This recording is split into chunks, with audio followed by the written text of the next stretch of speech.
Sorry. Good evening, everyone. We are going to call the regular commission meeting for Tuesday, January 19th, 2021 to order. May we have the roll call, please? Commissioner Villa-Vasquez. Present. Commissioner King. Here. Commissioner McCool. Here. Commissioner Ramos. Present. Commissioner Sosa. Here. Vice Mayor Bradford. Here. Mayor Hersberg. Here. So this evening, the invocation and the pledge and the announcement of the national anthem will be presented by Commissioner Sosa, District 6. All right. If I could get everybody to please stand. Commissioner Keene's going to lead us in the invocation, and then I will lead the pledge. Let's pray. Father God in heaven, we come before you this evening asking you to bless this meeting. We ask that you would give each and every person here a peace and a calm, that we can discuss the business of this city and make decisions that are within your plan and purpose. We ask that we would be respectful of each other, that we would honor the codes that we have vowed to take. And we ask that you would just be with us as we implement these proceedings. Give us wisdom and understanding. Give us patience and guidance. We ask all this in the name of Jesus. Amen. Amen. Amen. I pledge allegiance To the flag of the United States of America and to the republic for which it stands, one nation under God, indivisible, with liberty and justice for all. And next, I would like to introduce Morgan Davis. She is a Pine Ridge High School senior to do our national anthem.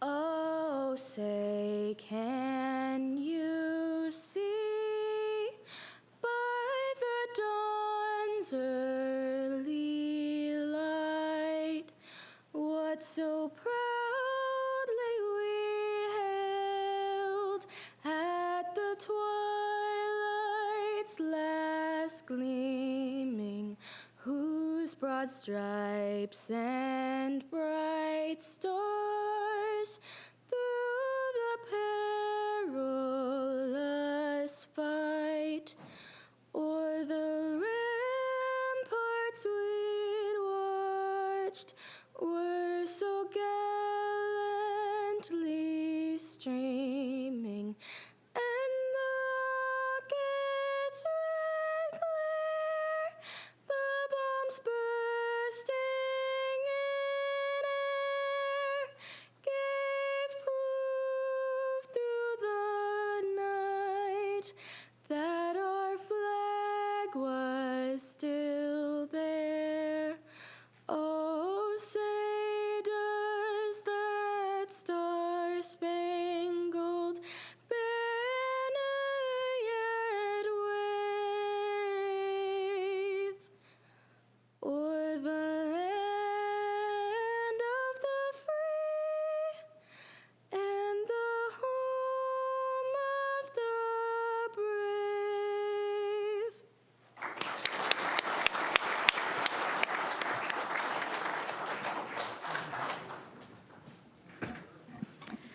That was amazing. Thank you very, very much for that.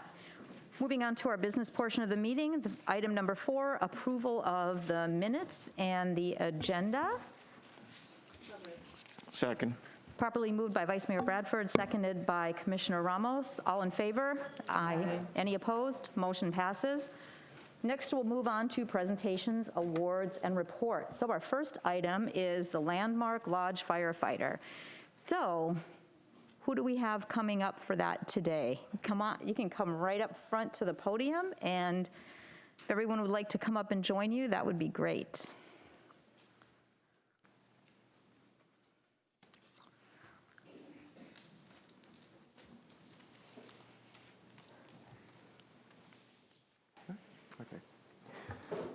Good evening, Mayor, Commissioners, and respective guests. I'm Richard Dowling. I'm the head of Landmark Lodge number 383 in Deltona. Freemasonry is a charitable organization which acts to relieve the distress of local individuals who are victims of calamity, and it has created programs and institutions to care for its needy senior citizens and to provide scholarship aid for worthy and needy young people in college. We'd also like to recognize those in the community who have gone above and beyond in the service to the residents in our local communities. This evening, we'd like to honor and recognize Lieutenant Larry Nipper for his outstanding performance, dedication to duty, and exemplary service as a Deltona firefighter for 15 years. Good evening. Deputy Chief Swisher, I'm standing in for Chief Snyder. I'd just like to say a couple things about Lieutenant Epper. He's our 2019 Firefighter of the Year. He's been one of the best attitudes towards his job and the personnel he works with. He's always trying to make things better for the department and the people around him. He is one of our family liaisons, reaching out to those who are ill due to illness, injury, or family emergencies, which has been quite often lately. He also keeps in contact with many of our retirees, which shows us how important the members of this agency are to him on both a personal and professional level. Lieutenant Nipper is a member of our special ops team and an MSA tech, handling all the department's gas meters. Again, no easy task. He spends a lot of time at work dealing with equipment and truck inventory issues. He's the guy that I go to, and I go to him a lot, along with a couple other people in the department, but he's definitely one of the lieutenants that we go to quite often. So I appreciate his work.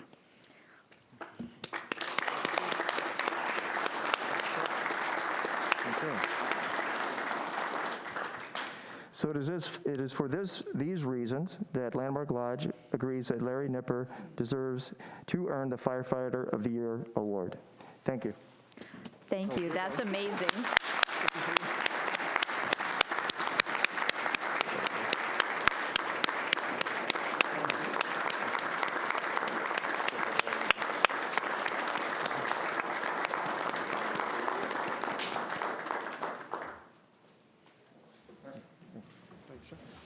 Thank you. Congratulations.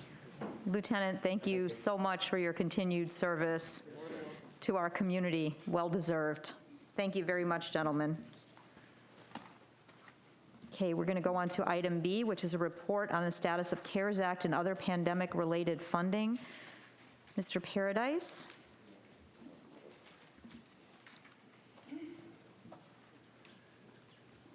Good evening, Mayor, Commissioners. Ron Paradise, City of Deltona, Plan and Development Services. For the record, back in November of 2020, you all requested an update on the CARES Act. As you all know, the city gets CARES Act funding through various sources, including the county, the Florida Housing Finance Corporation, the United States Department of Housing and Urban Development.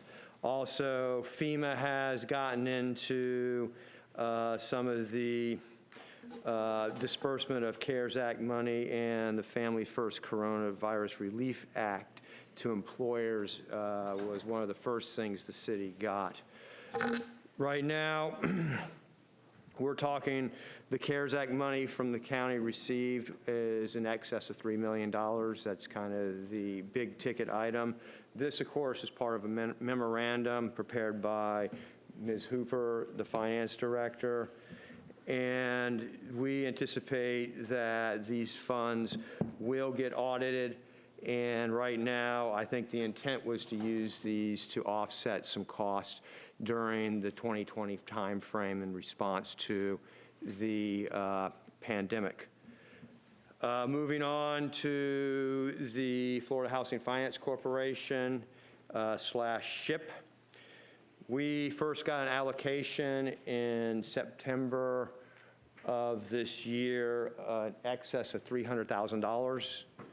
We got another disbursement a month later of $200,000. And the Florida Housing Finance Corporation in November said, hey, look, we've got all this money. Other local governments can't seem to spend it. Can you help us out? And we said, okay, just give us another $200K and we'll see what we can do. and we did pretty good. We spent $127,000 of that money. The rest of the money went back to the Florida Housing Finance Corporation. In that, we basically served about 123 households. And these are December 2020 numbers. Right now, the city anticipates that we will transition into using CDBG money. Again, the city got $358,000. Don't hold me to that number exactly. And the city will probably get another $300,000. And again, that will be used mostly, if not all, to help needy individuals get through this pandemic. And that's just kind of a 30,000-foot view of what we've done with the CARES Act money. If there's any questions, I'd be happy to field them. Vice Mayor? The CDBG funds that we have available, I believe that's what, until the end of March, right?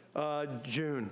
June, okay. Yeah, and there may be an extension on that too that we would request that may protract it out a couple more months. Are we allowed to work with our local agencies that we've worked with in the past to do funding such as Hands of Hope and, oh my gosh, brain went dead. Thank you, Neighborhood Center. Are they allowed to assist with, the disbursement if it's used for utility and rent? Because I know they both have programs in vetting and good tracking records, or no?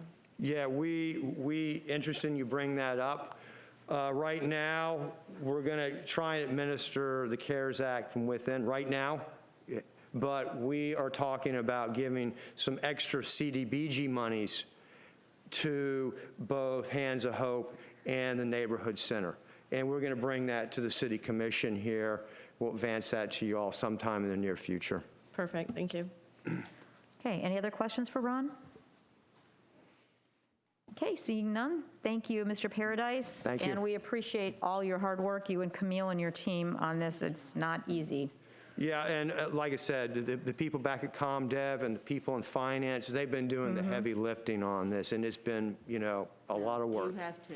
You've been doing the heavy lifting, for sure. Well, thank you, everyone. It's easy to say you get all this money in, but managing it is never easy. It is. Thank you.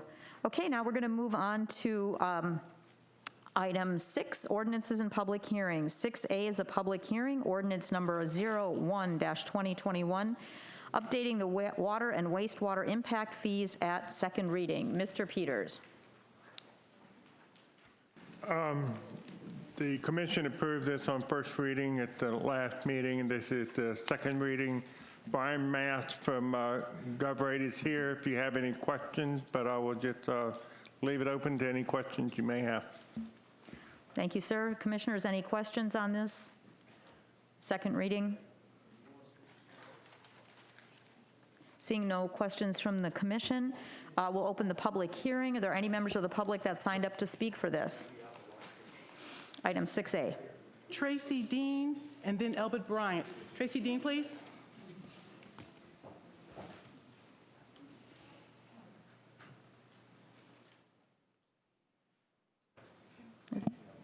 Is no one?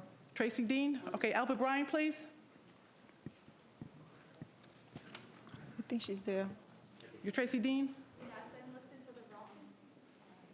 Okay. So you want number 5?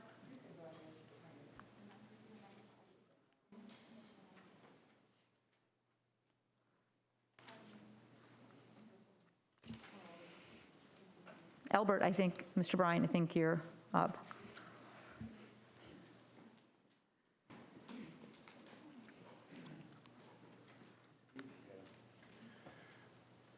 Albert Bryan, Deltona.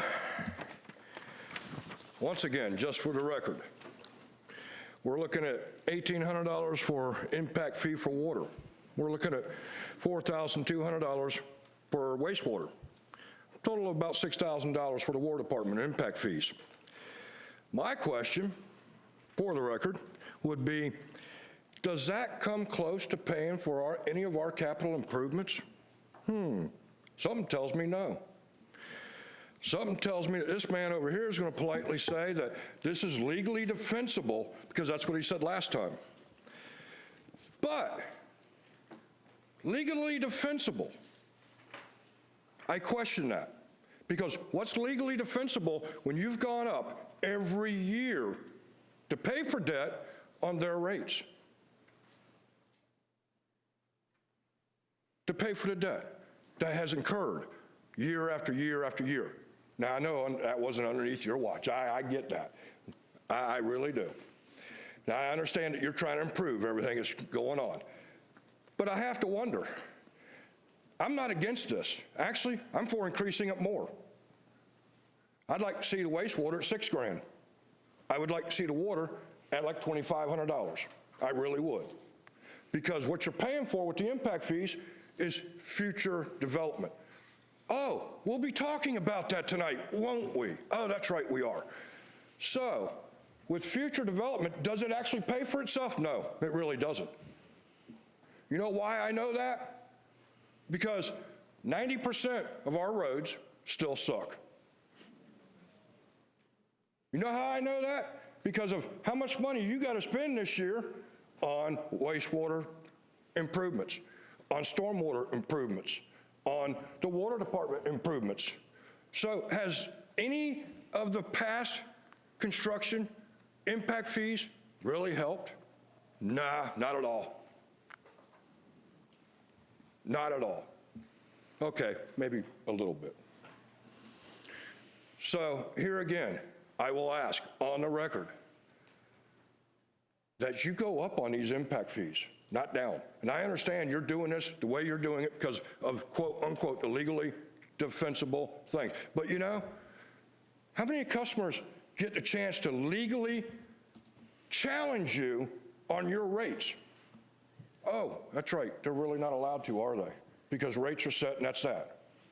And yet, a developer can come in here.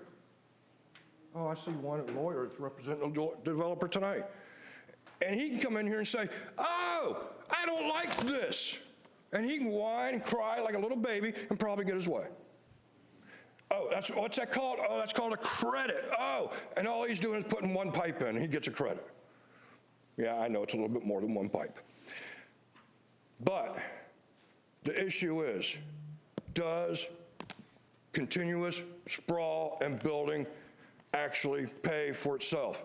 The answer, in all studies that I've read over the past 10 years, past 20 years, past 30 years, is hell no, it don't.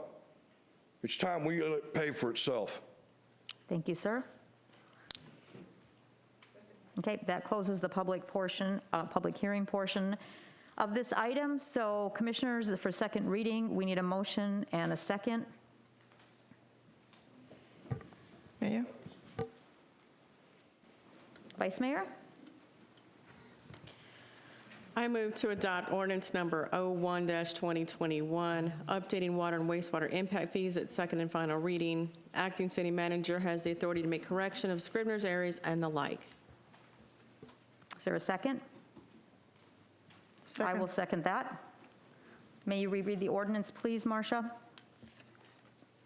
Yes, I'd be happy to. Ordinance number 01-2021, which supersedes number 15-2016. An ordinance of the City Commission of the City of Deltona, Florida, providing for updates to the city's water and wastewater impact fees, providing for separate water and wastewater capital financing recovery fees, providing for conflicts, providing for severability, and providing for an effective date. Thank you. May we vote, please?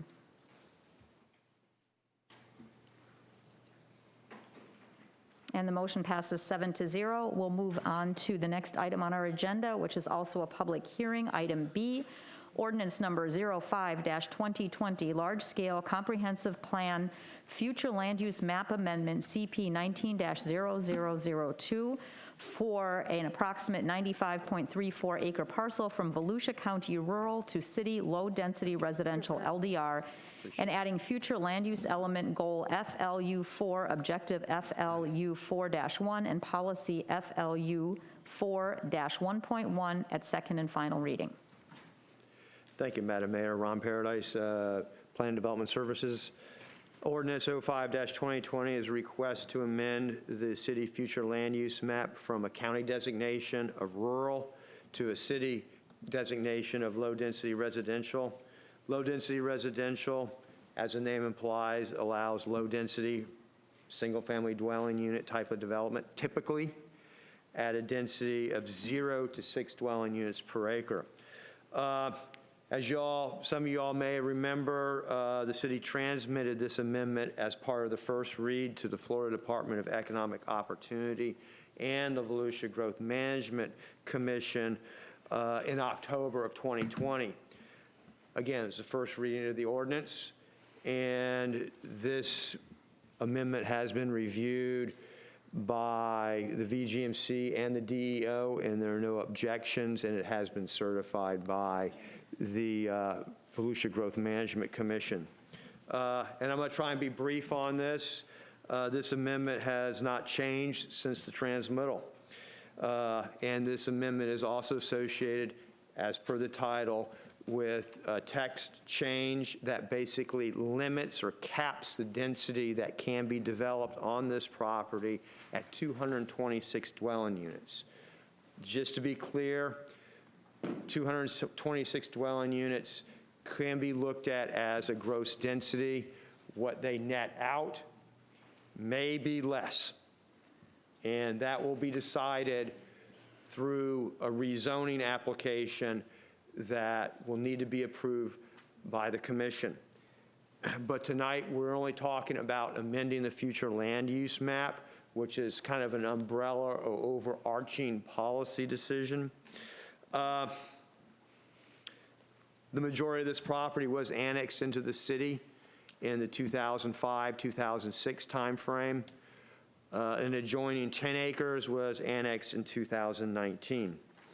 By the way, the amendment area is a little over 95 acres. Right now, the property is vacant and undeveloped. We have a map over here. An aerial photo depicts that it is vacant, undeveloped, mostly forested. About 22.3 acres of the property is wetlands. Of that 22.3 acres, 95.5 acres is open water associated with a water body known locally as Little Lake.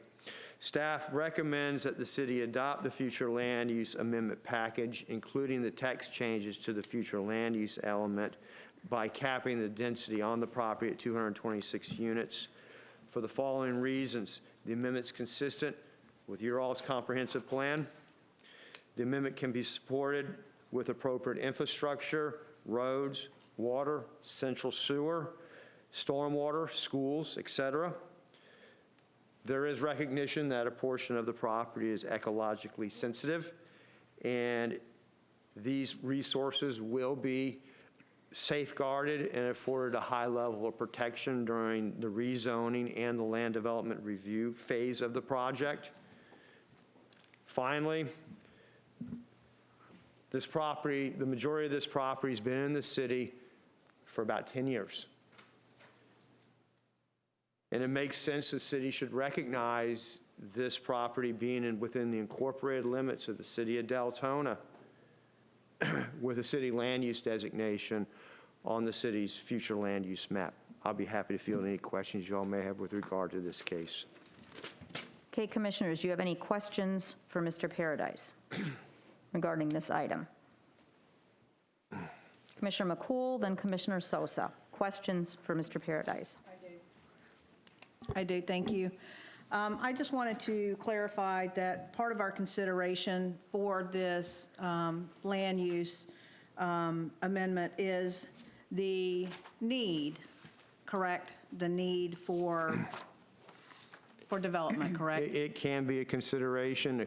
I would advise the commission that according to state law, that local governments are required to afford enough land to support the incoming population and encouraged to over or extra allocate the land as not to impact the local real estate markets.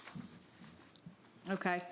So the information that we're provided here in the staff report states a number that we need at 4,656 units, correct, to meet that 10-year population? That is correct, yes, ma'am. Okay. And I just wanted to, I wanted something cleared up here because there are on the information that I requested from yourself and the city manager, there was a variance on the numbers here. The number that I came up with of total units that we have is 4,569 units right now in planned development, which is just under 100 shy of what we're going to need for those projections. So I can go down that list if you would like. What is the question that you have? Because this is a question, because we will have a discussion on this after a motion and a second is made, so questions. So the question is, do you believe that the numbers that we have in the staff report encompass all of the development that we have going on right now? Keep in mind, the staff report numbers are generated probably in the second quarter of 2020. You know, there's been some change along those lines. I think for the planning purposes that the City Commission is being asked to decide tonight, I think the numbers within the staff report provide a high level of guidance of which to ensure that the commission can make an informed decision. Okay, and the last question is, do any of these numbers, do we have the number of units that are available for sale that's already built, like real estate market? Because the number that I have is 400 and something homes for sale around the area. Is that number incorporated in any of these numbers in the staff? No, ma'am. Okay. Thank you. Okay, thank you. Commissioner Sosa? I have a couple questions. Off of this property, 23.2 acres are wetlands and 46 are located in a floodplain, correct? Yeah, and keep in So mind. that's a total of 69 acres minus 95 leaves us 26 developable acres. That's correct. All right, so if we divide, 226 houses by 26 acres, you're looking at about 8.6 houses per acre, not including roads or anything else. Now, my concern is if you do this and you build these houses within the floodplain, that's the only way you can get to that number you're looking at is to build in the floodplain. We're going to be discussing here in the very near future in this meeting the CRS. And the CRS is the program where FEMA rates us on our flood insurance policy. And we right now in Volusia County, all the cities, municipalities in the county participate in this program. Deltona has probably the best rating out of all the cities in the municipality, correct? We have a 9? I don't think our rating's quite that high. It is a 9. It said it in the staff report. So right now, just to foreshadow. Is this in the form of a question? Yes, it is in the form of a question. Just to foreshadow what we're dealing with here with the next agenda item, which is the rezoning for this case. Basically, the Planning and Zoning Board said, hey, look, we want to table this for the subdivision to be redesigned, which they have done. They've done some redesign work to ensure that the lotting pattern does not impact the floodplain.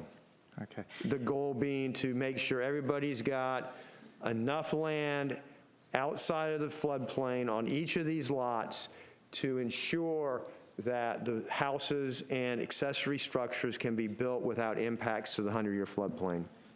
But what we're going to end up doing is building within the floodplain to accommodate the 226 houses. And my question is that going to affect our rating with the CRS? I mean, to me, if we build within a floodplain, to me, that would actually have an impact on our rating. And, the rates for flood insurance are going to increase. So I think that needs to be, made aware. I'll answer. Go. Did you have something to say?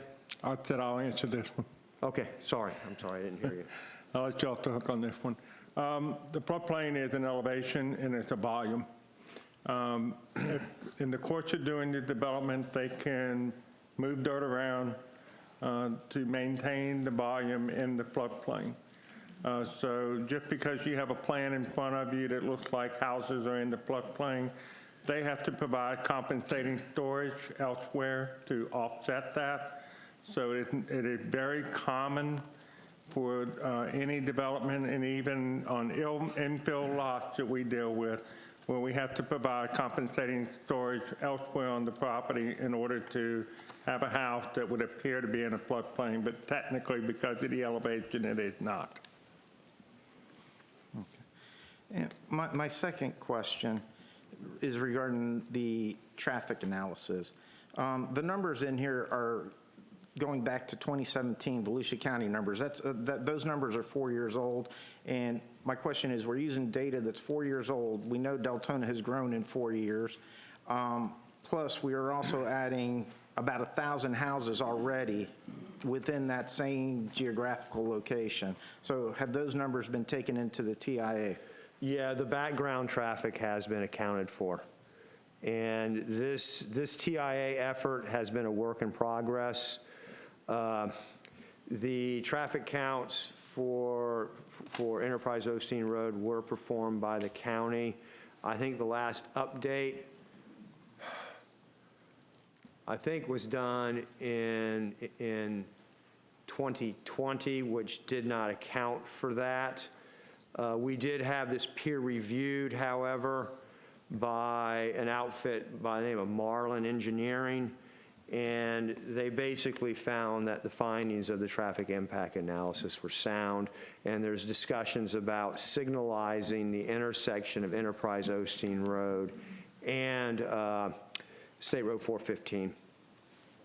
That'll be one of the improvements that need to happen, along with access management. Okay.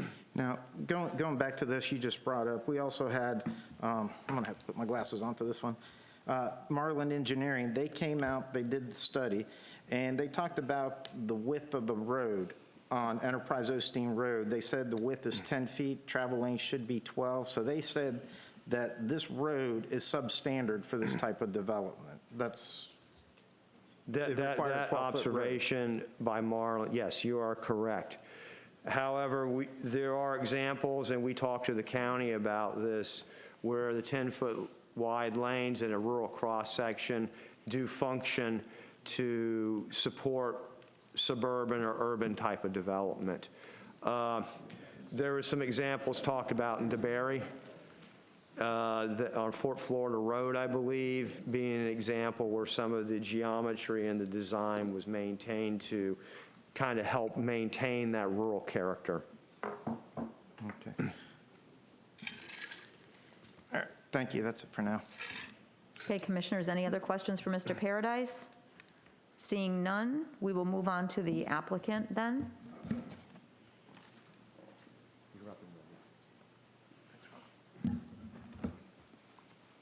Good evening.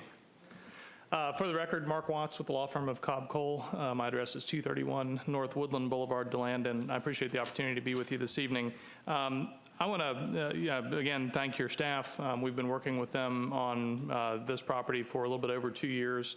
As Ron has summarized in his staff report, this was transmitted back, I think, in October of last year on a 6-to-1 vote from the commission, went through both state review and BGMC review, has been certified by those agencies for, excuse me, for adoption, which is the purpose of the meeting here tonight. We're here on second reading to adopt the proposed land use amendment. So I'm going to give you just kind of some brief comments and then really just open up for any questions. I expect we'll need to reserve time again for rebuttal this evening as well. But just to refresh your memory, you know, and these are similar to the maps. These are the maps that are pulled from your agenda materials as well. But the property in question is, you know, kind of this area, you know, located here. It's this piece as well. And all of this was annexed, you know, part of it was annexed about 15 years ago. The last piece of it was annexed about 18 months ago. But, you know, we're here because under Florida law, when you annex property, it ultimately has to be incorporated into your comprehensive plan. And so while these properties have been in the city of Deltona for some period of time, they don't yet have a city land use classification. They're not incorporated into your comprehensive plan. And so it's appropriate that they be incorporated into your comprehensive plan. We're requesting the low-density residential classification. And again, this was touched on, with Ron's statements. Got to put my glasses on to read the screen here. But, that is really your predominant land use classification throughout the city.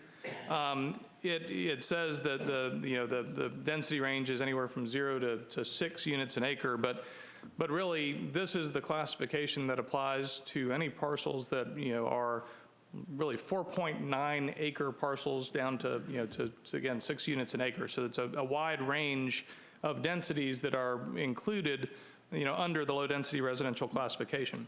One of the things that came up when we had our initial back and forth between your staff and some of the county staff was concerns over densities and providing transitions to adjacent, rural areas.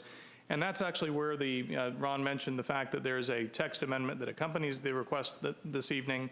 The text amendment takes that 6 units an acre and reduces it to, I think it's, it's a specific number, it's 226 units, which equates to about 2.37 units an acre.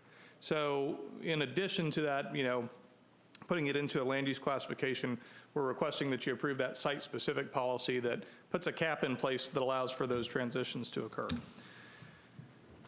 Just to kind of reiterate, I think you've seen these before, but to remind you of the lay of the land, again, this is the property in question here.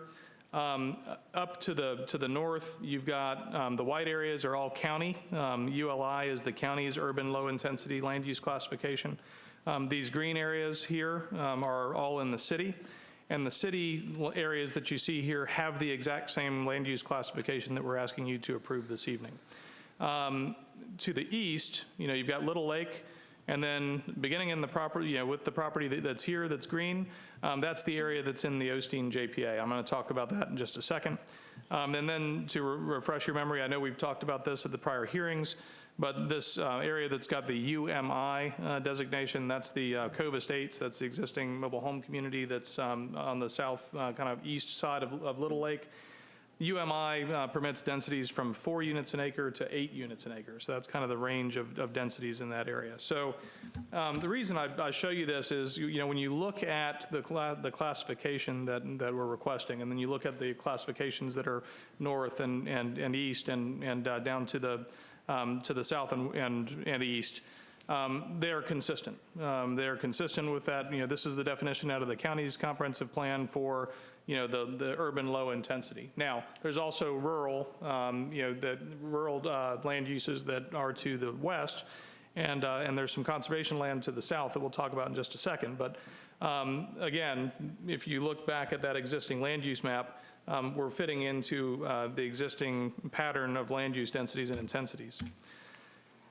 This is the other thing that we have in the mix. So you've got the JPA, you're familiar with this map, we've seen it. You can see here with the kind of blue star, that's the location of this property. So just to refresh your memory on this land use plan, the orange and white kind of striped area here is the Osteen Commercial Village. On our portion of that property, we are required to develop 500,000 square feet of commercial development and a minimum residential density of 8 units an acre. So that's our minimum. We can't go below those numbers. On the pink portion, we have that's the mixed use village classification. Again, we have a minimum density that we have to maintain of at least 4 units an acre. So we can't go below 4 units an acre on the density and intensity of this kind of pink area here. So I think when you put it in context, and I drew this circle at about, this represents approximately a 15-minute walk from the edge of that black circle into the center of the JPA area. And so, if you recall the discussions we've had about the JPA, it envisions a fairly intense kind of development around the crossroads with Doyle and 415 and Enterprise Osteen Road and Maytown Road that all come into that central area. And this distance here is just under a mile. It represents about, again, about a 15-minute walk. And if you look at all of the area here, I'm showing you the kind of southeast quadrant of that plan, all the areas that have that green color. That's the transitional residential classification. And the densities in that classification mimic and mirror, the low-density residential and the urban low-intensity that, we're here asking for this evening. And so I think if you look at this green, and again, you've got the higher density here, but then looping up and around here, this quadrant is specifically consistent with the densities permitted under the JPA for this area here. And so we think this makes makes sense from a planning standpoint. You're providing, kind of consistent densities kind of around that more intense center that is planned for a more intense gateway into the city of Deltona. I think that's how the JPA, was kind of put together back when it was approved 7 or 8 years ago. Now, we are not talking about the PUD tonight. That, it's on the agenda, but I think it's there just so it can be continued to a date certain, so we didn't have to re-advertise that. I'll talk in a second here about the specifics, but the Planning and Zoning Board asked us to go back and work on some revisions and continued us until the February meeting. So, again, I just want to touch on a couple of these things because I think they're relevant and they get to, Mr. Sosa, some of the questions that you raised just a minute ago. We had proposed, actually, if you look at the maximum density, if we came in here at 6 units an acre, you're at almost 600 units on this property. And I think that's clearly too intense for the area. It doesn't provide appropriate transitions. I meant to kind of point that out. As you're going, from this center out to the east here or out to the west here, what I think we're trying to establish is those transitions to the rural areas that are then outside of that circle. And so here you've got, that 8 units an acre, and then it drops down, and then it drops down to that 4 unit acre maximum, and it steps out. What we're suggesting, going to the west here, same thing, 8 units an acre, 4 units an acre minimum, and then we've got that cap in place at roughly 2.37 units an acre, and then you transition to the agricultural and rural areas and conservation areas to the south. With regard to the discussion with Planning Board, floodplain was, I think, one of the key concerns that we heard during those discussions. And so one of the things that, and you're right, the FEMA rating that Commissioner Sosa, you referenced a few minutes ago, was very much one of the things that staff kept coming back to us on and raising concern about. Your code and your comprehensive plan both allow developments to use compensating storage to be able to kind of move floodplain around as long as you're providing the same amount of volume, as Mr. Peters stated a few minutes ago. But one of the things that I think staff encouraged us to do, and I think was echoed by the P&Z board, was, Deltona has experienced plenty of issues with flooding through the years. We don't need to create new lots in the floodplain where we can avoid it. And so the request was to go back, revise our plan to take lots that are, were in a floodplain area and remove those lots from the plan. So reduce the number of lots in the project so that we were not creating lots. Now, we still do have some road crossings and things of that nature that go through floodplains, so we still have compensating storage that we'd be required to provide in the engineering exercise for the, construction plans and everything. But what we've done is revise that plan so that we're not creating new lots inside the floodplain areas. Based on that, that results in roughly a 15% reduction in our current plan. Now, that plan still has to come to you to be considered and approved, and we'll see where that conversation goes. But that's not what we're here for tonight. I think it right now is going to be here in March or April or sometime around that timeline. So, but we've also provided, as we're looking at that, we're doing the things that I think you would expect of us. We're providing buffers to, the rural areas, but buffers to the conservation areas to the south. We are working to kind of protect the roadway. I did talk with staff. The comment that was raised about, the traffic comment about 10-foot travel lanes.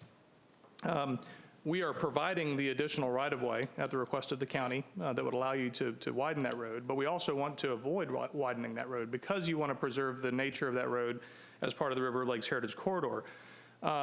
We recently, if you've been over to the Sunrail station in DeBerry, if you go down Fort Florida Road, west of that station, there's a project called Rivington that's under development now. That's about 700 units that's being developed within a walking distance of that, kind of that high development area that DeBerry has adopted around Sunrail. And we wanted to preserve Fort Florida Road. And so we specifically set that plan development up to preserve the character of that roadway. We actually created a boulevard around some of the canopy trees so that we didn't remove the trees from the sides of the road there. Those are now in the center of the roadway in one section, and we have 2 lanes on either side of that. All of that was specifically done to kind of preserve the more rural character of that roadway while still providing capacity, because a lane still provides the same amount of capacity, whether it's 10 feet or 12 feet. So again, we're increasing that flood protection, and we're providing, HOA management and control and the typical amenities that you'd expect with a PD. So I want to end on this. We've talked a lot about the planning elements of it. We've also talked a lot in your prior meetings about, providing, some new housing stock into the city of Deltona. The population projections, I think, show that the demand is still there. It does fluctuate as those Bieber projections come out from year to year. But we think that obviously growth in Florida has remained strong and has actually accelerated. So we think that the demand is going to remain strong. But the eventual development we anticipate on the property would have houses ranging from 250 to 350,000. That's going to provide substantial increases in new ad valorem revenue, probably in the range of 5,000 to 6,000 per unit of annual ad valorem revenue, just based on some of the other new developments that we looked at in the area. You did approve last year an agreement for this landowner to extend utilities out to this area. They're currently on 415. We'll be bringing them down Enterprise Osteen Road so that they can serve the project. And that's going to also provide benefits to the city by increasing, the customer base for Deltona Water. I know that that's one of the recurring conversations you have here with regard to your rates and how you manage your water system and your utility system. So I think that's certainly, an additional benefit. And then I think, going back to the concept of, you have a JPA that anticipates that 415 becomes the gateway, from Seminole County coming into Volusia County, coming into Deltona in particular. And, having the residential development that comes out in and around that commercial core that's envisioned, is the thing that helps to begin activating that. So with that, happy to answer any questions. And Madam Mayor, if I can certainly reserve a few minutes for rebuttal at the end. Okay, commissioners, any questions? Commissioner Sosa. Yeah, Mr. Watts, please help me out with the math. You're saying 2.37 units per acre. Correct. I mean, are you planning on building in the lake and in the floodplains? No, but because when you do the math on that, that's where it includes those. Yeah. So how many units are we actually talking about in buildable land? So right now, we dropped down. Again, we've come down about 15% as we pulled the things out of the lots out of the floodplain areas. I think we're somewhere in the 194 range right now.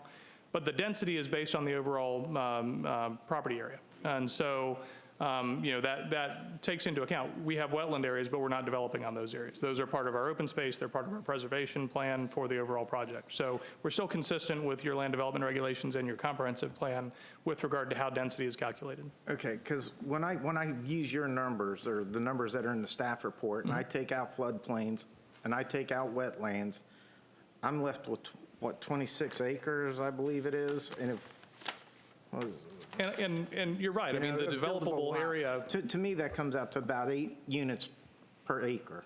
I mean, is that about right? No, because that's not how your code sets up how you calculate your density. Because you don't look at a net density calculation that subtracts everything that's not buildable.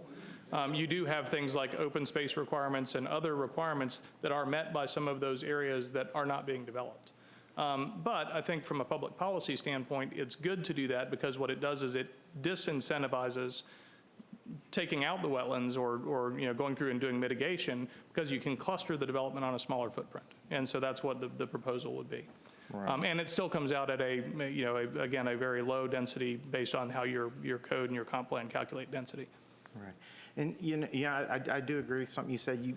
You brought up the comment about transitioning from city to rural. And honestly, my personal opinion, I think that boundary was set at Doyle Road when we approved all the houses in that area. I think that's kind of where people drew the line, as far as rural versus, high density or high intensity residential.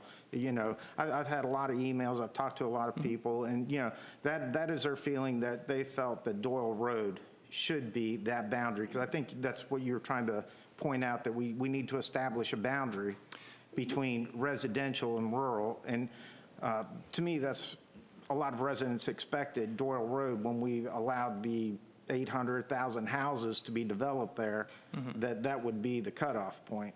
Well, I think, you know, there is, if you look at your comprehensive plan and look at the JPA, I disagree. The JPA clearly shows that there's additional development intensity located to the south and east of Doyle. And so the question is, you have one parcel that is not necessarily treated, going back to the land use map. So here, looking at the JPA, in all of these areas, all of the white and all of the gray, those have land use classifications that are in that either city low-density residential or county urban low-intensity classifications. In, you know, the area here in the JPA, the orange, the pink, you've got those higher intensities that we then, I think, need to transition from. And if you look at, again, looking at that, you know, kind of circumference from here, or that, you know, circle around that intensity, you know, everything in there is consistent. If you look at that map, or that circle, everything in there is in that, you know, either 0 to 6 or 0 to 4, you know, intensity range, with the exception of this parcel. And so this is that last piece that transitions then to the rural area to the west. And we think that is an appropriate pattern to you know, approve with this amendment. And sorry, just going back, that was the map that showed, again, these are all the areas that are existing city low-density residential. These are the areas that are existing county urban low-intensity. Now, the lot pattern isn't necessarily smaller lots, and that's really the question when you get to zoning.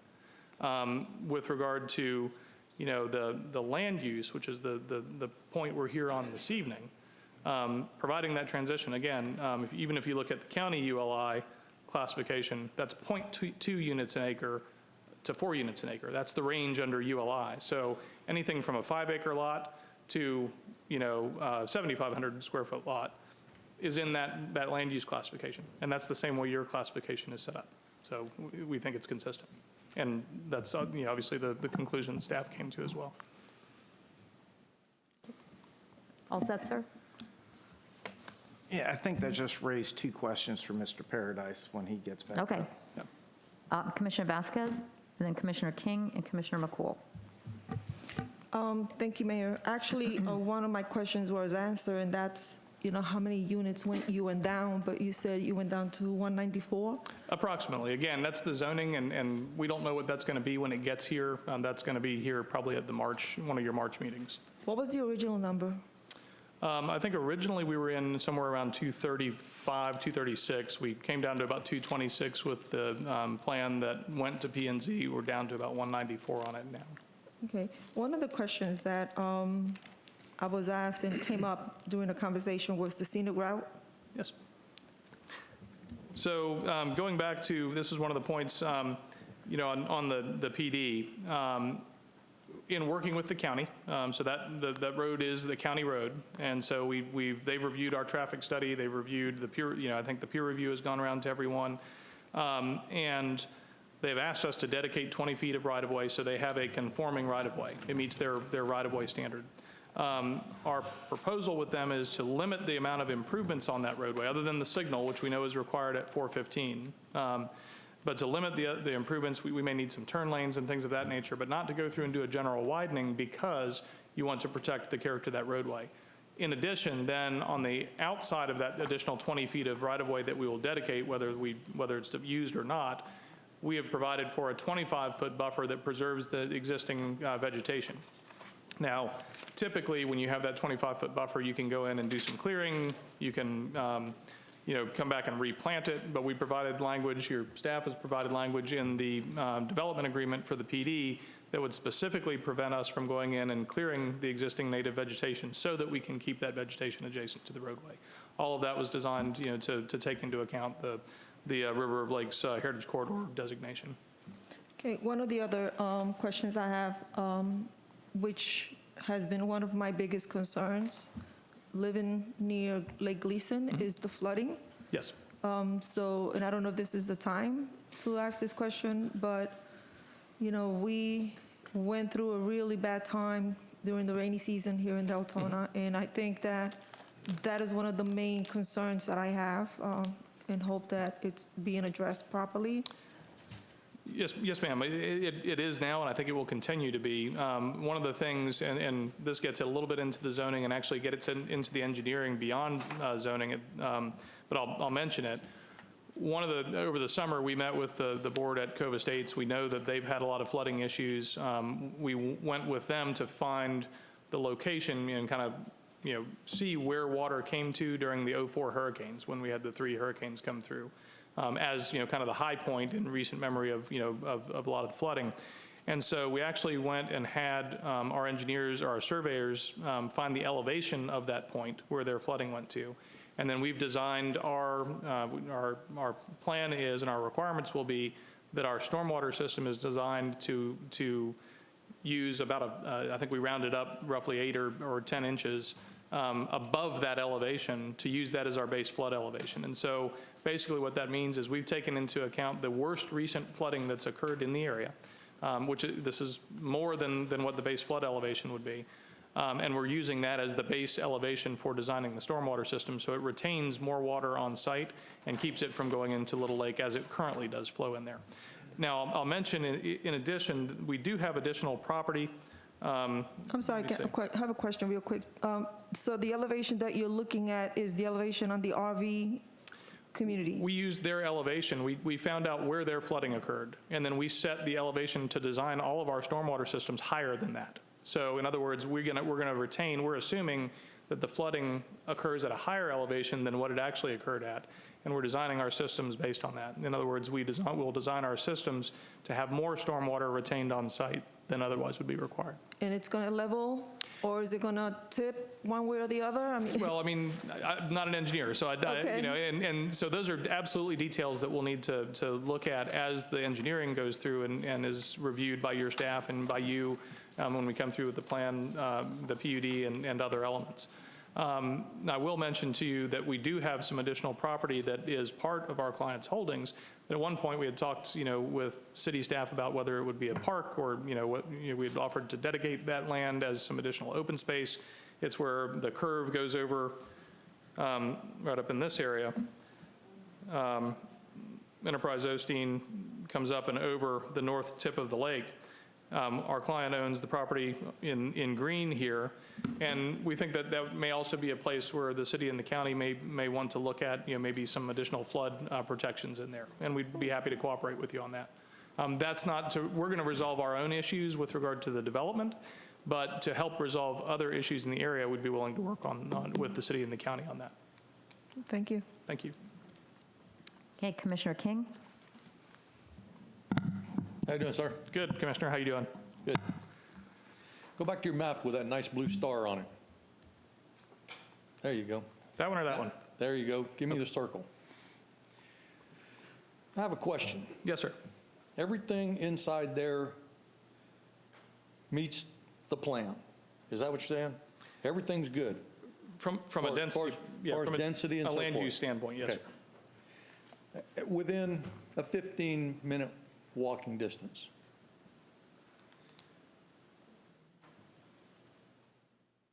Thanks for focusing us on what's to the east. How about if you put that star in the middle of your circle and tell me how it is compatible with the rest of the area to the west of that? I'm sorry, I'm trying to make sure I understand your question. Take that star and move it to the middle of the circle. Over here? Yeah. Okay. Which would move the left side of your circle 15 minutes walk out that to the west. Mm-hmm. And tell me how that stays compatible. See, where you got it, it's like, okay, oh, this is all compatible. It's all in there. It's all good. Mm-hmm. But as soon as you move off the edge of that star right there to the west, correct, you're not compatible anymore. Well, you're still residential. You still are I get that residential, but part. you transition to rural and agricultural densities and conservation land. And so the question is the transition. And I think that's the point that you're getting to. And my point in showing you this exhibit in particular, is to emphasize the point that if you look inside this map, and again, we're talking about policy, from a land use planning policy. That's why we're here tonight. We're not talking about the specifics of how the property will develop. We're talking about what policies should guide it. And if you look at this map in the area of the circle, my point is that the land uses that you and the county have established for the area within this circle, there may be a parcel, down here, this corner is part of this conservation that's, D Ranch, for example. But, here, up in this quadrant, of that circle, everything is either low-density residential under the city's land use classification or urban low-intensity in the county land use classification. In the areas over here, you've got some conservation that creeps in over here on the east side, up in this area. But otherwise, you have this transitional residential classification, which again is very consistent with the county's urban low. It's got that maximum of 4 units per acre of density. So the point in here is that, yes, and this plan does the exact same thing. If you look here, you have the intense center, and then density reduces, and then you get out to rural estate. And so the step down in densities and intensities is gradual from the center. And that's the exact same pattern we're suggesting that by approving this amendment tonight, you finalize over on the western side, because you have urban low intensity in the white area that's immediately to the north of this parcel. Again, here's the map. This is urban low, so that's 0.2 to 4 units an acre. This land right here is in the city, and it's low-density residential. This land is low-density residential. This land is low-density residential. And so if you look at, again, this area here around that center, the plan with the JPA was to create that compact development pattern around the 415 interchange. And so this parcel, again, from our perspective, completes that pattern with regard to that area within that, kind of that circle. And because we're putting a cap in place on that density, provides for a transition then to the west. Now, the zoning is going to ultimately determine how much, what the differences are, what the lot sizes are, what the density is and everything else, what the actual number of units that are approved here actually are. But that's not what the request is tonight. This is just dealing with the land use. Okay, thank you. Yes, sir. All set, Commissioner King? Commissioner McCool, were you on the board, or did you? I withdrew. Okay, Commissioner Sosa? Yes, sir. Yeah, like you said, we're talking about compatibility. You brought up the D Ranch that is just north of it. It actually shares the same, environment that your land is going, that you want to put the houses on. That is a conservation area. Is there a question for him, sir? I'm sorry? Question? Yes. For compatibility, I'm not seeing where you stand on the compatibility, because right after that, north of it, you have conservation for the D Ranch, and then right across the street, you have the St. Johns River Water Management Conservation. So basically, that's our buffer for our water, and getting to the stormwater, we got to remember that when we take this on, your client said he would pay for it initially to run the sewer line, but we also have to remember that that is not an asset, that is a long-term liability, which we're going to talk about very soon here, because we got about $6 million worth of stormwater improvements that we're going to be talking about, and we need to take that into consideration as well as we move forward. So I think the question was transitioning to the conservation land. Transitioning. So, to me, the transition, it doesn't add up. Well, and I think that part of that is in the detail of the ultimate zoning plan that comes in. And so that's why that comes back to you, so you can see what's happening in the boundaries, adjacent to that conservation land. In our case, the southern portion of our client's property is the area where there is more, and again, you can kind of look at it and see it here in the map, where you see the blue areas and you see kind of the areas down here. I'll show you just, and again, this is subject to change, so I'm just going to put it up here so you can see.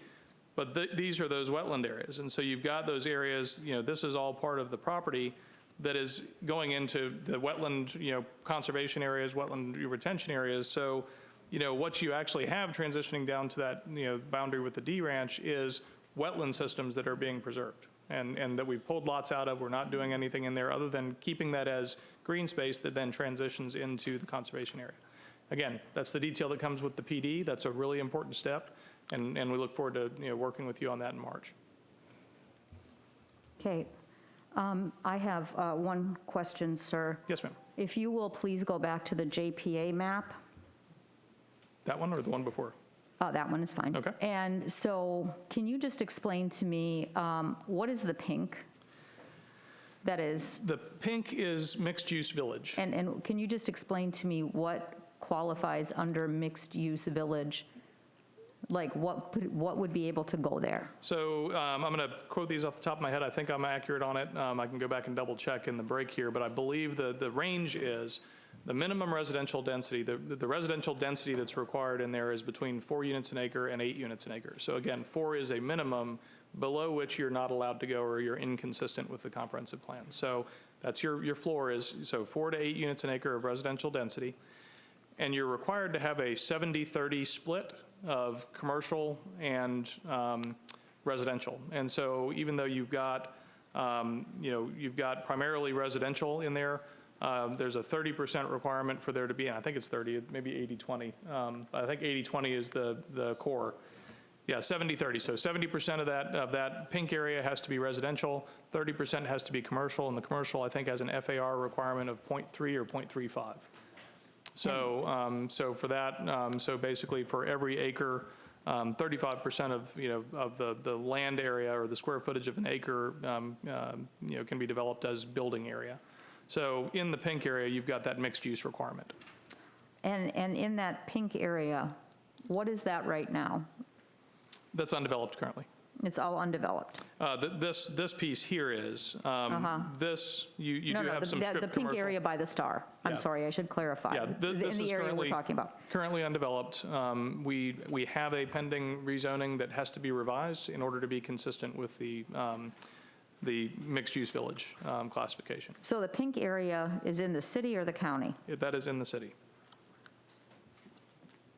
And when you're talking about the number of units per acre, in any of that area, in any of the pink area, that area or any of the other pink area or any of those areas, how do you calculate the units per acre? In other words, same calculation as we're talking about with this property, you take the entire whole of the property? I believe so. I'll defer. I think the only thing that's excluded is the open water acreage. I'm getting a nod from staff that I'm correct. So the only thing that's excluded from your calculation of densities is open water. The balance is counted towards your densities and intensities. So in the entire JPA area and even outside of the JPA area, the area we're looking at, all of that density is calculated the same way with a piece of land? That's correct. Okay. All right, thank you. I think that's how it's calculated throughout the city from a land use. I think that's how your code in general calculates that, but I'll defer to staff. And my question is, the county follow that same methodology? Yeah, Madam Mayor, one clarification. The Osteen local plan, the land use designations have a residential density for wetland acreage at 1 unit per 10 acres. That is not the case for the property we're being discussed for 05-2020. Okay. That's just for the JPA. Okay. Okay, thank you. Vice Mayor? Okay, I just need refresh, because the JPA wasn't there when, that's been there for a while, and I think a refresher for what it is and to help me understand, because all this going back and forth now has my head ready to explode. We're talking the 7-30 split commercial residential. Not really commercial development right there, right now. Correct. And when we think realistically, are we going to get commercial development without residential development? So to me, this is a tough one because we're not going to get one without the other. And I'm just assuming the JPA was created as a 70-30 to bring in like a little town. Was that the goal of the JPA, to make this little town area for that Osteen area? I think that was the goal. I mean, we're getting a little bit to the side on the discussion of the JPA itself. The JPA is an existing thing that was adopted by the city and the county. It's been jointly adopted. If you recall, we proposed an amendment late last year to change this area to reduce the density. Right. And the county declined to do that. And they have to, in the JPA area, both of you have to agree. And so they declined, and they'd like to come back and talk about the JPA in general and reducing some of the densities in there, because I think, I happen to agree, I think some of the densities and intensities within that JPA are probably too intense. That being said, you do have the existing land use, you have an existing comprehensive plan that has rights and obligations that flow to the landowners within it. And so our client is working through the application process to, based on the rights and obligations that are currently in there with regard to the JPA. This is the piece that is outside of the JPA. So the Right. piece we're talking about tonight is not in. But it's still, when you talk about homes and adding to, you've got a commercial base. And so when I think of a commercial base, I don't think of, hey, I just want to put this new commercial base over here. Right. In order for a commercial base to succeed, you got to have customers. Correct. Where do customers come from? Right. So, I mean, I've got to look at all aspects of what is going there, what's the long-term plan, not just right now. Correct. You had mentioned this is the only parcel within Deltona that we don't have any land use on? No, I don't think that's accurate. okay. So this is a parcel. I think what my statement was is that I believe this is the only parcel within the JPA that is not, or within this circle that I drew. Within this circle. That doesn't have Okay, a thank you. consistent density and intensity. Okay. With the other parcels that are shown in this circle, in this ring kind of around that intense core.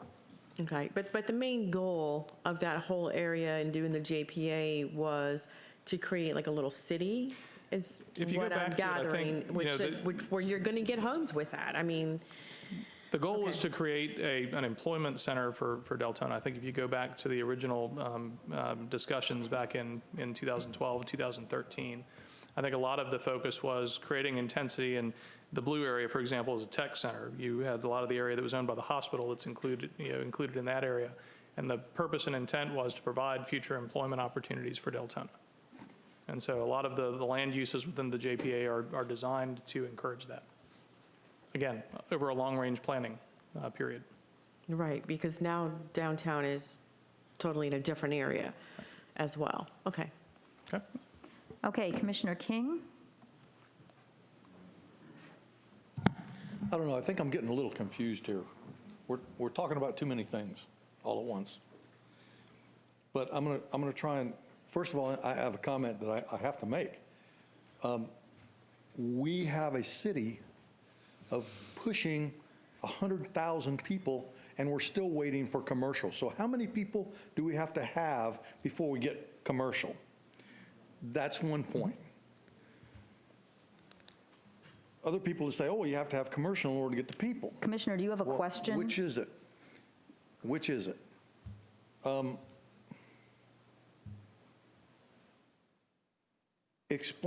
back and explain to me, please. P&Z board has asked you to come back. Have they asked you to come back on this parcel that we're talking about today or right now, or they want you to come back on the rezoning of this property? Which is it? The rezoning of this property. So just want to be very clear, there's two items on your agenda this evening. Right. One is a land use amendment. The land use amendment has fully gone through P&Z. It has fully gone through first reading with you.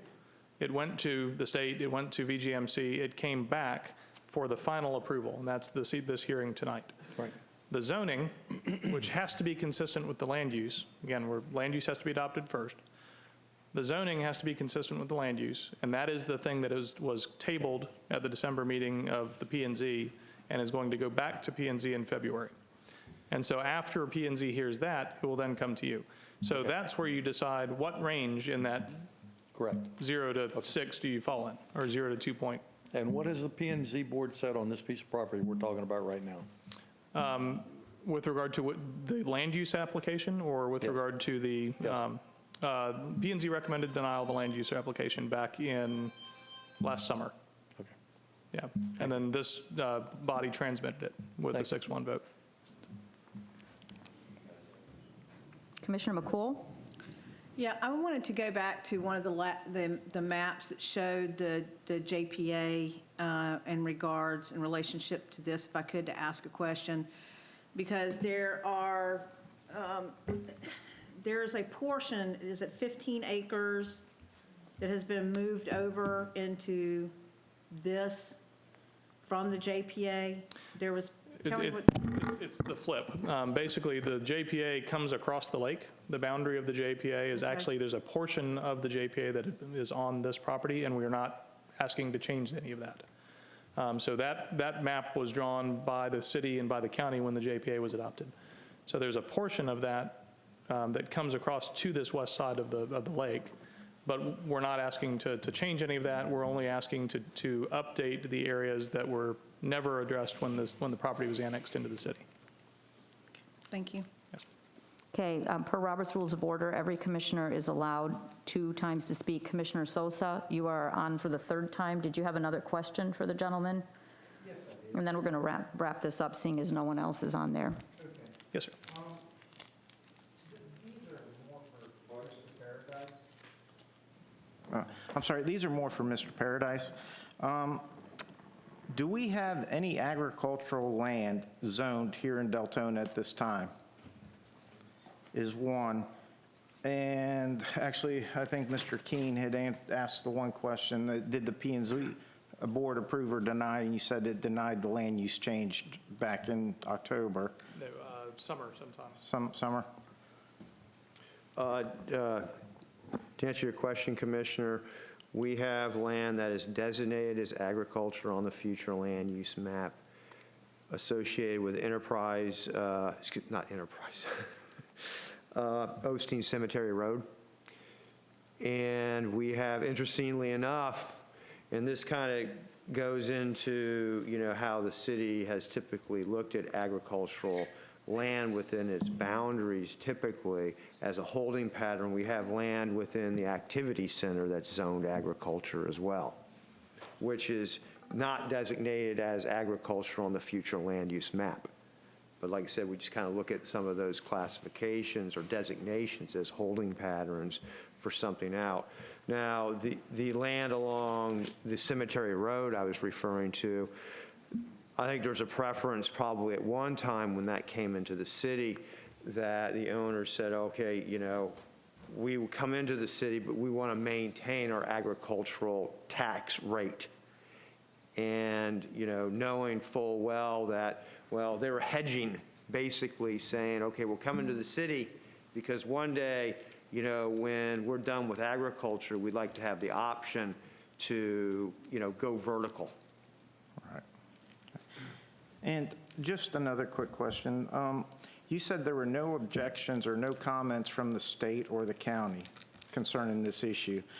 If they approved it, wouldn't they come back with, yes, we give you our blessing on this one? To me, when I hear no comment, no objection, I don't get a good feeling from that.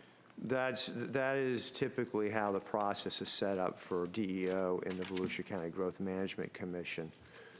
By the way, the county did, offer some comments on this back last summer in the context of a larger discussion. Right. Okay. And just a quick comment regarding Vice Mayor. There's about 1,000 houses that are going right in that area that this commission approved within the last year. So it's not that there's no residential in that area already. There's plenty of residential that would accommodate. Okay, this is a question and answer. We can have a discussion and so forth when we have a motion and a second. So we've heard from the applicant, we've heard from Mr. Paradise. Now, there was an email that came through that requested that the residents, they have an attorney that they have engaged, and they wanted that attorney to speak. And commissioners, they wanted to have the attorney, they requested their attorney have a longer time to speak than the 4-minute allocation. So normally, when this is done, their attorney would, you're good, Mr. Watts, thank you. The attorney would speak on behalf of the citizens. So if you are willing to have the attorney speak on behalf of the citizens and see how many residents have signed up under the attorney to speak for them, that's fine. And if that's not the case, commissioners, then the attorney would receive the same 4-minute time frame as every other speaker, because what is the commission's desire here? Do you want? If I may have a moment. My name is Jacob Schumer. I assume that I'm the attorney that's being referenced I have no idea. There was no attorney referenced. An email was presented that the residents have brought in forth an attorney that they would like to have speak. And again, like in the other process, if you are representing the residents and are speaking for them, that's fine. But if you're going to speak and then have the residents come up as well, then we'll allocate you the same 4 minutes as everyone else. Commissioners, are we in agreement with that? I only expected the 4 minutes. Okay, all right, I'm sorry, yeah, there was an email that requested more time for you that came through, so. No, understood. Okay, so Thank you 4 very much. minutes? Did you want to go ahead and, what do we have as far as how many? There are 19. Okay, so do you want to go ahead and start calling up in the order? Did you want to just go ahead and call in the order that they were presented. And we're going to call 5 people, and then if you'll just go ahead, you'll have 4 minutes, and then go ahead and just, the next person up, prepare to come forward. Albert Bryant? Oh, wait, hold on one second. Hold on. I want to go ahead and open the public hearing before we go through that. The reason I brought that up is because of the request. And if the attorney doesn't want to have the same time as the others in lieu of letting the residents speak, then we're going to go ahead. Then this will all be in part of the public forum. So right now, we've heard from Mr. Paradise and we've heard from the applicant. So Commission, is it your wish to now go forth with the public forum? Let's open the public forum and listen to the public. And then we will go on from there to the next part. City Attorney, are we good in that format? Okay, City Manager, any comments? Acting City Manager, nope, okay, so go ahead, thank you. Opening the public hearing. Albert Bryant, then Tracy Dean, then Jeff Deenan, then Jacob Schumer, and then Seth Eubank. Albert Bryant, please. How'd you get to be first today? Because I was here first. Albert Bryan, Deltona. Okay, there's a bunch of things that have been said, a bunch of things that haven't been said, but one thing that I want to really key in on is the fact that the lawyer keeps saying about density and land use. We have to remember this is a comprehensive plan. Oh, that's right. Weren't we supposed to, in October and November, actually have a meeting on the comprehensive plan? Oh, that's right. We never have we? Maybe that's a good thing, maybe it's a bad thing. But the comprehensive plan is supposed to tell you what you're supposed to be using this land for. Well, my thought pattern would be the fact that you have already a thing in place. It's agriculture. All around it, it's agriculture. You look at that map there, around his property, there's 12 houses around his property. And that's a bunch more acres than just, a little bit of acreage. And the density on that is maybe a house per every few acres. Now, the other thing is on average, in Deltona, we have between 400 and 600 houses for sale every month in Deltona. This man, every time I see him, this lawyer, every time he comes up here, he says that we have to have so many houses here in order to be able to have 120,000 people here. Now, if I remember right, we're just below that in what we can pump in water. Oh, and just for curiosity, at $6,000 per house, that's $1.140 million in impact fees. That's a drop in the freaking bucket, people. So this land development here ain't gonna pay for itself at all in impact fees. That's another thing to think about. Oh, the other thing that really bothered me tonight about what this lawyer said was the fact that he based his floodplain on 2004. And I almost want to quote him in the fact that he said, that's the worst flooding we've had in Deltona. I call that a lie, a flat-out, blatant lie. Because 1998, we had pumps, and I mean dozens and dozens and dozens of pumps. We had to rent pumps. DeBerry had to rent pumps. Matter of fact, DeBerry had to buy houses because they got flooded out so bad. But 2004 was supposedly the worst flooding we've ever had. No, that was the worst year we've ever had in hurricanes, not flooding. So, blatant lie. Now, the other thing that I find really, really, really interesting, Mr. Sosa touched on this, and that's the fact that you have, quote unquote, 26 acres of land that you can actually build on. If you actually build 200 houses on it, Mr. Sosa's right. That's 8 per acre. Now, if you take in the fact that you have to have a road in there, that's probably 10 per acre. Now, the other question I heard was about the JPA. No, it wasn't for a city. The JPA was created so you could have a commercial small town effect on that road, not a city. Farmtown, now that would be a city. What are they talking about? Close to 40,000 houses on Farmtown. We already got that in Deltona. Thank y'all. Tracy Dean, please. Good evening. May I scooch this around just a touch? Put my laptop? Yeah. Okay. May my time be restarted as well? Can we give you guys maps of our property? Okay. Give everything to the clerk and they'll pass those out. All right.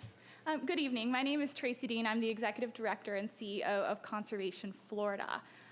We are a nonprofit, statewide land conservancy, and we're actually the neighbor. You heard Mr. Watts talk about D Ranch Preserve, 476 acres, and that's an adjoining property.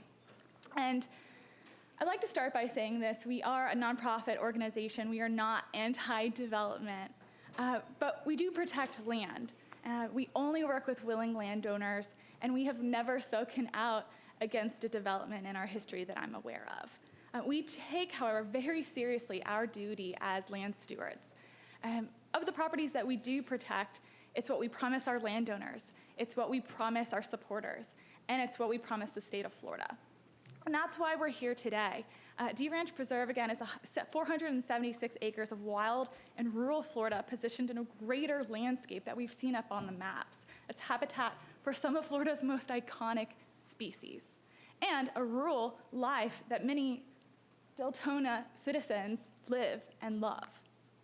Now, a part of our northern border becoming home to a higher density use would be significant and destructive to our conservation land, which we acquired about a year ago.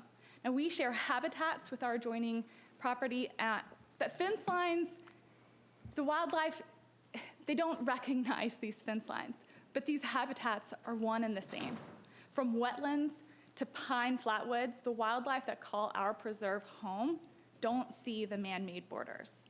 However, the current ag use of the property surrounding our preserve to the north and to the east are consistent with the long-term health of our preserve. However, with the homes that are coming, the 194, especially those with HOAs, come with concrete and fertilizer, human waste, chemicals, light pollution, air pollution, noise pollution, and the slicing of what is now currently natural systems that protect fresh water, and our wetland systems help clean and store water. During the rainy season, I can personally speak as a property owner to the inches and inches of rainwater that are on our property on areas that are not designated as wetlands, including the fence line. Now, compensating storage to move floodplain around would impact our wetlands and our ability to store water. And we have been in contact and working with this very city to partner to make D Ranch what the city has called a crown jewel of your parks and recreation system. And now we're here before you asking you not to destroy that very crown jewel. Now, these properties are interconnected. We plan to open up a trail system. We plan to allow the public full access. That fence line is one of our most beautiful and scenic trails, and it's magnificent, but it won't be if we allow this use. What is currently a quiet tree-lined trail, dappled with wetland systems, and home to many endangered species that are clearly thriving, will just be another piece of paradise paved to our left. And additionally, we utilize fire as a land management tool, and our work will be curtailed should 194 homes go on our northern border. Thank you, ma'am.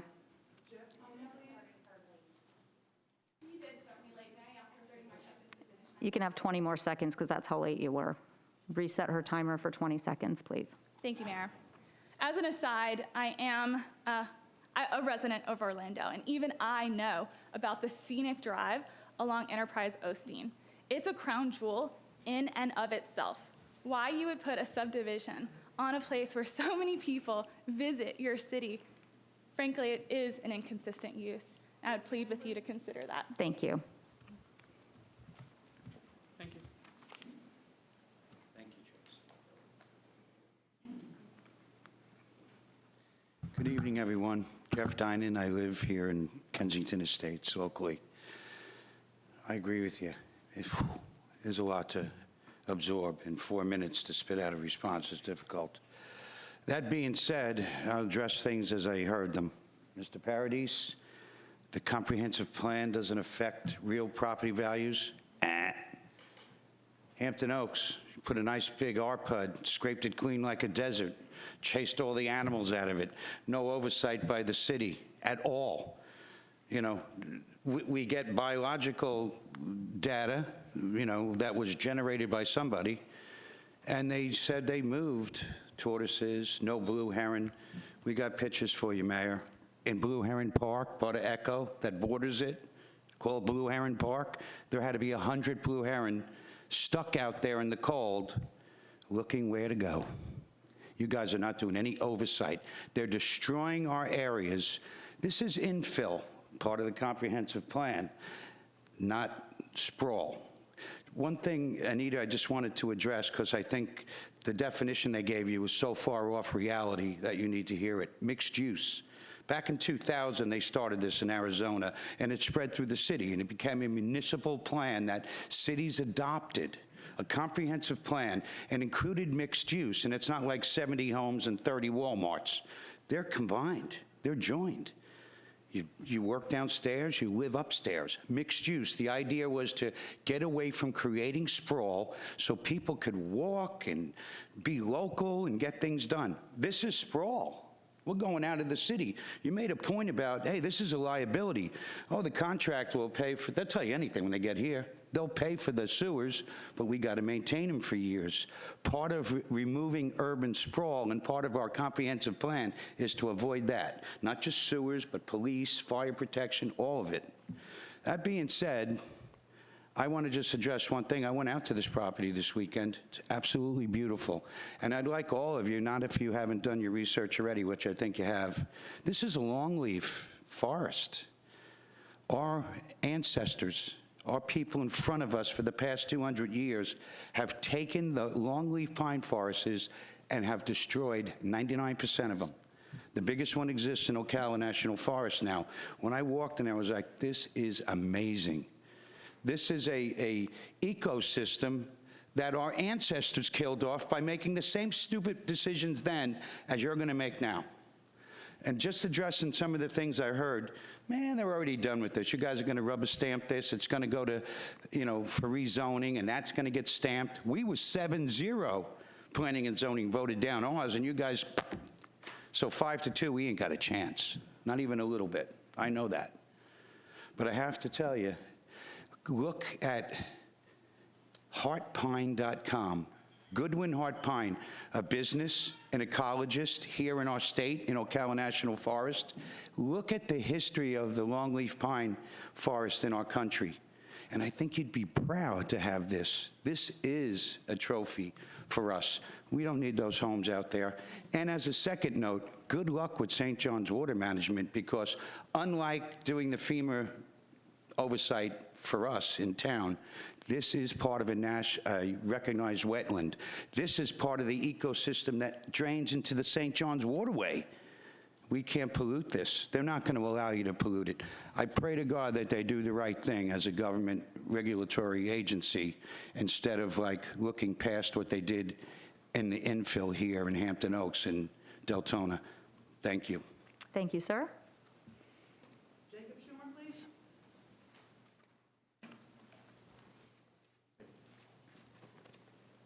Hello again. Again, my name is Jacob Schumer. I'm with the law firm Shepard Smith, Colmeyer & Hand, and I represent a group of landowners in Osteen. And they hired me because I am an expert in local government issues, and our firm only does local government issues. And one thing that Mr. Paradise mentioned is that the comprehensive plan is an overarching policy, and then you move on to the zoning. Really, one thing that we call the comprehensive plan is the constitution of land use for your local government. That means that while the staff input is important, ultimately the decision is legislative, as you've heard, and this is where your expertise as representatives of the people gets to chime in. You are the experts, and there's really one good reason to approve this application, and that's because you believe that there should be a block of dense houses there. After you approve this application, if you do, that's when it becomes a matter of checking boxes. Right now, it's about the voice of the people, what the people want with their city. After this, it becomes clockwork, and all they have to do is check boxes, and they get a bunch of houses on a property. And I'm going to discuss two reasons why, based on my history, why you might not want to do that. And one is the permanent asset of D Ranch and the ecosystem to the south that Ms. Dean mentioned. As she mentioned, all the different ways that an abutting development can hurt a ecosystem, we have a history with that. We've been involved in the litigation over the Split Oak Preserve in Orange County, which you may have heard of because there's currently big litigation there. Development all around the preserve was allowed to go out of control, and it's been done real damage to the preserve itself, to the point where the local governments are basically arguing over whether or not it should be preserved. And of course, Orange County made their voices heard and voted by over 85% to keep it and to preserve it from future damage. And that both represents how development along the borders of nature preserves can hurt those nature preserves, but also how valuable those nature preserves are to the citizens that live nearby them. It increases property values. It provides outdoor recreation when a lot of times it's very hard to escape pavement, to escape urban sprawl. And so it's not exactly a clear question on whether or not the long-term health and long-term fiscal health of the city would demand just more houses. Another reason is that this is a permanent decision. You can't grant a comprehensive land use amendment to allow for additional entitlements and then just easily take it back again. Right now, it sounds like there's a lot of discussion about comprehensive plan changes for the city, as well as comprehensive plan changes for the JPA, or changes to the JPA. And there's a lot of discussion about what you want the future to be for that area. And so once you grant this comprehensive plan amendment, that's it for that area. There's going to be something or some entitlement there for a lot of development, for a lot of houses, and there's no going back there. And there's no legal reason why you have to grant it now. And it's, Mr. Paradise mentioned that the application is the same as June as months ago when it was transmitted. But I believe the factual situation has changed because the county, that report, which the same report from last summer, it's the same report today, presumed that that east application was going to be approved and that density was going to be what was going to be working with the west side. So clearly things are are different than expected, and there's no reason. Thank you, sir. Seth Eubank, and then Lori Shu, Glenda Ross, Richard Tracy, and Terry Ellis. Seth Eubank, please. Hello, my name is Seth Eubank. I live at 665 Enterprise Osteen Road, which is one of the 4-acre parcels that butts up to this proposed development. I don't know, I'm a little disappointed, I guess, that, something that hasn't come up is, how the community around this feels about it. It doesn't seem like that's even really a question on anybody's mind as to how this is impacting us that live there. And, we've all invested, money and sweat equity into our properties, moved from high-density areas to the country, and to find out that, the rules can be changed once we've moved there and laid ourselves on the line, invested our money. I feel that, the tortoises are looked after more than us when it comes to, what's impacted by this. And, does it matter? Does it matter what we feel about it? This is somebody proposing a project so that they can make some money, and they bought some property with the understanding that it was a agricultural property. We as well bought our property knowing it's an agricultural property. We're not asking others to bend to our will to, accommodate us when, the rules were, this is an agricultural property. We don't want the density. Right now I can go out in my backyard and at night and it's pitch black and there's no noise. I can actually, there's 40 acres between 3 of my neighbors and us, and I could probably yell and talk to them at night because it's so quiet and peaceful out there. And that is all gonna change if this comes to be. And I would really just hope that, you would understand where we're coming from, because it's not just me saying that. There's a lot of us that live out here that, that's why we live out here. We got away. I used to live in Avalon Park in Orlando, and it is, I don't know if any of you are familiar with that, but it is so dense back there. It's traffic nonstop. There's people walking in front of you can look in your freaking house as they're walking down the sidewalk, watch you eating dinner, sitting on the couch watching TV. We don't want that out here. And I would really hope that y'all understand where we're coming from, and that it's not just one guy that spit out a bunch of money and is trying to get rich off a property that he knew was agricultural when he bought it. Thank you. Thank you, sir. Lori Shu, please.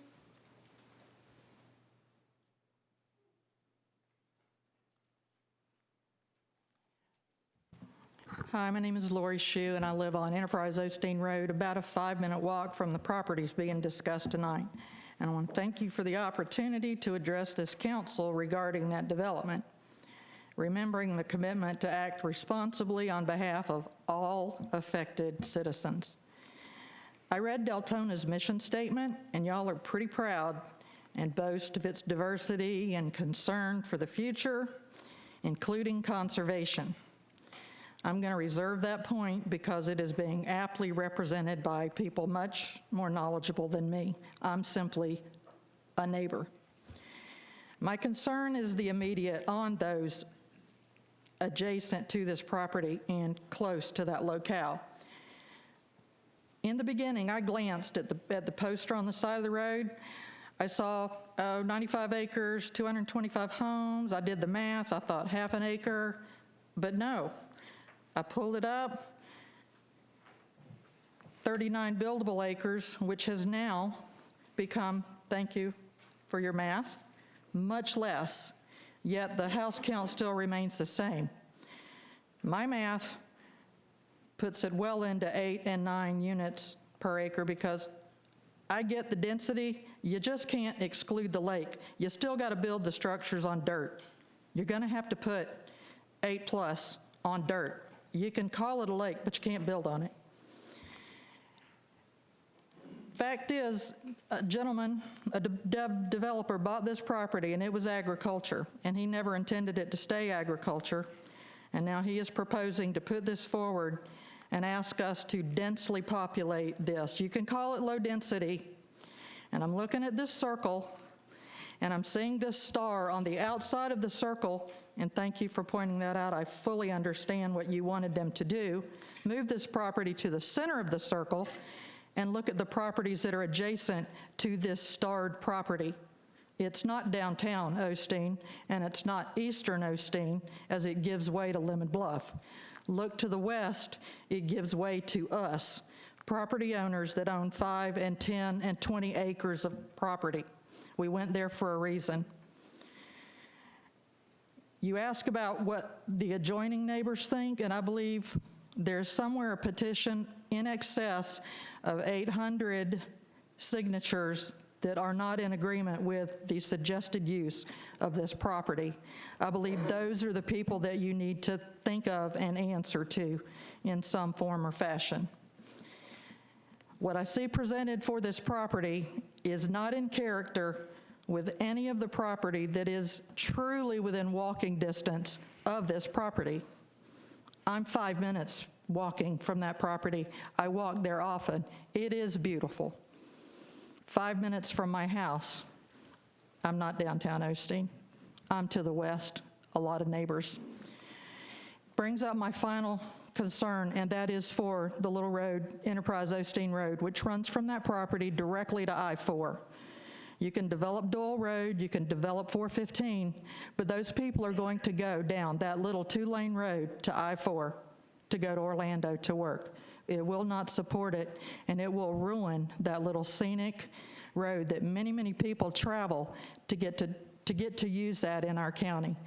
So I ask you to please protect the wetlands, protect the road, protect the community that is already there, and use the land appropriately. There's lots more parcels to be used for Deltona to grow. Thank you very much for your time. Thank you, ma'am. Glenda Ross, please.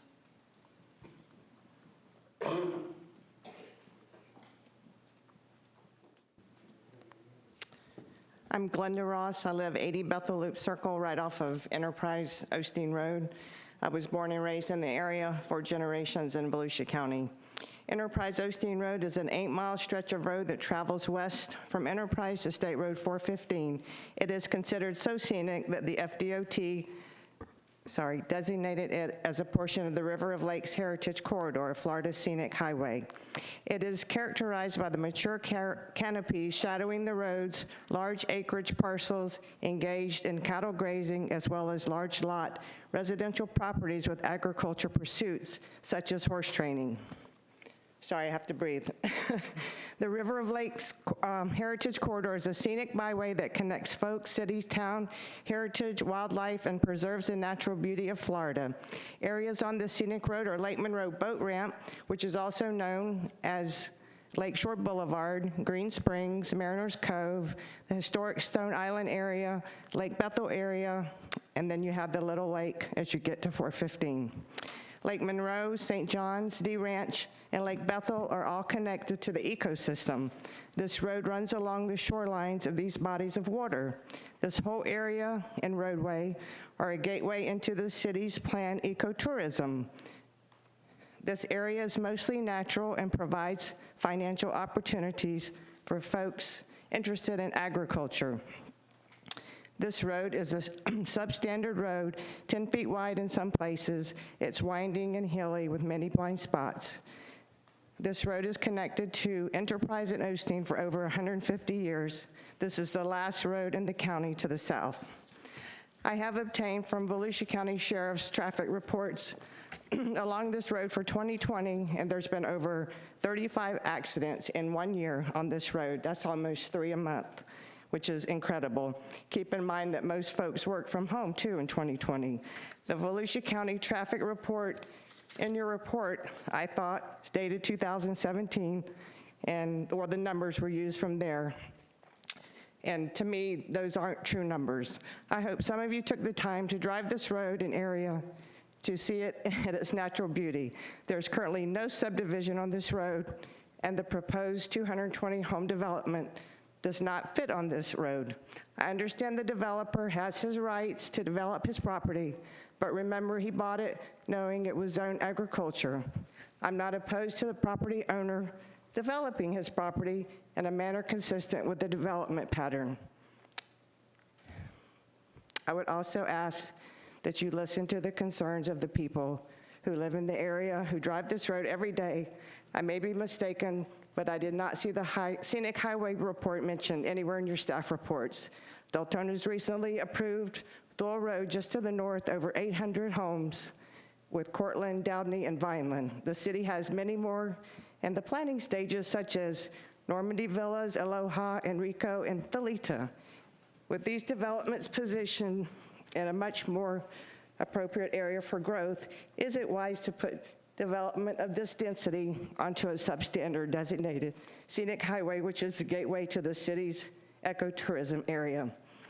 And I was also wondering why this was presented to the P&Z prior to the commission being given the opportunity to consider it. I just ask that you please deny this comp plan change, and I apologize for my nervousness. I'm not a speaker, but that round circle up there, it may be zone low density. Every house out there is on at least 2 acres. They can call it what they want, but it's not character of the area. Thank you very much. Richard Tracy, I apologize.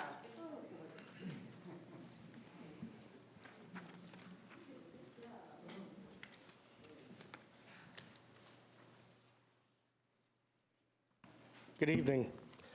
I'm not a resident of Deltona. I would be what's considered collateral damage if this thing goes through. I live over on Lake Bethel. If any of you have driven that road, Enterprise Road, from the Children's Methodist Home out to 415, you know the character of the area. You know that road cannot support any additional traffic. And regardless of what the developer's traffic study may say, you know, if you live in that area, people are not going out Cortland to Doyle. Everybody already avoids Doyle and takes Enterprise as a shortcut to circumvent the traffic. That's just one point. Tonight is the first domino in a chain. If you accept an amendment to the land use, you're starting the dominoes to allow all these homes to go in. It's the first step. You need to stop it at the first step. Back up, take another hard look at this. Go to the citizens in the community that are outside of the city of Deltona. Have a special meeting for those folks to come in and express our concerns. This is a bad idea. It's a very bad idea. And while he can talk all he wants about compensating storage for the stormwater, Stone Island has compensating storage. Take a look at what happens there when we get a lot of rain. Everybody gets their house in canoes. I've lived in this area for over 30 years. In that area, Lake Bethel, for 30 years. I've watched the development grow up around there. We bought in that area to stay in a rural area. If you want transitional zoning, I don't think anybody would have an objection to 1 house per acre. That's more characteristic of the neighborhood. 1 to 5 acres is actually more characteristic of the neighborhood. But when you start trying to cram 4 per acre, and your acres are reduced because you're backing out the wetlands, you're backing out the pond area, your density is increasing. 200 plus homes on that road is not going to fly.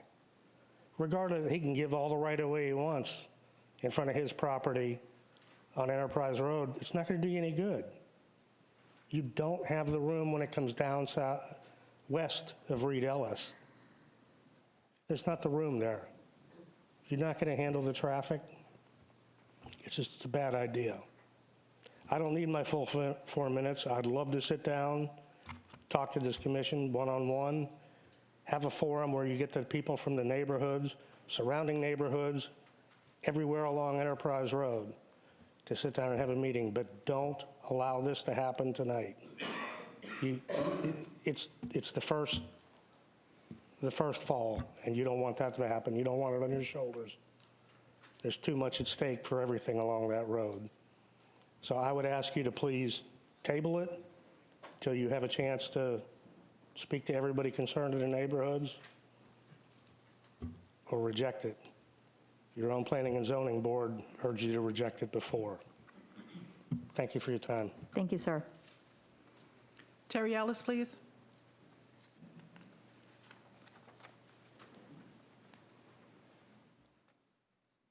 Good evening, everyone.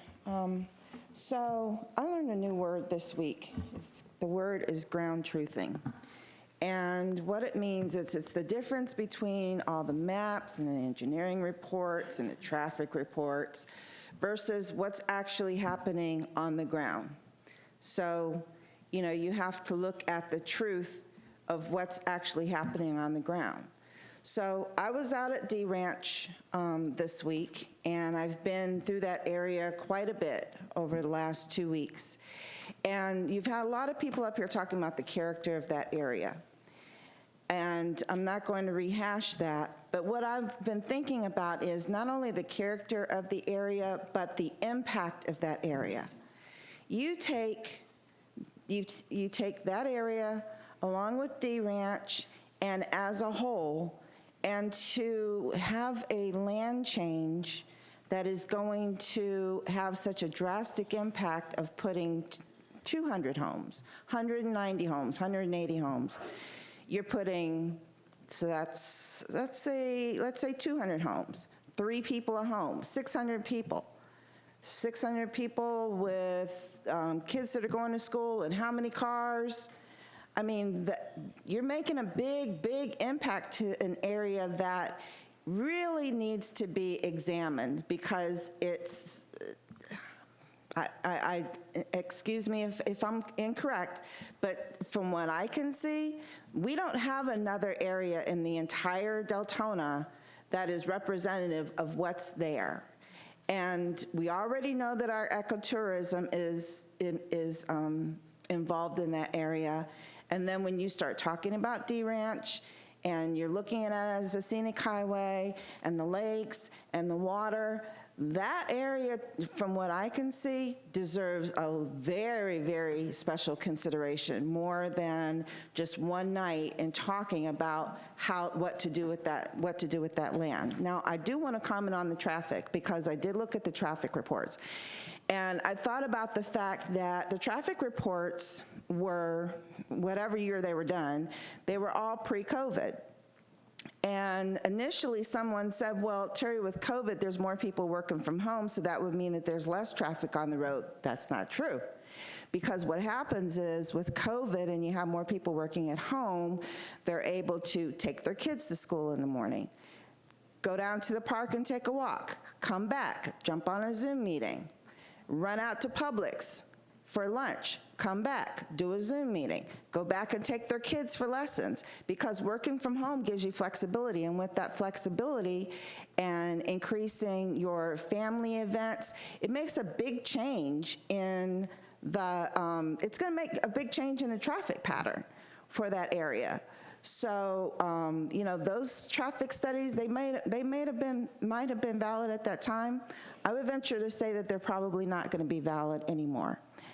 And then lastly, I want to talk about just, and this was briefly skimmed upon, but, I've seen various reports over the last few weeks about our housing needs. And some of them have some of them include the infill houses, some of them include the new developments, some of them leave out the new developments. I really, to me, I don't see where we have one report that says exactly how many homes are going to be created versus what we need in the future. So I would hope that this commission would take a good look at the housing needs compared to that 2030 benchmark. Thank you. Okay, thank you.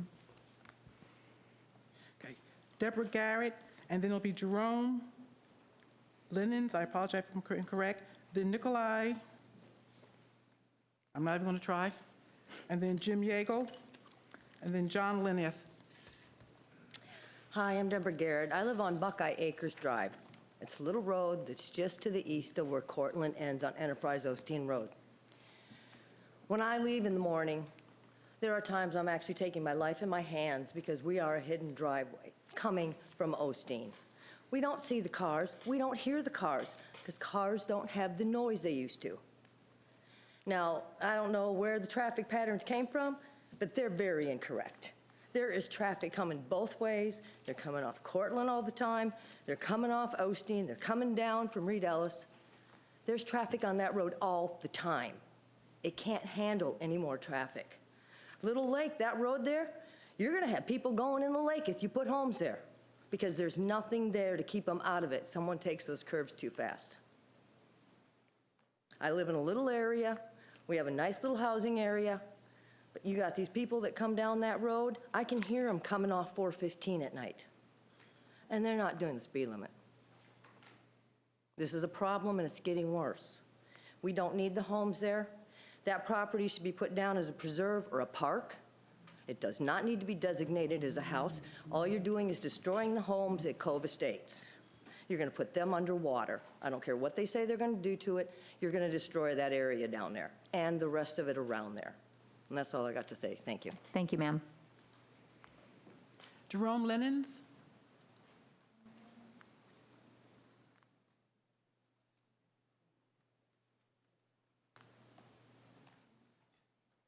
I think we're all concerned about that area. It's pristine. Where are all the animals going to go? They're fleeing now. We're seeing animals that we haven't seen. Also, the traffic is getting out of sight. It's all these new homes being built every place around us. I live in the Cove. One side of us, they're building a big subdivision, and then in the back of us, they're going to build another big subdivision. It's getting out of hand with all these homes being built. That's all I have to say. Thank you, sir. Nikolai Karpowicz?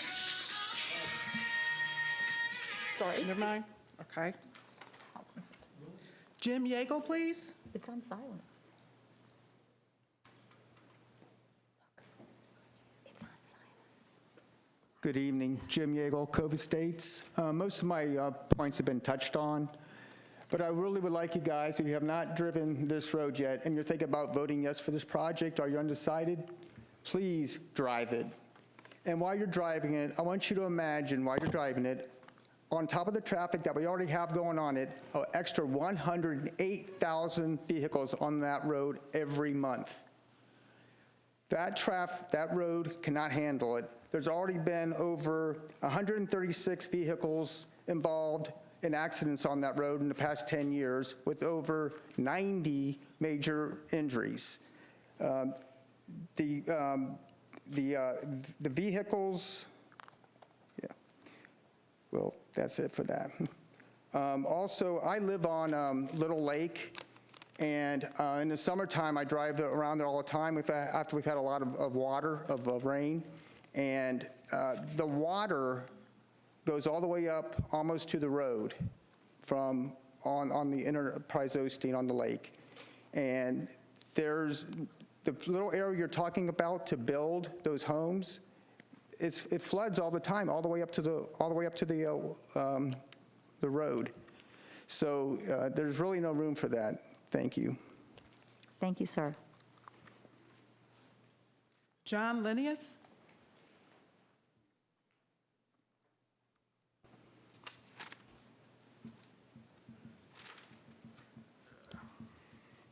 Good evening. I live on Eagle Point North. It's in the Cove also, Cove Estates. I moved in there in 2006. I built a new home in 2017. Okay, I don't know. I just like to deal with facts. When I built my house, I had to build my house 30 feet above sea level. To build my house 30 feet above sea level, I built my house 52 inches above Eagle Point North Road. Last year, thank God, we didn't have a hurricane in this area. We did have rain, a lot of rain. That road was flooded. In November of last year, Deltona had, in one weekend, had 7 inches of rain. If that 7 inches of rain would have come in this area, now remember, now I always said that Eagle Point North Road was already flooded. Where do you think that water's going to go?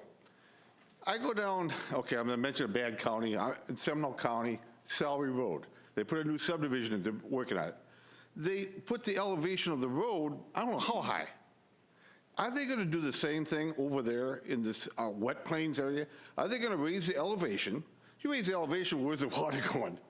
It's not going to disappear. You can cheat nature. You can get these lawyers together, and they sit there and say, well, we're going to designate this area as a floodplain. Mother Nature knows better. Mother Nature is going to go where it wants. You've got a floodplain. Let's deal with it. Thank you. Thank you, sir.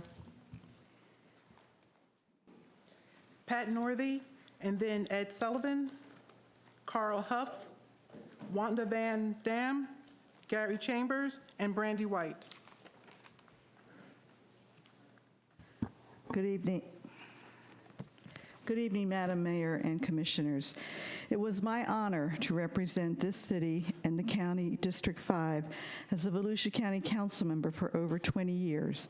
And while the district boundaries changed several times over those 2 decades and will again next year because of the census, the district generally included this city, DeBary, Enterprise, and Osteen. I became intimately familiar with the district, its environment, the economic conditions that drove development, the need for schools when the population exploded, the desire to have full services in this corner of the county, the hunt for a hospital, and the sense of place that we were close but far away. These all continue to be a factor in the district and for the folks who call this city home. That is why it is important for you all to step back, take a deep breath, and recognize that your vote tonight to update the comp plan as presented in this agenda item will have a dramatic impact on the Deltona citizens you serve and the neighborhood in question. If you move this comp plan change, you are absolutely changing the character of the neighborhood. You will be adding small lot size homes to an area that is predominantly a rural residential neighborhood of multi-acreage home sites. When the rezoning to come with the comp plan change, you will be adding about 200 homes and the traffic that comes with those homes onto a scenic highway, the River of Lakes Heritage Corridor. You will be redefining forever that sense of place along that corridor, our community, and for those who call this area home. Character counts. It counts when you choose a place to put down roots. You expect your neighborhood to maintain that character. We used to talk about our towns as neighborhoods here in Deltona. The changes that this comp plan will make in this neighborhood will change forever the character of it. I fought in the corporation wars and the JPA wars, and I don't use that language lightly. Neighbors against neighbor in the incorporation battle with scars that still show today. And while this property is not in the JPA, it is adjacent to those who, while not in our city, fought battle after battle with this government in trying to protect the character of their community. We had a truce and then a JPA, and candidly, it's been an uneasy peace. This could be the first tear in that delicate peace. I serve on your P&Z board. We rejected this comp plan change, and we have serious issues with the rezoning item that came after it. I understand that the board is a requirement of the process. It would be my hope that you would not view us as just that, a pesky board that you have to staff, but a board that represents the neighbors and the neighborhoods of this city, and essentially said, this is too much in this place. We said it changes the character of the neighborhood, and we voted it down. So should you. Finally, I just want to thank publicly the professionals that staff the Planning and Zoning Department and our board, always prepared and always professional. I appreciate the hard work they do for us and to get it right. Thank you. Thank you, ma'am. Ed Sullivan, please.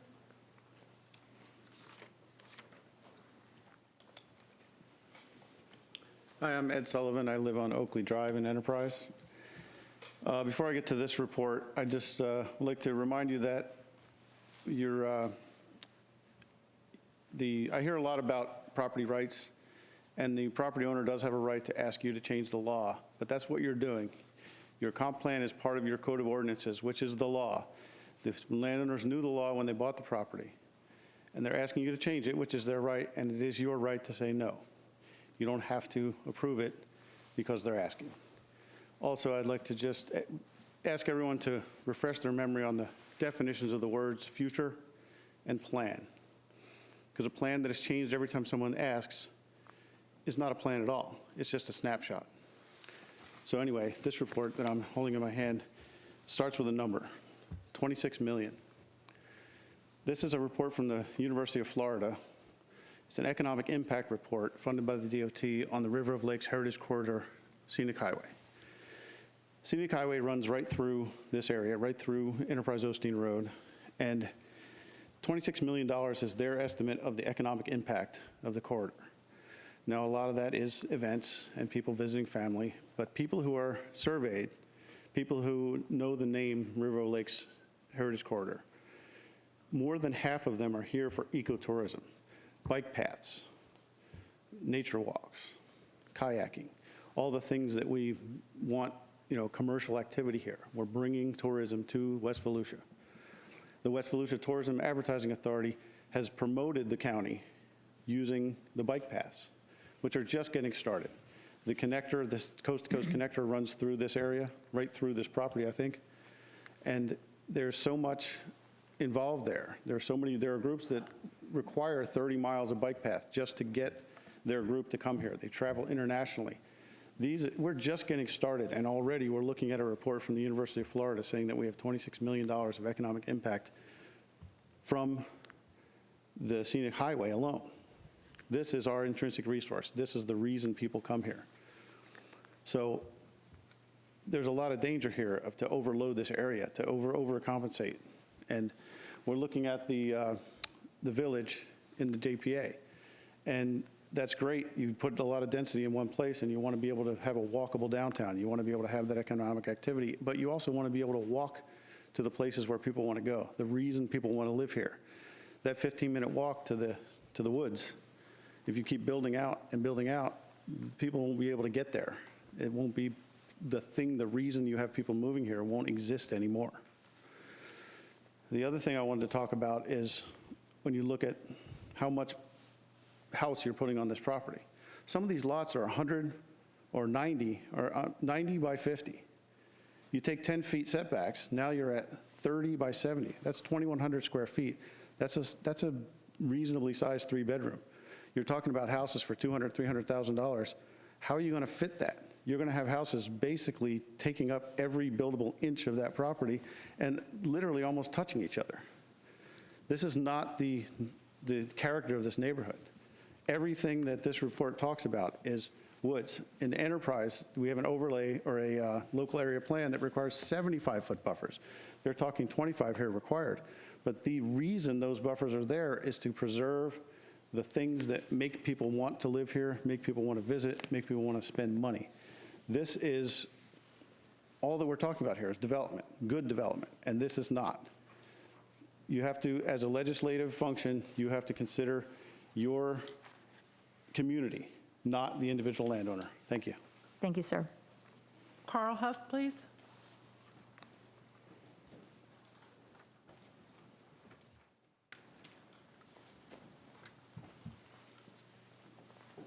Hey, Carl. Hi, I'm Carl Hoff. I live in Enterprise on Bethel Oaks Lane. I can't believe I'm here again, but not my first rodeo, folks. I don't live in Deltona, obviously, so I can't vote for any of y'all, and I can't vote against any of y'all.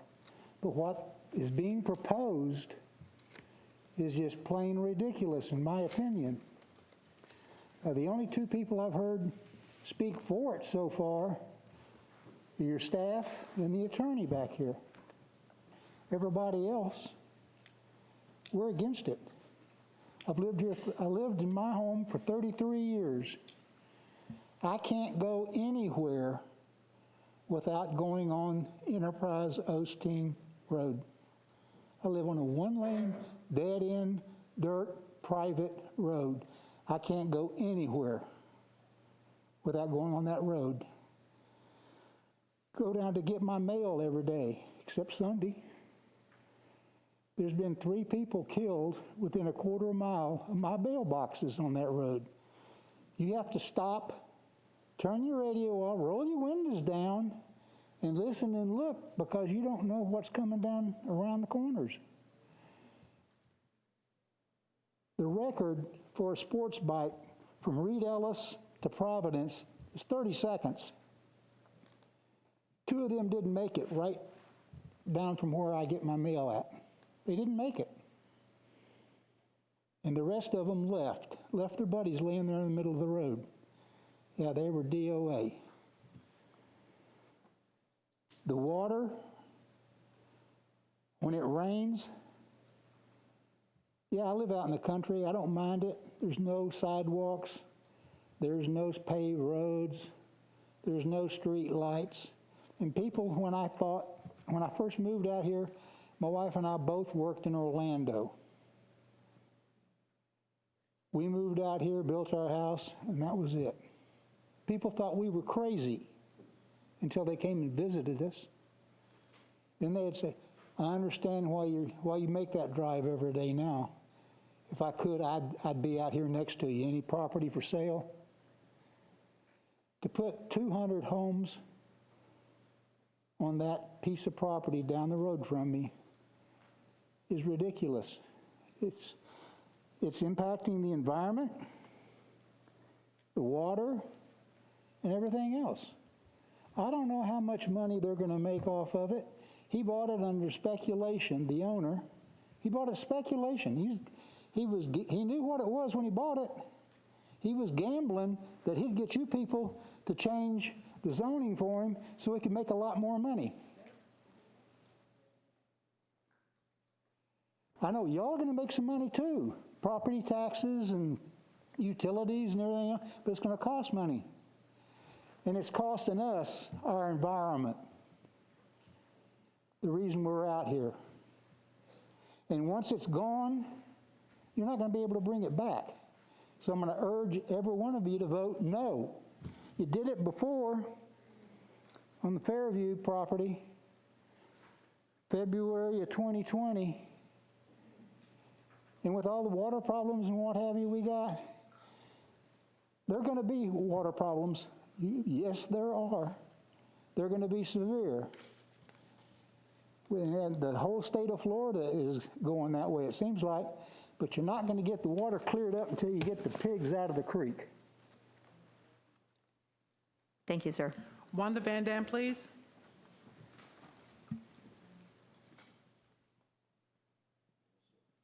Good evening. For the record, my name is Wanda Van Dam. I live off from Lemon Bluff Road in Osteen, as I have for the past 30 years. One thing I could not help but notice is that in his presentation tonight, Mr. Watts referred to the future land use map. He has done that each and every time he's presented this property or the other property to you, the future land use map. And he states that this property and this development is going to fit because it fits in the future land use map. But I'm going to ask you to look at another category that takes just as much prominence on the staff report, and that is the existing land use. And when you look at your staff report, the staff report points out to you that to the north, you have large lot residential. To the west, you've got agricultural. To the south, you've got sub-large lot residential, and you've got the D Ranch Preserve. That is what is on that property. It is not urban low intensity. That may be the future land use, and that may be what's been on that property since 1990, but people aren't developing at that density. So when we're talking about what's there and what fits, I got to ask you, is that going to fit in that neighborhood? Sure, the microphone is up a little bit. Thank you. Sorry. So I just want you to remember, your staff report frequently references such things as the rural nature, agricultural pursuits, bucolic settings, animal husbandry, cattle raising, and conservation. This is all describing uses on the surrounding properties. There are also statements in the report such as traffic volumes on Enterprise Osteen Road have been light because of the low density nature of the surrounding land uses. The reason I'm focusing on this is because you've heard these words all night from different people: character of the area and compatibility. Why are we saying these? They are part of the criteria that you are asked to evaluate in a comp plan change request.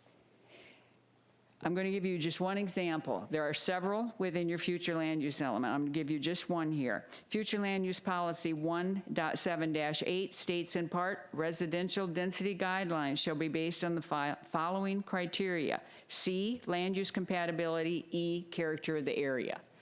So we're not just saying this to say this. This is part of the criteria that is supposed to be looked at. Mr. Watts wants you to look to the east and look to two properties. The first one is the Osteen Enterprise East.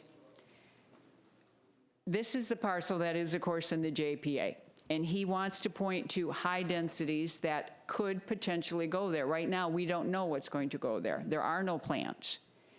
There's talk about reevaluating the JPA. If that happens, we don't know. But even if that's a high density, high intensity development, you've got a 30-acre lake in between the two. So why are you looking at this property to justify putting 200 houses in an area that is agricultural and low-intensity residential, along with the conservation? The other parcel that he wants you to look at is Cove Estates. He's asking you to consider the density of Cove Estates and use that as a precedent for a 500% increase in the density on this property on Enterprise Osteen West. Since we know that Cove Estates evolved from a campground from the 1970s, before current planning regulations, hopefully we can agree that the development at that density on this property would never be allowed today.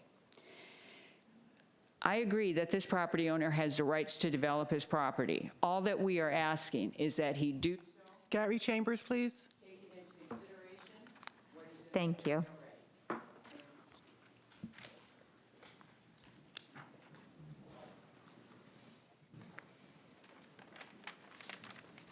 Hi, my name's Gary Chambers, and Seth is my neighbor. And Seth, could you point to our property, please? Yep, it's that one.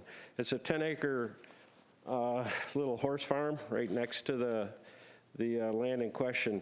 Now, I gave you folks a 4-page handout, and I hope you have them because I have some photographs in there. Before I get into the two concerns, immediate concerns that I have, I took a look at the 2020 Florida state statutes, and specifically Chapter 163. Chapter 163 defines county and municipal planning and land development regulations within the state of Florida.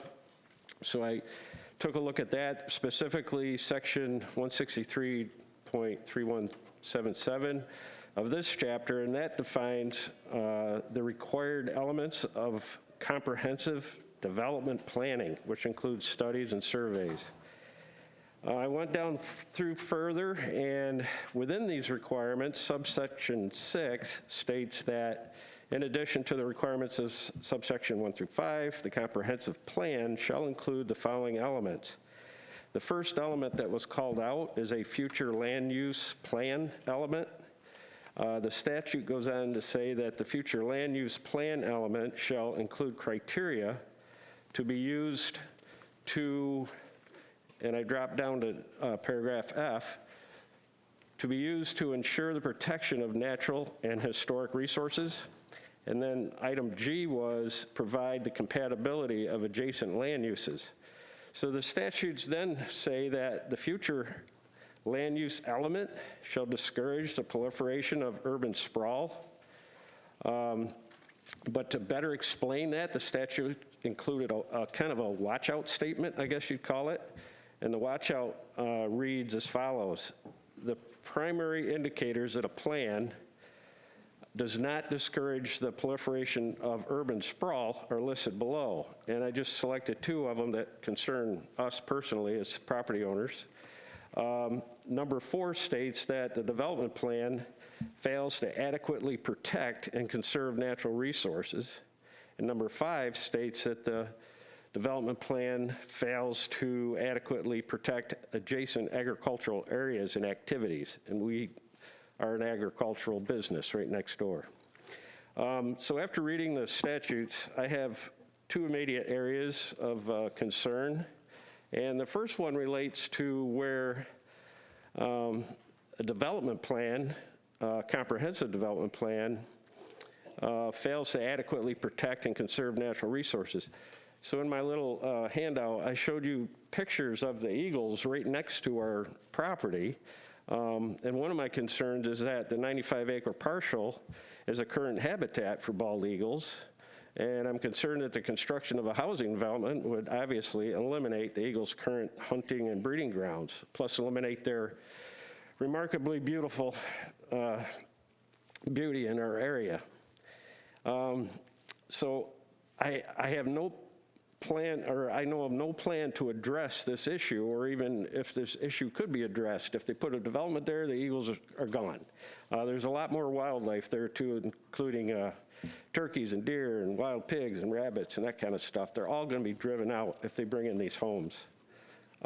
As I stated, we've owned the property since 2014, and I'm running out of time.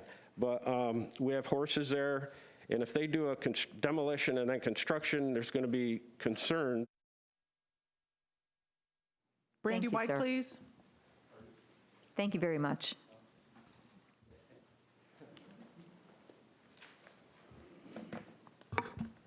Brandy White, Deltona. Public engagement tonight. I love seeing that. Hopefully you guys love seeing such a packed house too, because it should make your job really easy, because your job and duty is to listen to the direction of your constituents. So it should really make tonight really easy. I decided to speak tonight on this because of something I heard during the presentation that was concerning. Actually, it happened several times. There was a reference to our code multiple times, and how that there's an issue with the way that we're doing our calculations. And the reason I bring this up is because it misleads the public, and essentially clearly misleads our representatives. I find that appalling, completely appalling. And it also makes me have to question if the first approval wasn't based on misinformation as well, so you might want to look at some legalities on this. And I only bring that up because what I'm basing my research on is what my government is providing me. And this information provided to me was inconsistent with what not only I read on this presentation, but what I'm hearing from my own elected representatives. Specifically, it's still stating 226 units is what we're approving. But that's not what we heard, but that's not what is said on this document right here that was provided to the public. In addition, there's the calculation issue, because they're saying that it's not misrepresenting numbers if it's our calculation that's causing that. I'm going to have to disagree, but if it is truly a calculation issue in our code, that needs to be addressed today. Tomorrow, at the very least, there needs to be this addressed and corrected, because you are misrepresenting information to the public. You had a lot of us thinking there's only going to be less than 3 houses per acre.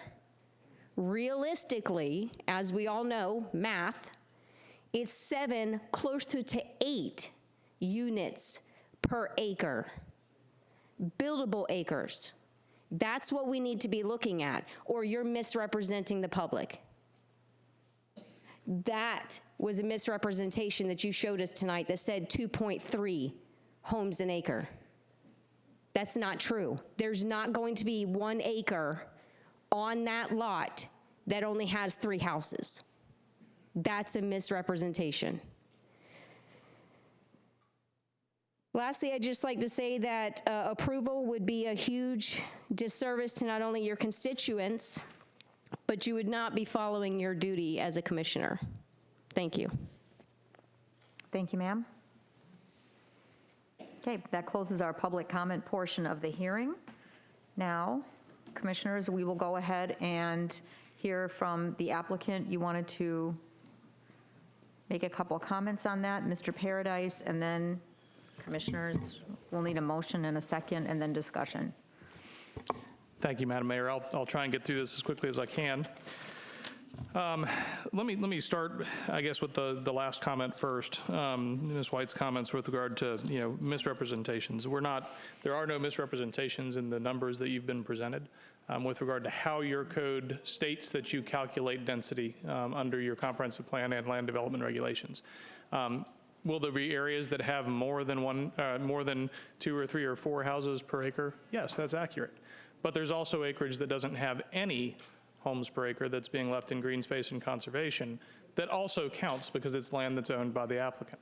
So that's how your code looks at it. You don't have a code that exempts out any conservation areas, any of those other areas that are being preserved from your density calculations.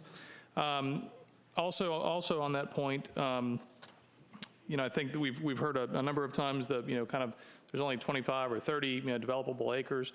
I think it actually comes in somewhere around 75 acres when you look at all the land that's got your stormwater areas, your streets, your amenities, your common areas, and the lot area. It's actually substantially higher.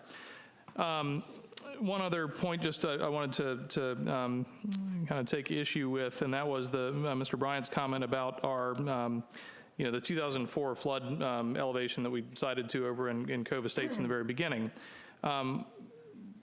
That's not a misrepresentation. When we went and met with them on site, we were told this is the area that we've had the highest flood level. We used that area where they had indicated back in '04 that was the highest point of flooding in their neighborhood, and that's the elevation that we took to deal with kind of how we design the stormwater system down the road.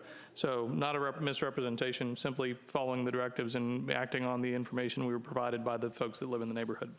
But those aren't really the key issues that I wanted to focus on. What I really wanted to focus on were a couple of comments. Mr. Schuman, the attorney representing some of the other landowners, stated, I think quite accurately, that your future land use, your comprehensive plan, is the Constitution. It's the Constitution of how land will be developed within your city. And the key point to remember here tonight, we've talked about a lot of things that relate to the zoning, but we're not here on zoning. The key point that we're here to talk about tonight is the land use.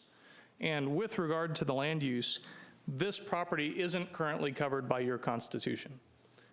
This property does not have a land use classification assigned under your comprehensive plan.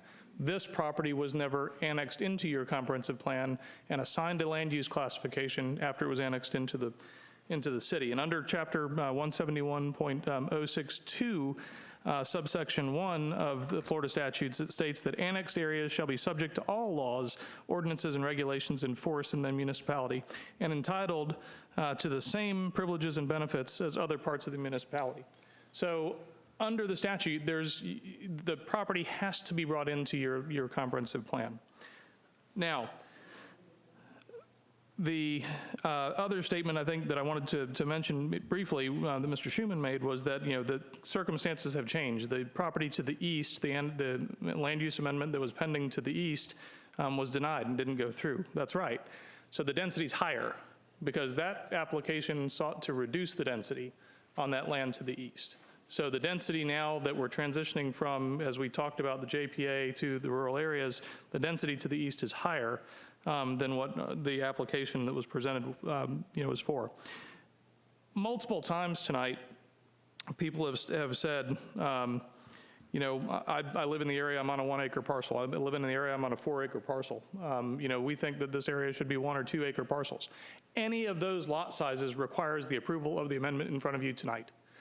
Because the classification that we're asking for is required for anything from a 4.9 acre lot to 6 units an acre. That's the range of densities under your comprehensive plan in the low density residential application that's in front of you this evening. Ms. Dean with the Conservation Florida made a comment that and let me just back up and say before I get into this, we fully support what their efforts are. We fully support the conservation of D Ranch. We fully support the transition, and the preservation of the land that the state has on the other side of Reed Ellis. We think that is a good and appropriate thing to be done. But the specific comment that stood out was that agricultural development on the land to the north is the thing that's the most consistent and most appropriate. And I wanted to remind you that if you look at your land development regulations, in particular your tree ordinance, your wetland ordinance, all of those ordinances exempt agricultural use from the protections provided by your tree ordinance, by your wetland ordinance. And so if you truly want to have the tools to regulate the property, it needs to be brought into your comprehensive plan, and it needs to be brought into your plan in a manner that where the development of the property will be subject to the review under your land development regulations. If you have a silviculture operation, if you have a cattle operation, if you have any of those other types of agricultural operations that are permissible there at this point in time, those things are exempt from your tree ordinances, your wetland ordinances, as long as they're bona fide agricultural uses. Give me just a second. Another comment, just to briefly touch on, and again, I hate kind of going into the zoning aspects of things, but I'm going to mention this just because it was one of those things that was raised. The discussions of things like, the impact on night sky and things of that nature. All of the recent, zoning applications that you've approved as PDs, I believe, have been consistent, particularly in this area, with requiring the use of international dark sky standards. And that's certainly something that would be in any application that we bring to you from here.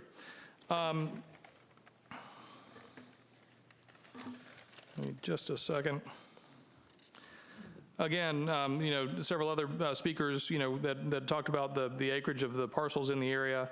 Again, 4-acre parcel, 1-acre parcel, 2-acre parcels, all of those require the same land use that we're asking you to approve this evening. With regard to, the traffic, we know that, traffic is something that you have to look at continuously through the process. You purposefully have a process that requires that you look at traffic at each step. You look at it at land use, you look at it at zoning, you look at it when you go in to get your plat and your development orders approved, so you know from a broad scale, is there capacity? As you narrow down and get more specific, are there improvements needed to make sure that safety is provided and capacity is maintained? And then specifically, what do I have to build in order to develop my property? That's how your process is designed. We're going through that process. We will continue to have to go through that process, regardless of what the ultimate density on the property is concerned. You're not here tonight approving a 226-unit development. You are here tonight bringing property into your constitution that the statutes say you need to bring into your constitution. And you're bringing it into the land use classification that is the predominant land use classification around the city. You have 2 other land use classifications that could go into the area. Conservation, which requires that it be a willing applicant if it's a private property owner, and we're not applying for conservation. And agricultural is there, but it's there only in your comprehensive plan as a holding classification for areas that are transitioning into urban because they're in the city. And so appropriately, your staff has said this is the right classification to apply. And this is the one, whether we end up with acreage lots or whether we end up with smaller lots, this is the classification that your constitution indicates would be, your land use constitution indicates would be appropriate for this property. And then we'll get into the discussion of what the appropriate lot sizes and densities are as we work on the zoning. Now, the comment was made, and I think it was Mr. Schuman again, I'm sorry. Yeah, Mr. Schuman again made the comment about having vested rights, and you kind of have to check the boxes once you approve the land use amendment, but that's actually not accurate. You don't have vested rights in the land use. You don't have vested rights in the maximum density permissible under your land use. As several people have said, you have to look at the character of the area, and you have to then start judging what's the appropriate density, what's the appropriate lot sizes based on that. And your comp plan provides that process. Your land development regulations provide that process. But we first have to be incorporated into your comprehensive plan. And vested rights then come as you get zoning in place and then as you get platting and things of that nature in place. The comment was made a couple of times, we haven't talked about this enough, we haven't studied and looked in this area enough. I disagree. We've been in process on this for over 2 years. We've had multiple hearings at your planning board, at the commission. It's gone through VGMC, it's gone through state review. Before that, there's been an awful lot of review for the JPA, a lot of discussions in what the development of this area should be in the future. And we are, as your staff has concluded, consistent with all of those discussions and policies. I think,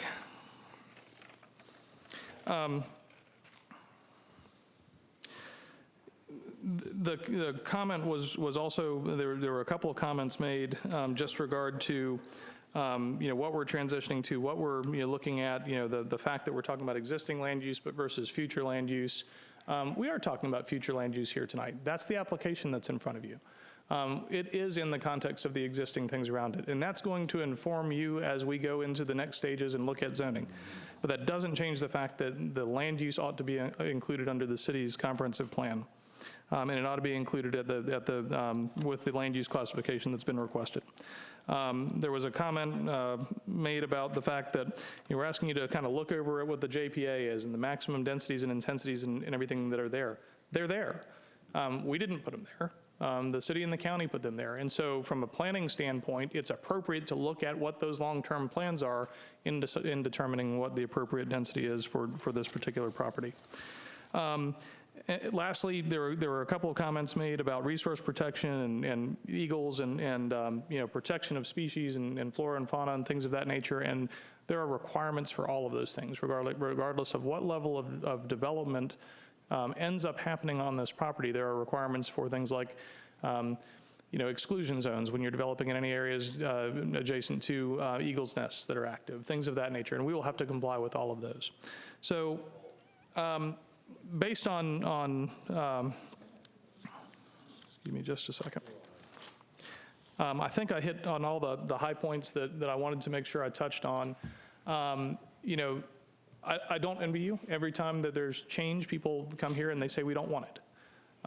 But you have to keep in mind the context of the thing in front of you this evening.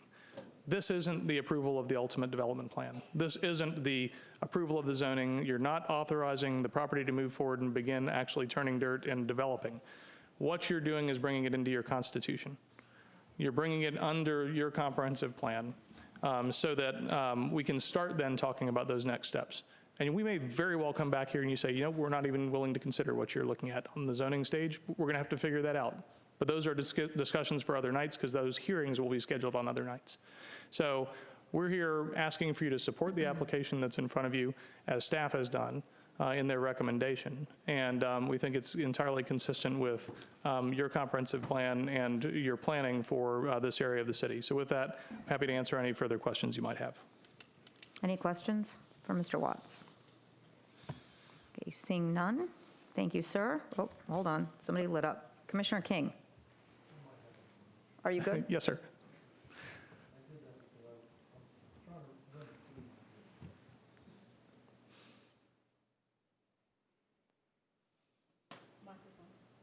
Thank you. Is that better? Yes, sir. So I'm trying to make sure I have it clear. Tonight, we're putting this into our plan. That's what we're about right now. Is that correct? Am I That's right? correct. Okay. Based on what we do tonight, would determine what you do next, right? So depending on your comprehensive plan classification, your zoning has to be consistent with your comprehensive plan. You can't have zoning that is inconsistent with your comprehensive plan, as I'm sure your attorney and your staff will all attest. This land use classification provides a range of densities and intensities. And so our zoning has to be consistent with that range. And that range is from, I think, 4.9 acres per lot to 6 units per acre. It's a very broad range, but that's what your classification is set up to cover. Right. So I guess my question is,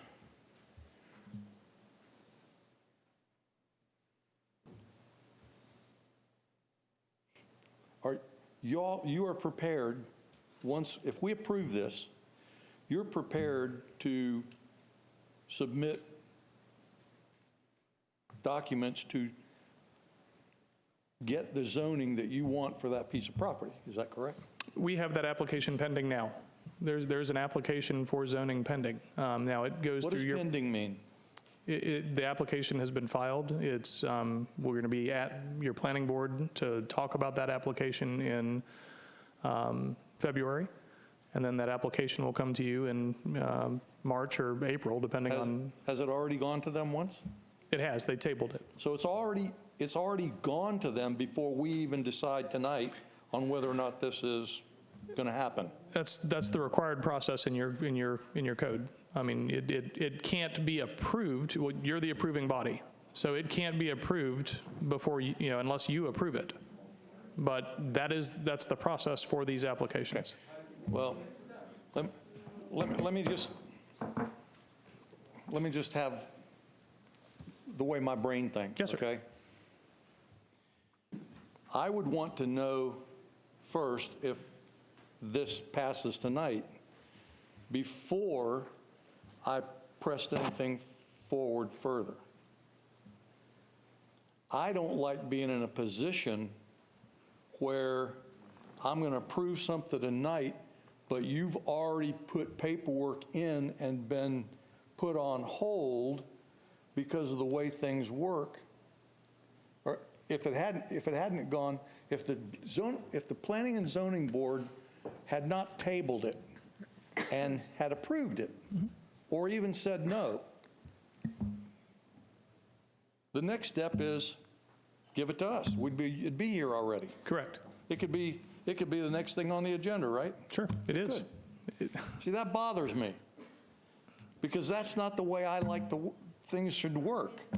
It's like putting the cart before the horse. And I certainly understand that. But Commissioner King, with all due respect, what as landowners, we have to follow your process, and so we submit applications. There's not a rule that says this one has to be fully considered before the next one's submitted. So oftentimes, I think almost invariably, they're submitted together. I understand that. Yeah. I understand that. Yeah. And this is another instance where we're putting the cart before the horse, and we've said we want to do something to change this so that we don't get the cart before the horse, and yet we continue to do the same thing. And that bothers me. So I just want to make sure, see, because what's going to happen now is if this is approved, then boom, you're going to be back here, and we'll have to decide whether or not we're going to allow the zoning for you to be able to put 0 to 6 homes on a piece of property. But that's the process. I mean, that's the process. That's how your code is written. I get it. Yeah. I get it. So we can follow. We get to follow the rules, and that's what we're attempting to do. And we made the rules. Yeah. We know the rules are broken, but we haven't fixed them yet. Right. But I will tell you, as long as they're not fixed, you can take advantage of that. So it's a good thing. I understand it's not. I don't think we're taking advantage of anything. Okay. I think it's consistent with how most jurisdictions operate. I'm good. Thank you. Ladies and gentlemen in the audience, we had a portion for public comment.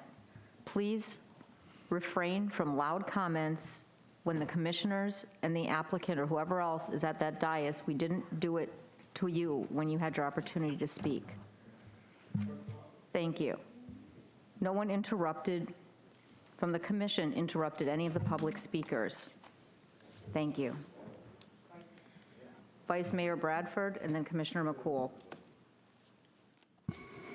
Commissioner King, I understand your frustration.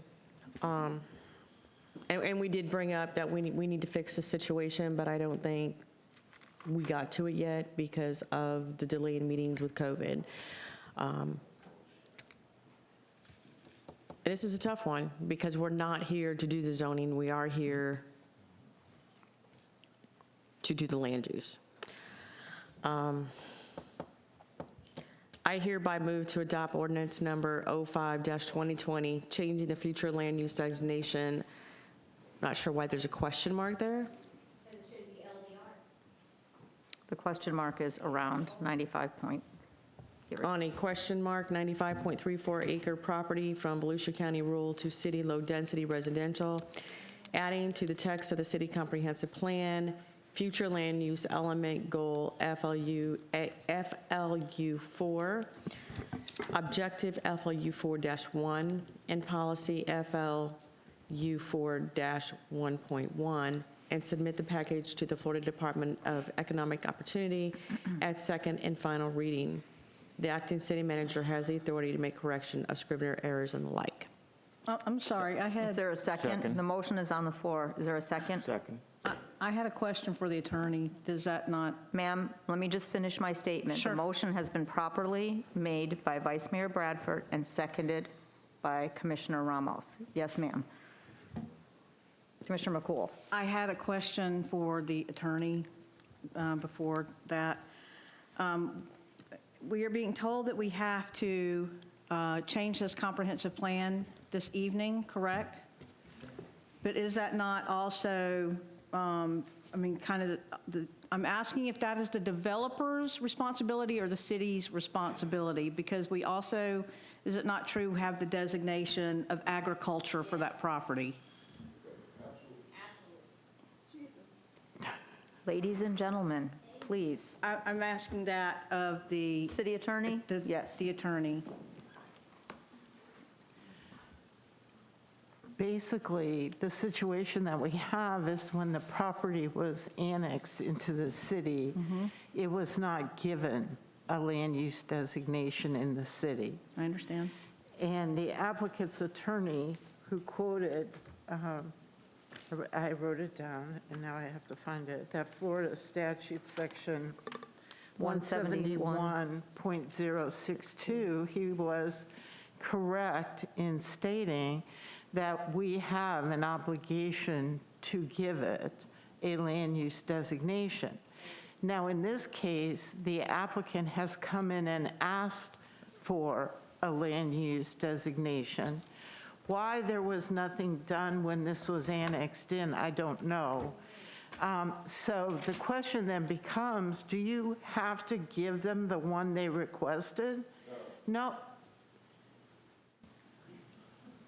No, you do not. Or you could just ask members of the audience to answer for me. But you do, in the end, have to give them or assign them a land use category that is within your comprehensive plan. Is that, Ron? Do you, So what I am asking is if we were comparing apples to apples, before I personally vote on this, if we're comparing apples to apples, in a functioning city atmosphere, we would have designated this before this term, and it would have been the city's right to make the designation of this comprehensive land use. At the annexation, at the time of annexation. Exactly. And for whatever reason, it wasn't done. Isn't that correct, Ron? Okay, so this is a situation where it wasn't done. The applicant basically acquired the property, wanted to come in and ask for it to be part of the comprehensive plan, which they have a right to ask, and there are limited categories that could be assigned to this property. I understand that completely, and what I'm asking is if I have the right to vote no on this based on my thought that it should be tabled because we are still, I'm asking so I can vote properly for myself, that we have upcoming strategic planning, that we have eco-development in discussion, and we have not discussed these as part of our comprehensive land use plan. So I am asking before I make my vote if that is, that the city could potentially, if we denied this, the city could make its own designation of this land based on what our need is after, when we have strategic planning and when our eco project is presented to us. And we could designate it as agriculture. Is that true? The land use, we have a designated agriculture in our comprehensive land use plan. But Ron, didn't you say that was a holding pattern designation?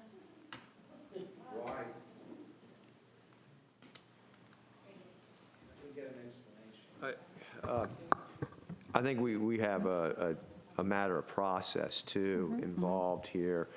in the fact that you have the ability to deny the request of the applicant.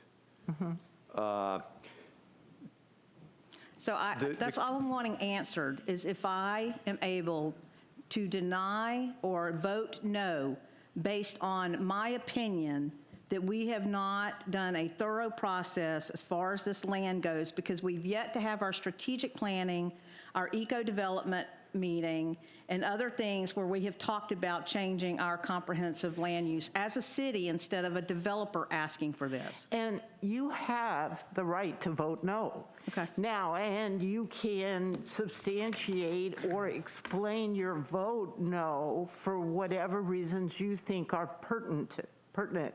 However, in this whole application process that the applicant has gone through and that Ron has reviewed, the issues that you raised were not considered important as far as part of that process. So on one hand, I'm not saying they shouldn't be, but they are not. And you have the right to vote no and say that they should be, and because those things were not addressed in the manner that you felt was appropriate, then you can vote no. So the concerns that I brought up is more properly moved towards a zoning. And I'm asking that if I vote yes on this tonight, yes, and move it forward, that when it comes to the designated zoning, and as a commission, we say we don't want the zoning that the developer is bringing forth, okay? Yes. We can deny that, and then where does that leave the developer as far as what they can develop on that property?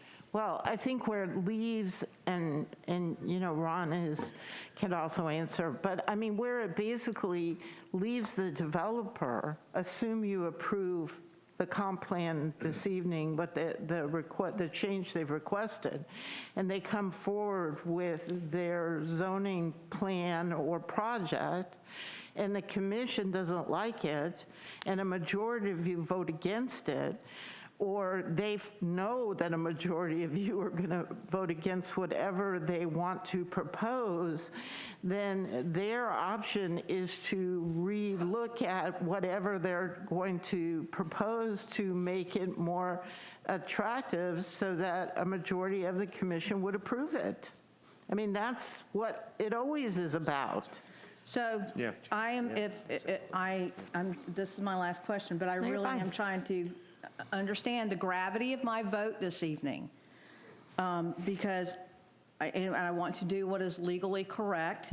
And what I thought that was to be is to listen to my constituents this evening who have brought forth compelling information, okay, based on the number that we need, based on all of these. So I am just trying to make sure that I'm voting what my residents say on the comprehensive land use. I understand that they can't, they can bring stuff to me, if I'm understanding properly, during a quasi-judicial, but this is legislative, and once we vote this, it's done forever, correct? Well, it is done unless there is some attempt. I mean, the comp plan is still a living document, so you can always amend, the comp plan. It's not like written in stone forever and a day, but it is but I would also tell you, and that's why land use is so difficult, because it is complicated. But I would also tell you that there would be a large burden in trying to change that, particularly if the applicant is given that category and then you would decide you don't want them to have it. So, I mean, that's not simple either, but I think that Commissioner, I think the answer is, if you in good conscience believe that based on what you've heard this evening, that you feel that you feel the obligation to vote no, then vote no. And if you do vote no, the status quo would be maintained, the county rural land use designation. If we vote no and it is a simple majority, is that correct? Or a supermajority this evening on a comp plan? It's a simple majority. It's a simple majority. Simple majority. You good, Commissioner? Done? Sure. Commissioner Sosa, then Vice Mayor, then Commissioner King. Okay. I do have a question for Mr. Paradise. Now, sir. We, according to what I'm just hearing, we only have agricultural, conservation, and low-density residential. Do we not also have rural and RE1 within our comp plan? We do not have a rural land use designation. We have other land use categories like medium-density residential, high-density residential, commercial, and so forth. We've got an agricultural land use designation, and like you said, a conservation as well, then LDR. So RE1 doesn't fall into any of that? Most of the RE1 zoning classified areas are designated as LDR on the future land use map. LDR. All right, thank you. Okay, Vice Mayor? Quick question. Is there requirements to become agriculture? Like, I know we have a certain parcel in my district that's kind of looks commercial, but it's surrounded by cattle. And they've got a agriculture classification, and that is used as a tax break. So what's the requirements? That is a decision that was, that particular instance was a decision rendered by The commission. But isn't there requirements to receive that aquaculture, which is I have to have a donkey and some cows or some It's a bona fide horses or agricultural use. something on it to actually consider it to be agriculture, even though it's not really agricultural. And it is a huge tax break. That doesn't mean it's right. But I thought there was some classification that you had to have in order to designate a property agriculture, or is that just for tax purposes? It's just for tax purposes. It's just for tax dollars? Yes, ma'am. Okay. Yeah. Commissioner King?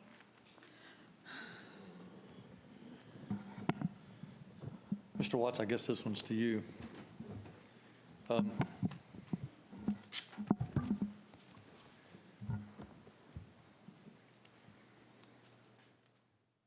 I think it's important to put the property into the city plan.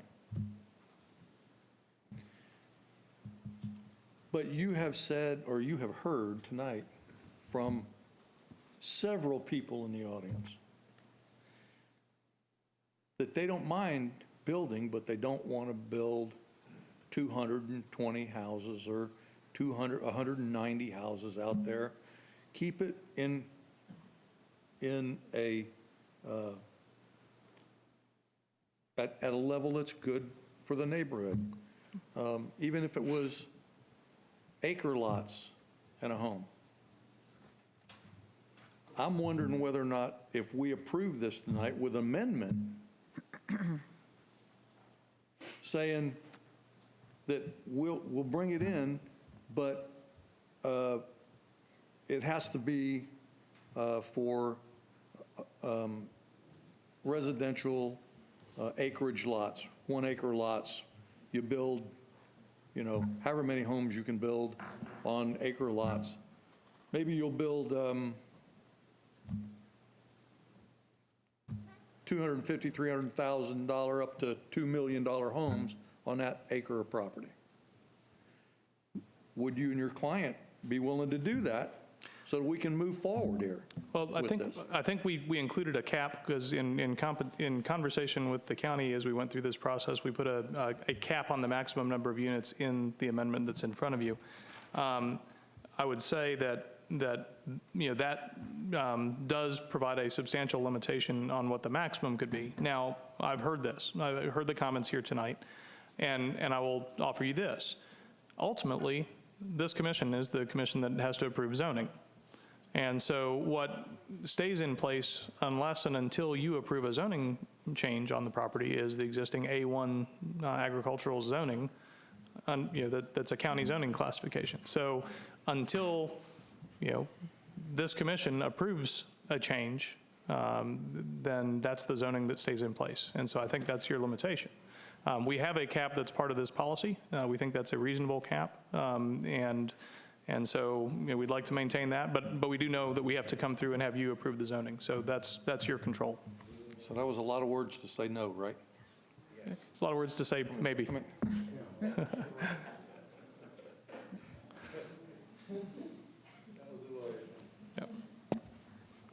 Okay. I'll tell you later what I think about that. Yes, sir. A lot of words or very few words. Yes, sir. Very scriptural. Okay? Thank you. I'm good. I'm done.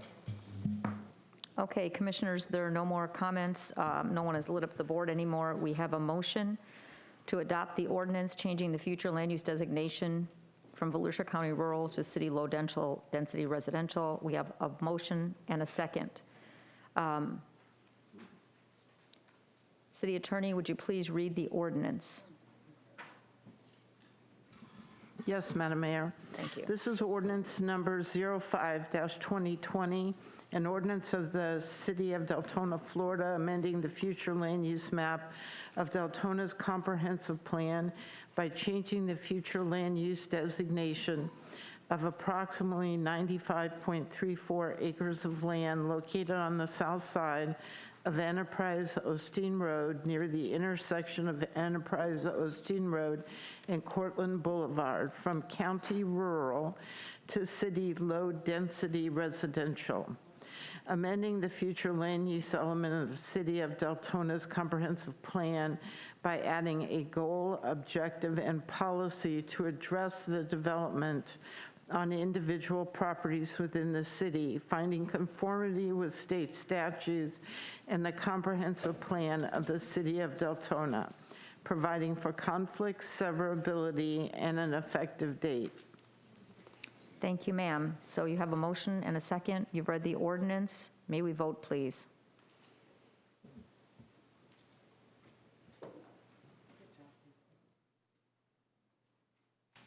And the motion passes 4-3. Now we'll move on to item C, which is a public hearing, ordinance 06-2020, rezoning request, RZ 20-003 for a 110.43 acre tract from County Prime Agricultural A1 to City Deltona Residential Planned Unit Development. Thank you, Madam Mayor. Oh, I'm sorry. Okay, I'm sorry, Hickory Lakes Preserve, I was reading off of this and this just clicked in, I'm sorry. RPUD at first reading, Mr. Paradise. Yeah, this is the accompanying rezoning request, and staff's requesting the City Commission simply table this rezoning application until the applicant redesigns the project and the Planning and Zoning Board renders a recommendation. We do plan to re-advertise for this rezoning. We anticipate, but not guaranteed, that it should come back to the City Commission on the 15th of March, but it may be April. Okay, there is a request from Mr. Paradise and the applicant to table this. Do we have a motion for that? Madam Mayor, I'll make a motion. I hereby move to table ordinance number 06-2020, a request to rezone a question 110.43 acres property from the county primary agriculture classification to residential planned unit development for the City Commission meeting of approximately March 15, 2021. The acting city manager has the authority to make correction of scrivener errors and the like. Second. Okay, properly moved by Vice Mayor Bradford, seconded by Commissioner Ramos. May we vote, please, for the tabling? You don't need to read the ordinance because there is not going to be one. This is just on a tabling. Yes. Yes, this is just to table this. Yes, sir. No discussion, nothing, just to table it.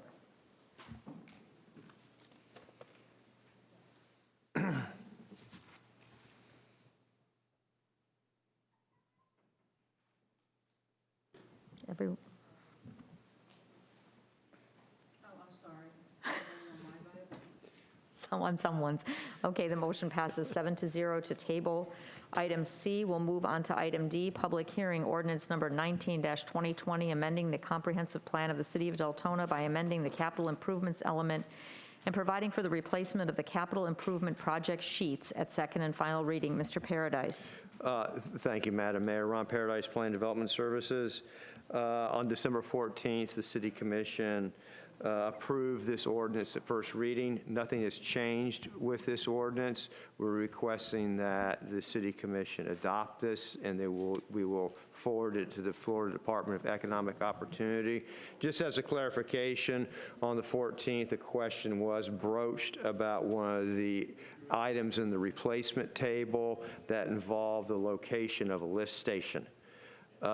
This is going to evidently involve the acquisition of a lot of property off of Waycross Circle, and there hasn't yet been a determination on what that's going to, the value of that property. I'll be happy to field any questions you all have with regard to this. Vice Mayor. I was a little confused reading through this yesterday. I'm trying to pull it up. I apologize. I guess what I was hoping for was at our last meeting that Mr. Peters had, we had a little bit more input from community, and I think that's what he was shooting for too when it came to some community input to change this comprehensive plan. Is that something that we can do with the public, or no, or get more direction from us as a commission on going forward? I mean, I'm reading this and I understand, a lot of things that are on here, but yet we've been sitting up here saying, we need to look at this, we need to change that, we need to talk, we need to know which way we're going, but we haven't done it. Mr. Peters. I'll address that. We're kind of in an interesting situation because we are planning, as part of our budgetary process, of bringing the capital improvement program to you all in March. Well, actually to us in March and you all in April.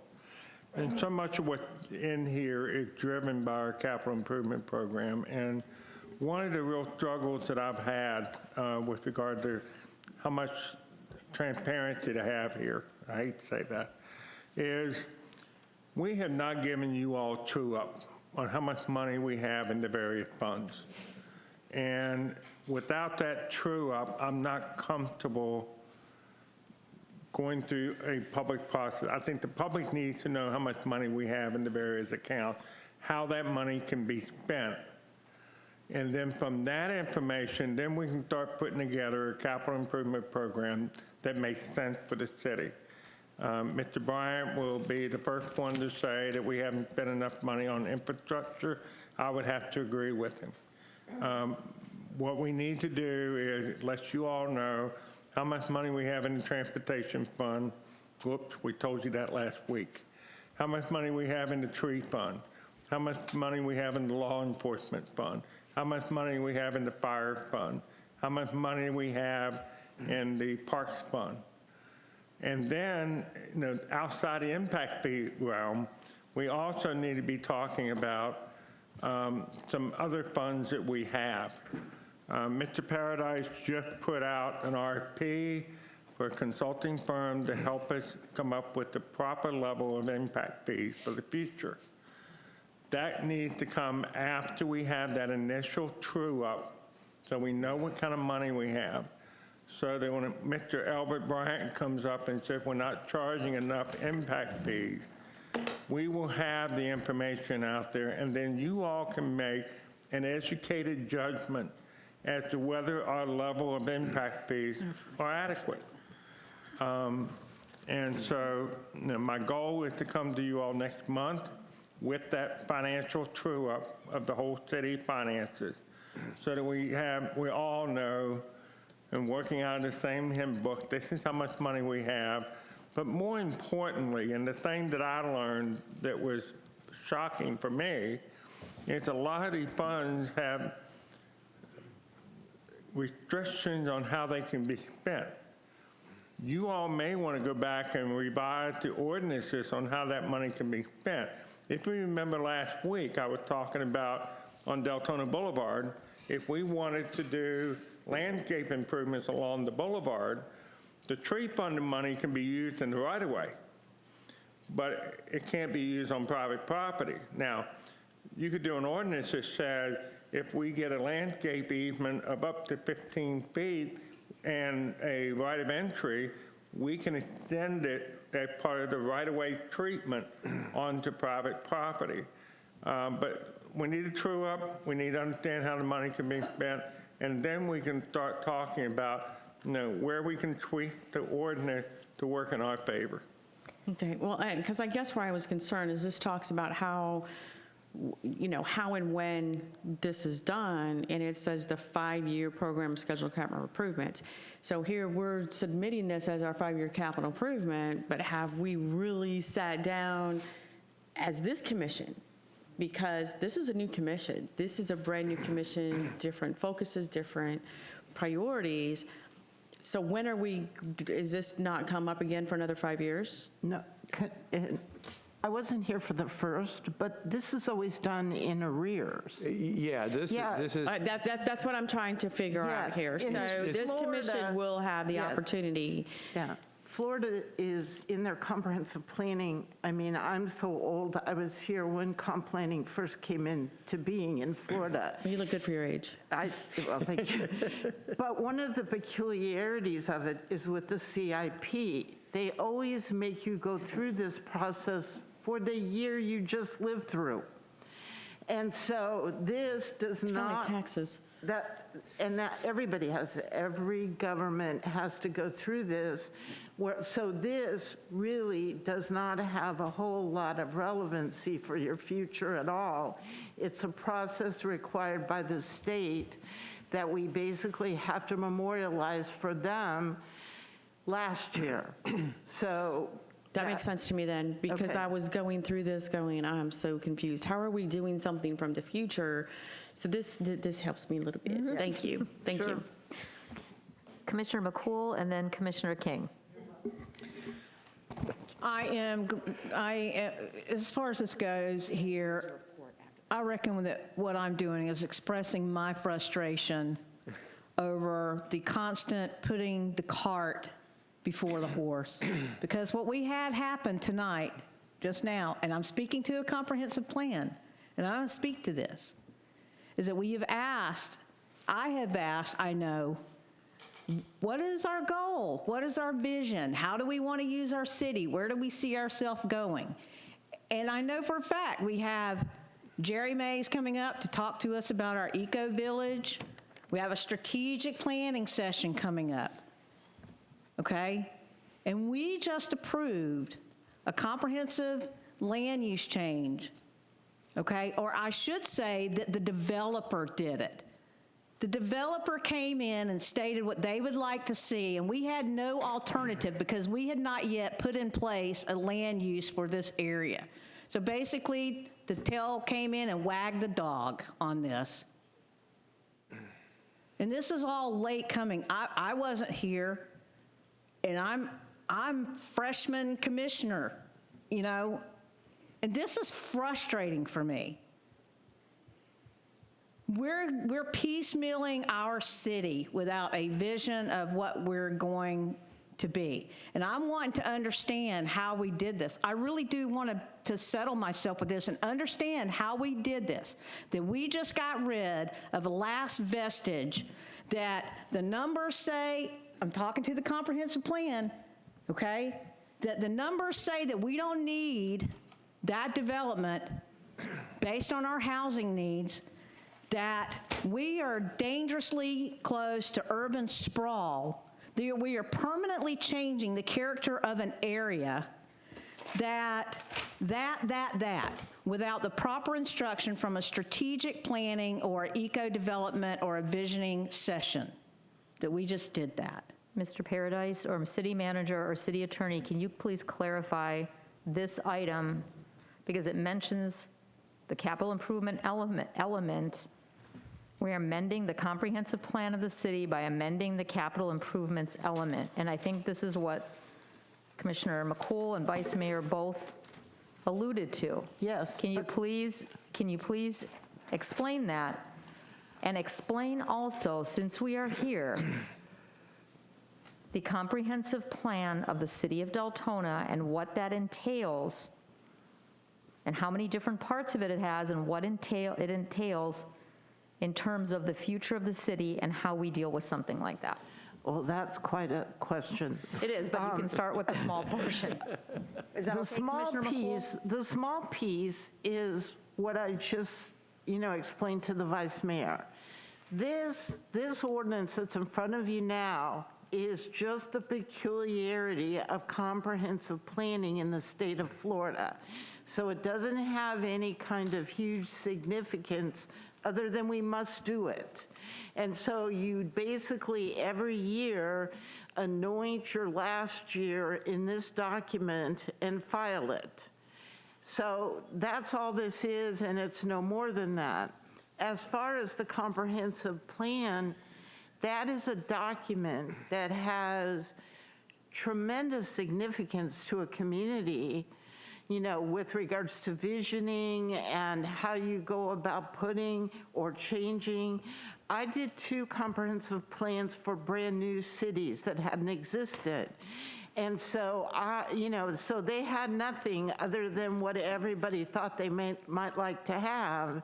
And you can do visioning, you can focus on certain parts, you can create a schedule of which parts you want to deal with, and you go through it, and then eventually, but it's a complicated document.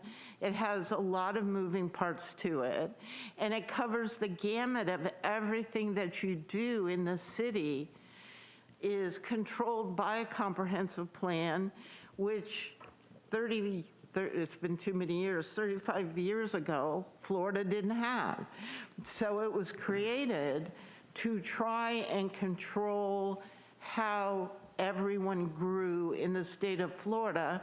I was in Southwest Florida, so the whole idea was we didn't want to be like Miami.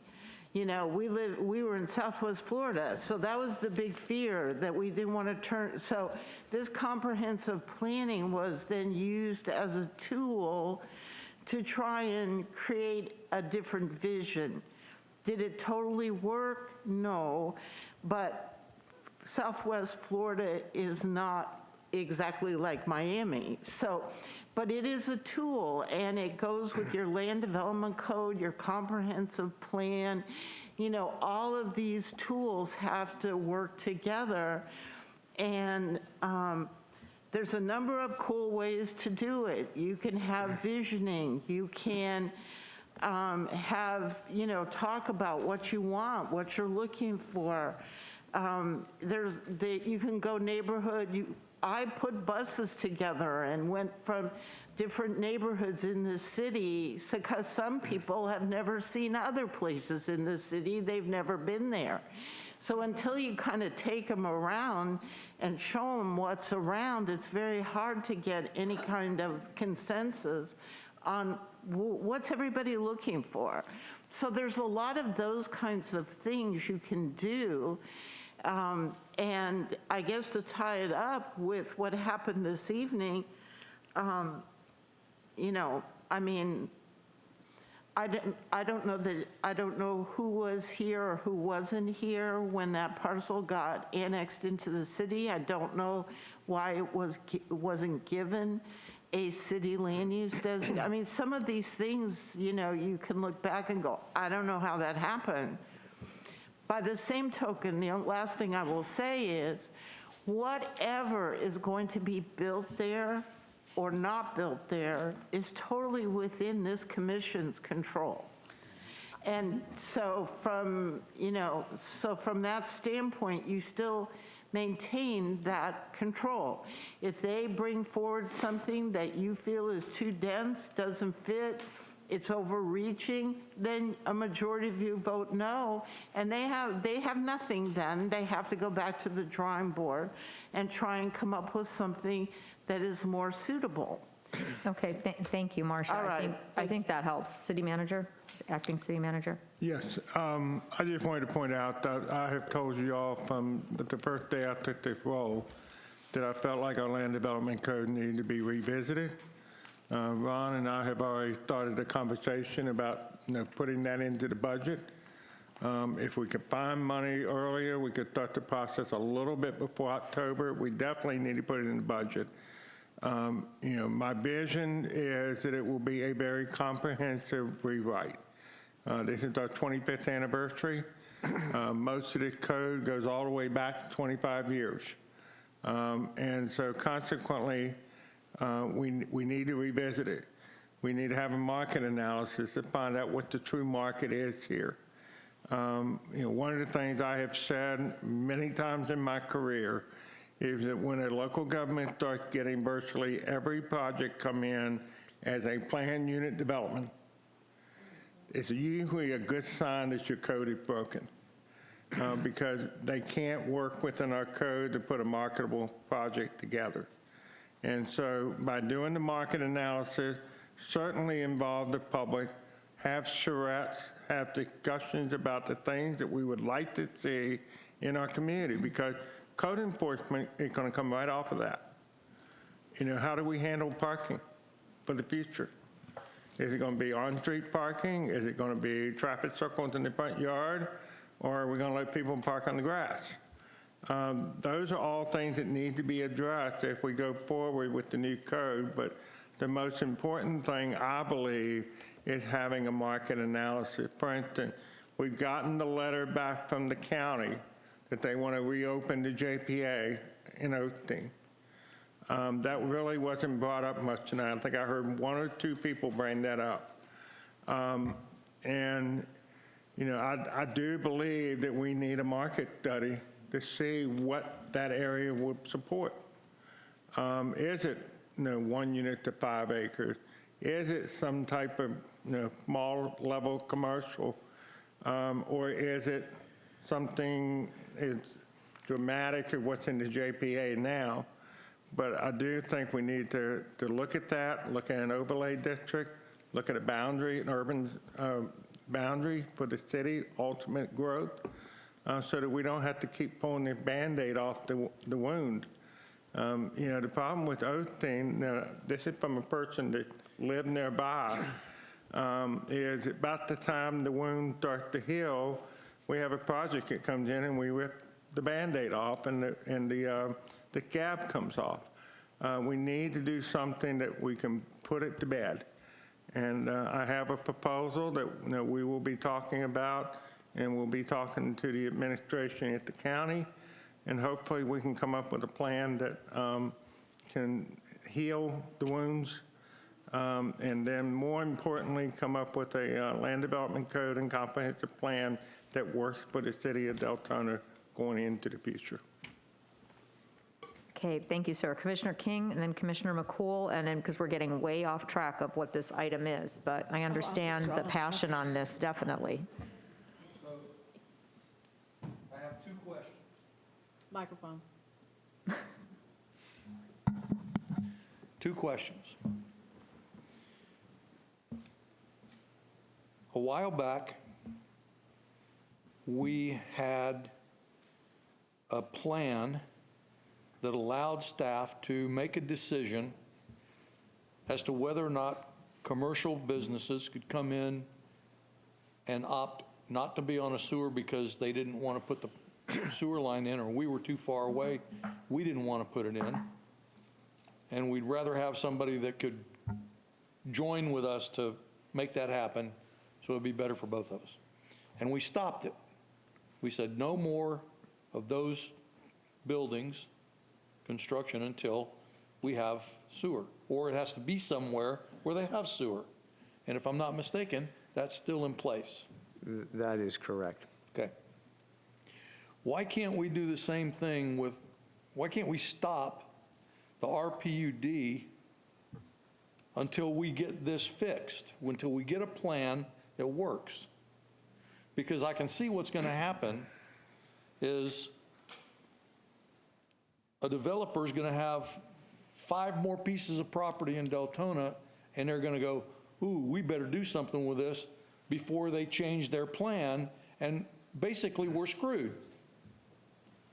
Because they're going to try to push through other things, and oh, then we might get sued. Well, you know what? They might have to sue us.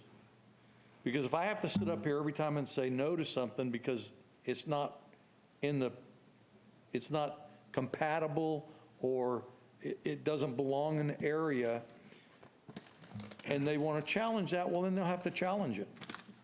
But isn't there some way to pause what we're doing until we get this fixed? And I guess that's either for you or our attorney to answer. What you're talking about is a moratorium. I can tell you personally, I don't like them.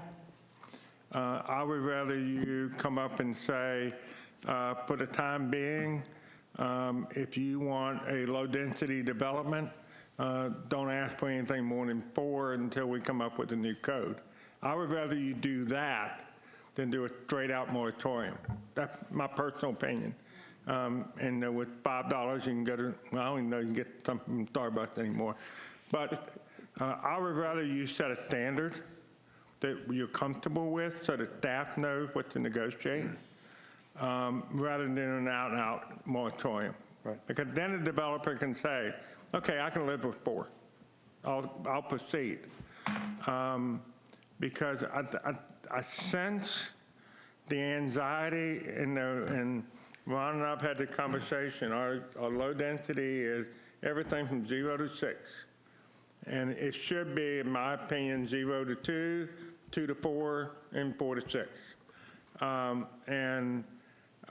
You know, Ron good, he could probably write that pretty quick. I can get an evil look from him, but you know, if we decide that that's the problem, then you know, let's go ahead and write a section of code to deal with that element rather than do a moratorium. My fear with a moratorium is it just gives people a reason not to do something. Right. Whereas if we do something temporarily, we can at least keep moving forward. And you know, you know, listening tonight, I could hear some anxiety in terms of, you know, the number per acre, even though it's spread over the whole thing. You know, as I talked to several of y'all before, you know, the problem is we get hung up on the difference between gross density and net density. Tonight, you know, there was discussion about gross density being 2, but the net density is really 6. If you did their math for them, that was the 2 densities, and people were having trouble with that. And I sense you, sir, were having trouble with that. I was. You had a lower number that you could probably have been comfortable with. But that'll come up during the zoning process that you're going to go through. But, you know, certainly Mr. Paradise and I can sit down and look at the low-density section of the code, see if we can write a temporary code that will get us through, you know, a short term. Well, I think that certainly needs to be done, because these developers haven't done anything except want low density. Oh, that means 6. And then, just like was mentioned, Commissioner Sosa mentioned it, I've mentioned it before, you take the gross acreage and divide it, that you're fine then, but you can't only develop on, you know, 13 acres of it, and now you got 13 houses per acre. And that's exactly what they wanted to do over at Pine Ridge. Mayor, point of order, please. So We still have I more than agree. half a book going, and it's already 10 o'clock. Exactly. We were just, we just looked at the clock. Thank you. Vice Mayor made me aware of it as well, and we need a motion to continue or an agreement to continue this meeting to 10:30 because we're not going to So be done moved. before then. Okay, motion for continuation to 10:30 from Commissioner King, seconded by Vice Mayor. We need to, is that okay, 10:30? Okay, we need to vote on that. All in favor? Aye. Aye. Anyone opposed? Okay. my second question, different, I'm backing up now. My second question is, how do we Truing up, how is it that we don't know? I'm not saying it's somebody's fault. I mean, how do we know? Why aren't the numbers trued up already? Why do we have to true them up? Am I making a Yes. stupid question here? Do you understand? No. What do you mean trued up? If there's so much money there, why is it different? It's not different, it's trued up. You have asked for basically a report that kind of summarizes all that, and we do that as part of the budget. It was presented to you last year during the budget process, but I'm going to come up with something that's summarized and succinct, and you can look at it and at a glance and know exactly what you're looking at, because that's what's been expressed as something that you want. So Mr. Peters and I have been working on that. Okay, so what you're saying is the numbers that we've already looked at are the numbers. Yes, sir. They were the numbers when you looked at them. Of course, time marches on since then, so we get cash in and cash out. So they change every day, but what you got last year was correct. Okay, then I guess I don't really understand truing up. I think it's basically a change in format. You want to see something more frequently than during the budget process on an annual basis. You probably want to see something quarterly or monthly. So you will get something in a more succinct format so that you can see it much more frequently and understand what you're looking at. It's a difference in format. I understand. Thank you. Commissioner King, one thing that Camille didn't bring up, and I think it's very important, we're changing the budget process this year. We bought a new software. It's more graphic style. Reading black and white numbers, your eyes start getting crossed about the third page. When you see a graphic, it stands out more. And so we recently purchased the software to help it through that process. It helps it through the budget process, first of all, but then it makes it a more readable budget. We looked at Fort Lauderdale, I believe. It's the one we're modeling after. Their budget book is very easy to read. And I think, if you want to go and look at their budget books, you'll get a sense of what it looks like. I can send the email out tomorrow showing you. But, it's like she said, a lot of times it's just the way it's formatted and the way it's presented. When you have that information buried in 400 pages of budget, it's hard to remember it. When it is the only sheet you see, it's easy to remember. And so, the number's been there, it's just the format in which we bought it. Okay. Okay, ladies and gentlemen, we are so far off this item that it needs to be reined in. We've had a gentleman sitting here for a long, long time that has an item coming up, and it's not fair to him that we have this discussion on anything but this comment. So if anybody else has any more questions on this item, ordinance number 19-2020, amending the plan of the city by amending the capital improvements element and providing for the replacement of the project sheets, which is basically going back to what happened this past year and sending it to the state, which is a mandatory process. Please, Vice Mayor. Yeah, we did not make a motion yet. I hereby move to adopt ordinance number 19-2020, approving the 2020-2021 capital improvements element, update and providing for the replacement of the capital improvement project sheets at second and final reading, and hereby direct staff to send the CIE update to the Florida Department of Economic Opportunity. The acting city manager has the authority to make corrections of scrivener's errors and the like. That's a long sentence. Is there a second? Okay, properly moved by Vice Mayor, seconded by Commissioner Ramos. Is there any member from the public that has filled out a sheet to speak on this item? No? We'll close the public hearing. Okay, we have a motion on the floor and a second. City Attorney, will you please read the ordinance? I'd be happy to, but I think your version was better. I think we should call that the rap version. But anyway, ordinance number 19-2020, an ordinance of the City of Deltona, Florida, amending the comprehensive plan of the City of Deltona by amending the capital improvements element, providing for the replacement of the capital improvement project worksheets, finding conformity with state statutes, providing for severability, providing for an effective date. May we vote, please?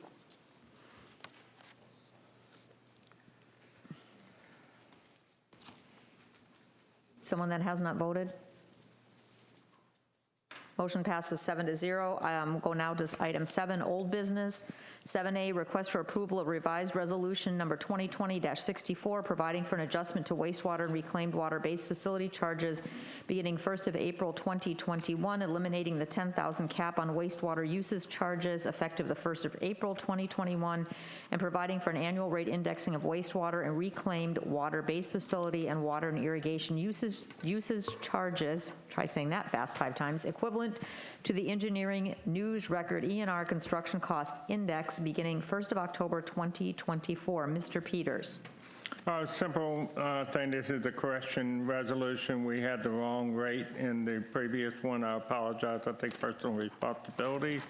Mr. Brian Mass is still here from GovRate if you have any question, but the number involved is actually a reduction. So I apologize for the error, but this is just to correct an error. Okay, Vice Mayor. I'm just going to make a motion. Go for it. I move to approve the revision to resolution number 2020-64, providing for an adjustment to wastewater and reclaimed water-based facility charges beginning in the 1st of April 2021, eliminating the 10,000 cap on wastewater usage charges effective April 2021, and providing for annual rate indexing of wastewater and reclaimed water-based facility and water and irrigation usage charges equivalent to the engineering news record ENR construction cost index beginning 1 October 2024. The acting city manager has the authority to make corrections of scrivener's errors and the like. Second. Okay, properly moved by Vice Mayor Bradford, seconded by Commissioner Vasquez. Any members of the public voted to make a thing for this? No. We'll close the public hearing. This is a resolution, so we don't need to read it. And this is just a revised version, so may we vote, please?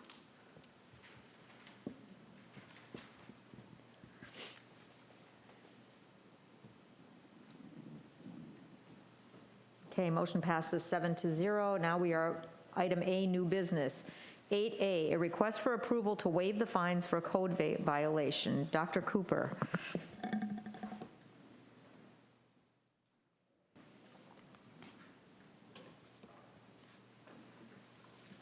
Thank you, Madam Mayor. Dr. Mark Anthony Cooper, Deputy City Manager.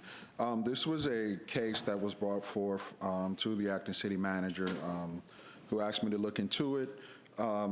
The address at 1032 Pender Drive was issued a violation for a permit, a re-roofing with no permit. There were several correspondence sent to the owners of record, which was a West and West properties. There was no correction to it. So what happened is there was an order of noncompliance entered with the special magistrate on November 20th, 2019. He was given 30 days at that point to correct the violation, or at that point it would start a $100 fine per day. There was nothing done. There was an issue on 1/22/2020. There was $3,500 fine assessed with 35 days for noncompliance, which accrued each day the $100 fine. So as of this request, the total amount owed was $38,500. So it was said to the resident that he must come before the commission to ask a waiver or adjustment of any such fines. Thank you, sir. Commissioners, let's see, Vice Mayor and then Commissioner Vasquez. I just have a question. The permit, Yes. $1,600, 5 square feet. Is there not a regulation that states under 10 square, an individual can do a roof repair under 10 square foot without a permit, or is that not? I don't think that's a regulation. Or is it a lot? That's a luxury, but it was actually more when they went out to do It was more than 5 square foot? Yes. From what? So it wasn't a whole, because when I first read it, No, I'm it thinking wasn't. we I did a don't think it whole was a whole roof, but then roof, when I no. look at the permit, I see 5 square foot, and I'm like, that's a repair. That's not a re-roof, that's a repair. Right. Actually, and what brought us to the property is all the debris that was laying in front of the house from the roof. So just talking with building official and everything, he needed a permit for what he was doing with the roof. Excuse me. Madam Mayor, clarification, he had to pay like a double permit because he didn't get a permit to begin with, didn't he? Is that part of the reason it was much higher? Because say he it had to again? pay a double permit for not having previously gotten one? Right, yes. Yeah. So did he pay for not having a permit, or was there Once he any came in penalties, and or the all shit- paid? If his original permit would have been $800, he would have had to pay $1,600 for not having obtained the permit in a timely manner the first time. That's part of the reason we're bringing this to you, because he's having to pay a pretty significant added building permit fee. You know, the whole purpose of this is to achieve compliance.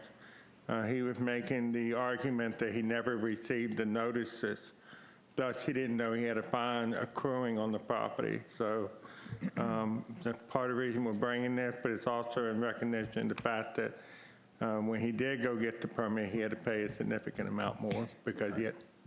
And I guess this is where I have a concern. Not that I agree with $38,000, but the company that was a licensed roofer the one who did the roof? I guess is my question, number one, because the licensed roofer should know a permit has to be pulled. Or did the licensed roofer just pull this permit to get him into compliance? I mean, because I get people calling me for that all the time. Right, well, this permit was actually pulled, seems like a year after that repair, so we don't know who actually did. I think the actual owners actually came in to pull the permit. It wasn't the company that came in to pull anything. Okay, so actual late penalties for non-pulling of the permit were paid? Is that what I'm hearing? No, Nothing's been paid? Nothing's been paid but the $1,600 for the permit. That's the double penalty for repairing a roof without it and going a year without getting it, although we've been sending registered letters and everything to the address of record. Okay, I understand. So you said nothing's been paid but the $1,600? For the permit itself, yes. So $800 plus an $800 fine, Yes. basically for not. Is what he's paid? For the pen, yes. To me, that's for a small area of a roof, that's a slap in the head, but, okay. Thank you. Okay, Commissioner Vasquez and then Commissioner Ramos. Thank you, Mayor. The mail that was sent out, did the city receive any unreturned mails or undelivered mails? We did get a couple of those letters back that was undeliverable. However, when we did go on to look, it was the same address the tax bill was sent to and the tax bill was paid. So it's the same address, but we did get some of those letters back that were sent, and some of them did say return to sender right there from the post office. Was somebody living there? Is it a rental? Or was it I vacant don't at think that time? it's actually labeled to a business, so I don't know if it was a business address or a property, a home itself. It was actually a business address, West and West Properties. Oh, so it wasn't being mailed to the house itself? It was Not being- to the house, no, it was being mailed to the owner of record of the house. Okay, thank you. Commissioner Ramos? Thank you, Madam Mayor. Just quick question, and I know that the gentleman, I seen him here last year, he came to speak about this. Mr. Peters, at what point in time after that meeting was he contacted or communicated to ask to come in and pull a permit? The owner was here several commission meetings ago. He came up to you all, Mr. Fowler, and I spoke to him. I asked him to come in and get the permit, get in compliance, and then we would work with him with regard to his fine in terms of a recommendation. He initially did not come in right away. The fines actually were escalating again. And, it was, so finally I said, listen, we're going to stop it at 38.5. just come in and get the permit, which he did. And so that's why the fine's at the level that it is, because I actually had to stop it because it was one of those things, every day he was delayed, they were getting another $100 on top of it. And so I just said, if you come in within a week, we will stop it here, and then we will come back to commission, because I had no authority to waive the fines, obviously. So approximately how many days or how long did it take him from the time you asked him to come in to the actual time that he actually came and pulled a permit? If I'm not obviously, $38,500 fine means he went 385 days without. No, I'm saying from the time when he came to commission that you asked him to Because I come think in he so he came can to the come into commission. compliance. I think it was the December commission meeting, one of the only, so that was the 14th of December. Okay. And the Yeah. permit was actually pulled on January 7th. Okay. 3 weeks. I'm not saying that he should probably pay the $38,500, but I believe there has to be a percentage paid, because if not, again, we're setting a precedent here. And then why pull a permit? All I have to pay is a double. He paid $1,600. It's not our fault. That was on him. But then to come in here and waive the fee and not have a penalty, then I'm going to go back to the whole code enforcement thing. What's the purpose of it? I think at least 10% of that $38,000 should be paid. Commissioner King? I don't think there's any reason to discuss this any further. Mike. I don't know, Mike here? That's what I thought it was too. I'm like, I don't think there's any reason to discuss it any further. I'd like to make a motion, hereby move to waive all applied fees, fines associated with this violation. The acting city manager has the authority to make corrections of subversaries, errors, and the like.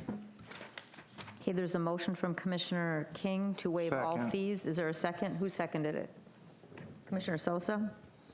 Okay, Vice Mayor and Commissioner Vasquez, you two are on the board. This is tough, because you're right, we're setting a precedence right now. So I want to go through this so I have an understanding, which I understand he's saying he didn't get it.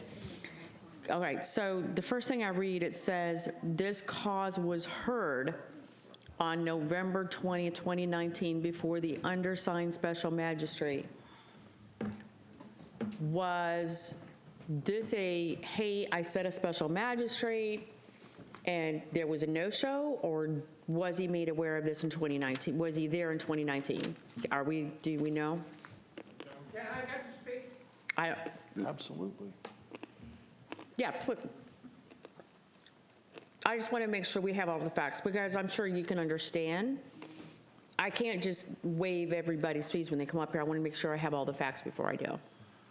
Were you aware, were you at the special magistrate November 20th, not 2019? Madam Mayor, Commissioner, and the other commissioners. My name is Arndt Weigel. I moved from Winter Springs 9 years ago. Came to Deltona, bought a couple of houses, and one I rented out. The same tenant was in the house for 7 years. In November 2019, there was a little tiny leak in the roof. I got a roofer. He said, I can't pinpoint where it is, so we have to lay a little new piece in this valley. I'm going to charge you $1,600. I'll do it over the weekend. I said, what about a permit? The roofer said, when the job is less than $2,000, you don't need a permit. I didn't do anything. But the county obviously drove by, and they thought, building department drove by, and they thought I was doing the whole roof. So they started a process with a code violation because I hadn't got permit. They sent all the communication to my old address in Winter Springs. 3 certified letters, 2 other letters. They didn't go on sunbiz.org, which would take them 1 minute to find out the house is owned by a company, where this company address is. 107 Claymore Street in Deltona. They would have found it out. They went to the tenant. They could have asked him. They said, we got the 5 letters back. Where does the owner live? They didn't do it. So they went to court and said they had duly told the tenant there was a code violation. They never told me there was a code violation. I found it out when I was going to sell the house 2 months ago through my closing agent and a title search that there was a code violation lien for $39,000 on my house. I immediately went to the county. I saw the 5 letters they had in my file that was returned to me, and they said, we can't negotiate with you. You have to go to the commission.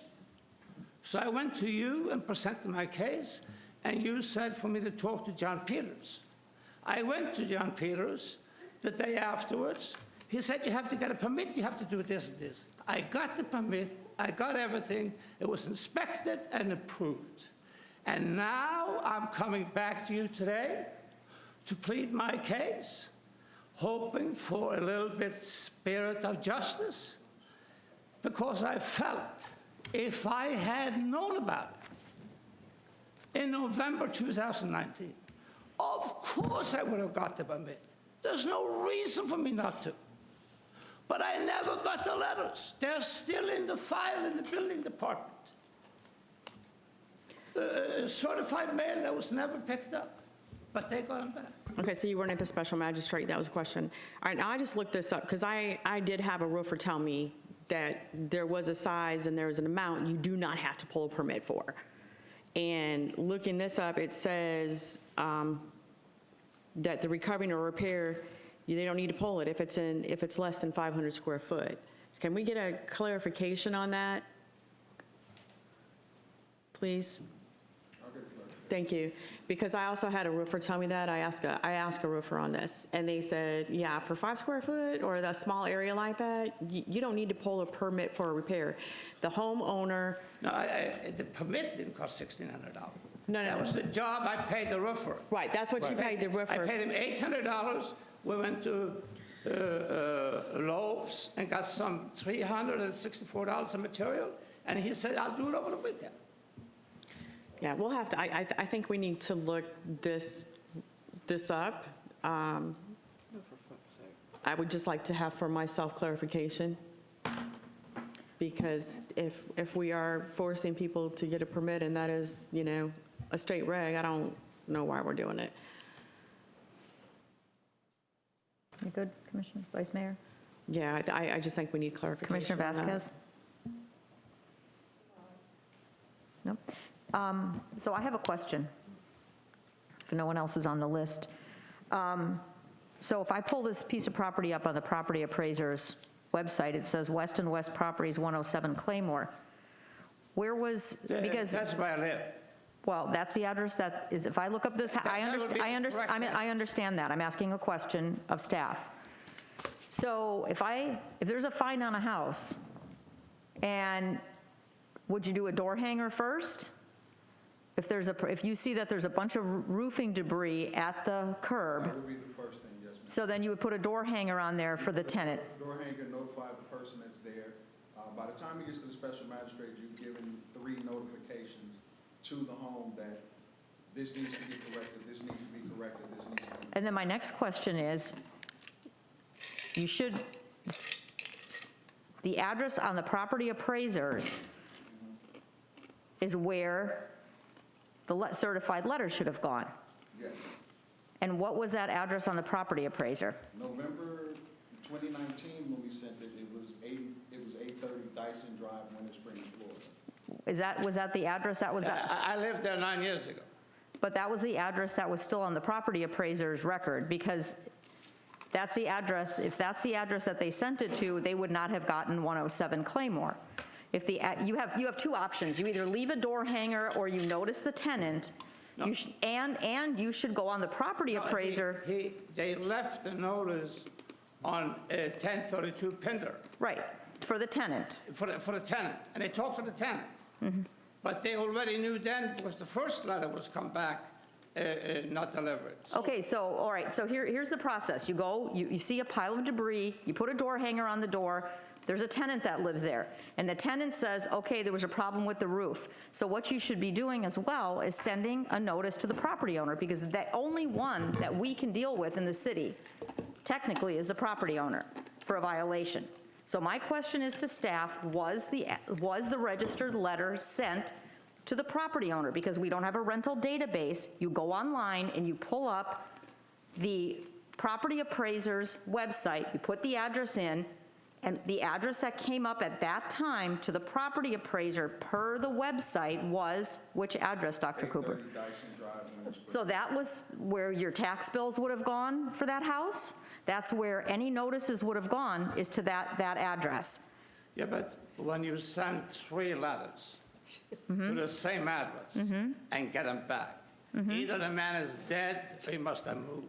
Since there was a company that owned the house, they could have gone to sunbiz.org and checked what is the address of the owner. But that's not the process. The process is when you have a rental unit or a property owner in the city. They talked to the tenant. Why didn't they ask him? They said they left a door hanger on there because the tenant has no jurisdiction over permits and anything else. That has to be the property owner. Am I correct, sir? So the other side of that is if the property tax bill was paid and the property tax bill is going to the house that's on the website, that's the address on the website. Online. But your property tax bill goes to the address that's listed on the property appraiser. That is where all the property tax bills are mailed to. So whatever address was listed, if, Dr. Cooper, if that's where you got the address for this, it would have gone to the same place the property tax bill was there. This is the printout for 11/1/2019, and the address that shows on the Volusia County property tax appraisers, the West and West Properties, 830 Dyson Drive, Winter Springs. Okay, so the property bill in November went to Winter Springs address, as did our registered letters. And the property taxes show that they're paid, correct? So that letter was received through your property thing in Winter Springs. That's the first thing I wanted to clarify.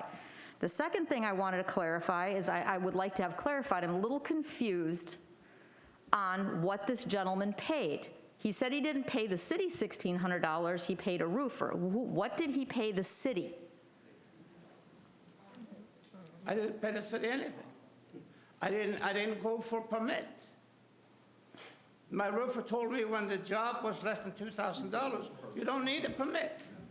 Okay, so. And I called some other people, and they said, that's right. When the job is less than $2,000, you don't need to go and get a permit. So I didn't go and get a permit. He's speaking in the past. He did pull a permit come January. Later on. To come into compliance. 2 months ago, I was told I need a permit. Then I went back to the roofer, got a permit, and got the job approved. Okay, so then how? I'm sorry, Madam Mayor, the fee for that was $64. So he paid $64. $1,600 is the valuation. So the valuation, he did not pay $1,600 to the city. He paid $64 for a permit for a $1,600 job, correct? Yes, ma'am. That he paid the roofer. And initially, the job was done without a permit. Yes, ma'am. So technically, after the first letter or after the door hanger, someone from your company should have called the city and said, I don't need a permit for this, and argued that at that point. That's the process that should, because if it was me, that's what I would do. And I knew that. I would say, hey, my roofer said, small job under $2,000. They're telling me I don't need a permit.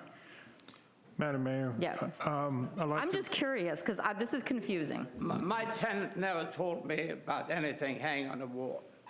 He just said before that there's a leak in the roof, and I said I will fix it. Okay. And I did fix it. If you all remember last week when during the presentation from Captain Lee, I made the comment to him regarding a particular section of Florida statute with regard to notice. And the key thing I wanted to make sure of is that Dr. Cooper and code enforcement followed the notice process, which they did.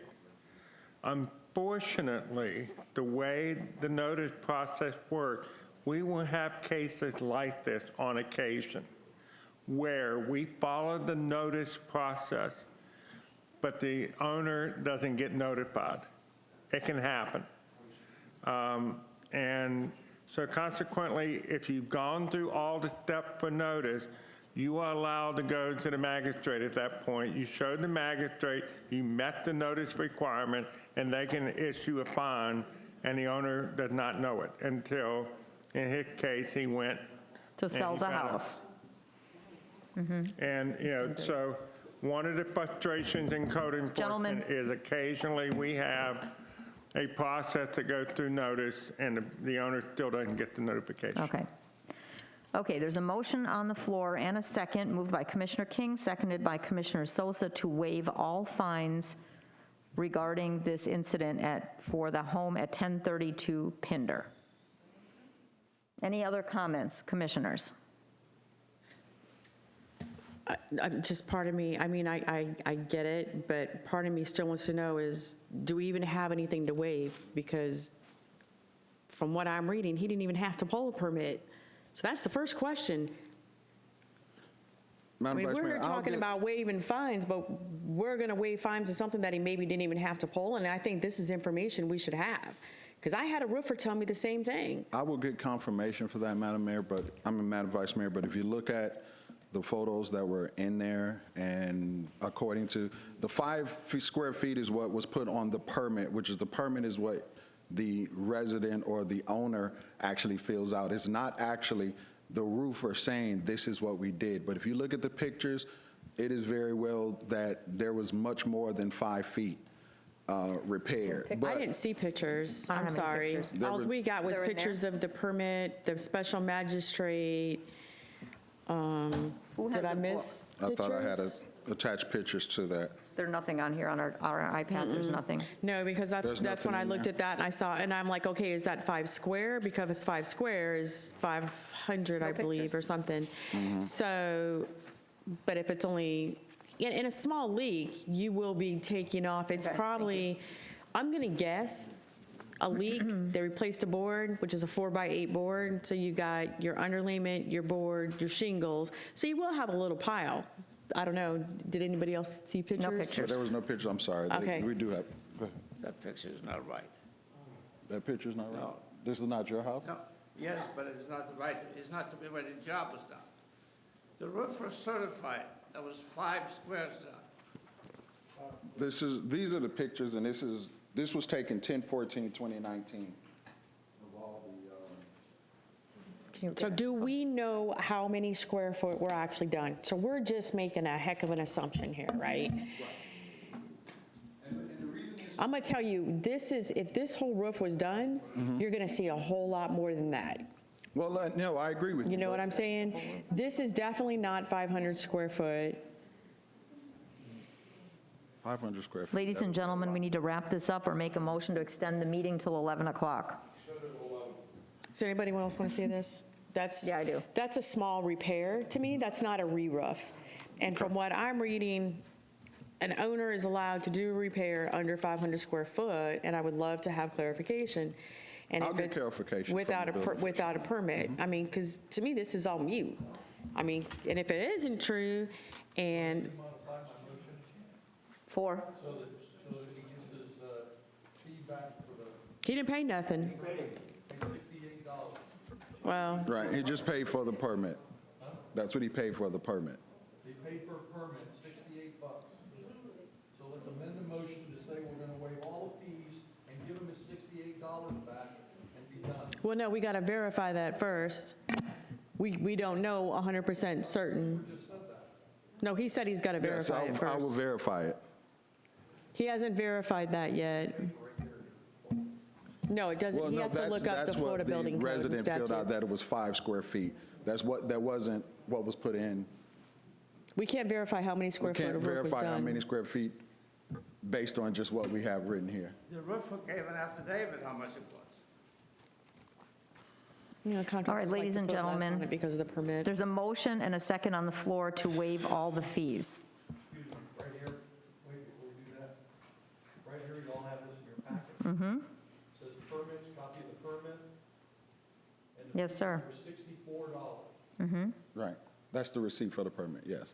That's it, right? $64. Right. Okay, so I amend the motion to waive all the fees and give the man his $64 back. Commissioner Sosa, do you go with the amendment or not, second that amendment or not? No, not without clarification that the permit was needed. You know, if you know, the resident's okay with paying the $64, I'm fine with just moving this forward and approving it. I thought this was verification. Well, what I'm saying is if he doesn't need to pay it, and we're going to wait and go another week or 2 or 3, if the resident's willing to pay the $64, call it a day, I'm ready to just move. I think we should just move on. Can I make a recommendation? Yes. You have a motion on the floor to waive the fine, modify it to authorize me to reimburse him the $64 if it was in error. And I will take care of it on an administrative level. Are you good with that? I'm good with that. Commissioner Sosa? Okay, motion and a second on the floor. May we vote, please?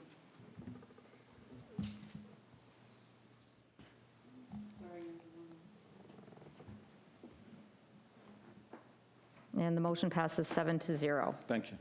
Please update us at the next meeting.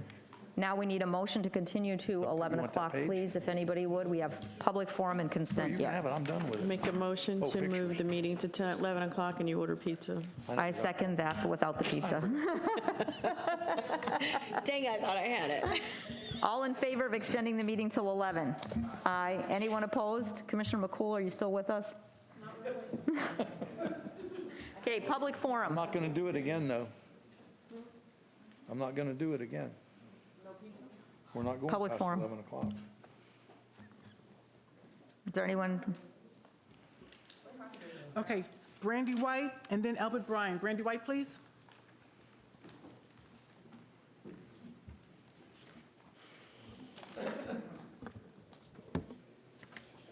Brandy White, Deltona. I was talking to a guy that I respect dearly the other day, and he told me not to get so distracted fighting the alligators that I forget to clean the swamp.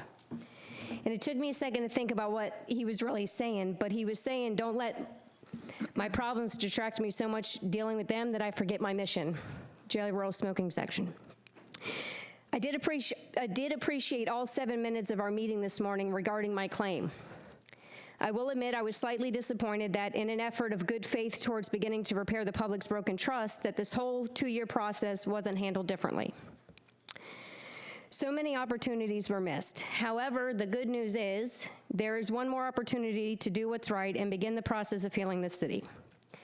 Within the next 2 weeks, the city has the ability to completely resolve our matter should the commission actually be serious in their statements of seeking to move the city forward. Today, I challenge each of you going forward to always remember that what the city's true mission and duties are. You don't have to look far, they're literally plastered on the walls. It starts with honesty and integrity, inclusiveness and diversity, leadership and learning, human compassion, respect, trust, commitment, and pride. I want you to remember that the duty that was bestowed upon all of you as the mayor and the commissioners is to promote, and I'm going to quote, the protection, safety, and general welfare of the citizens of Deltona. With that said, I just wanted to add one more thing that I think will kind of encompass all of it, and it's regarding that vote tonight. I feel that the 4 that did not follow the direction of their constituents owe it to their constituents to explain why. Thank you. Thank you, ma'am.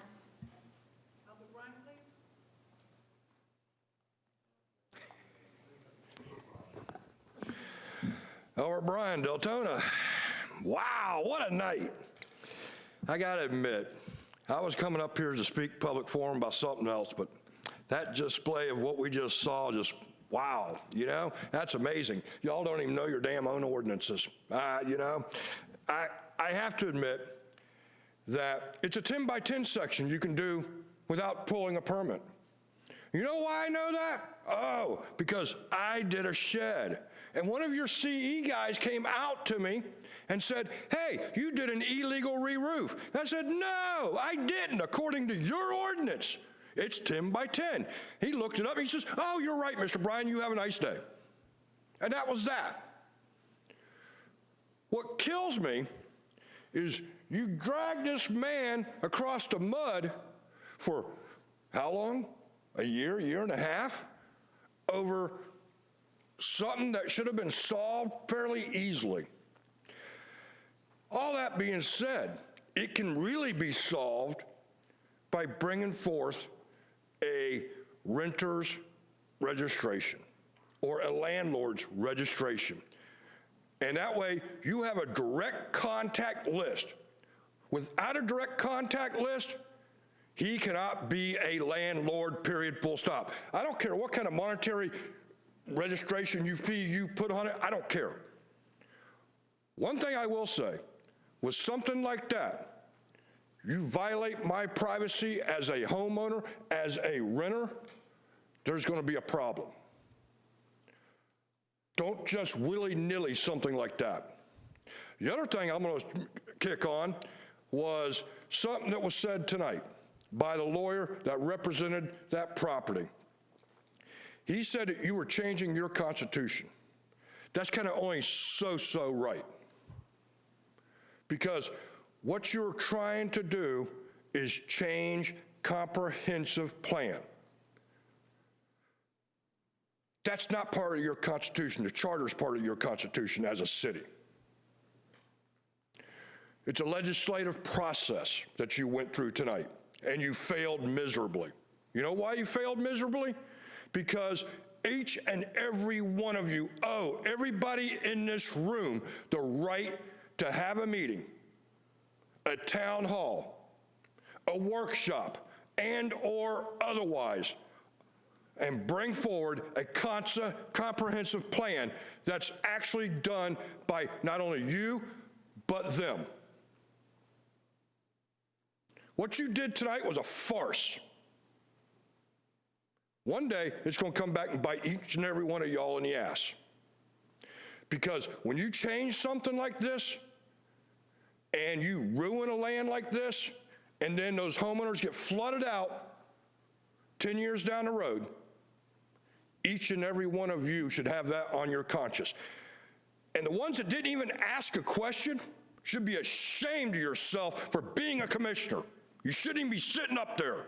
If you can't ask a simple question, you shouldn't be there. Period, full stop. Shame.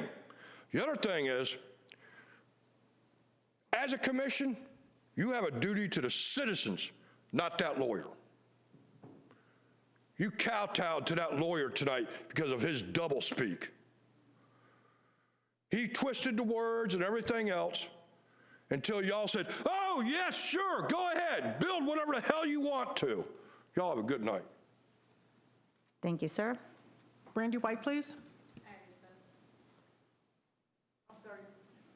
Terry Ellis.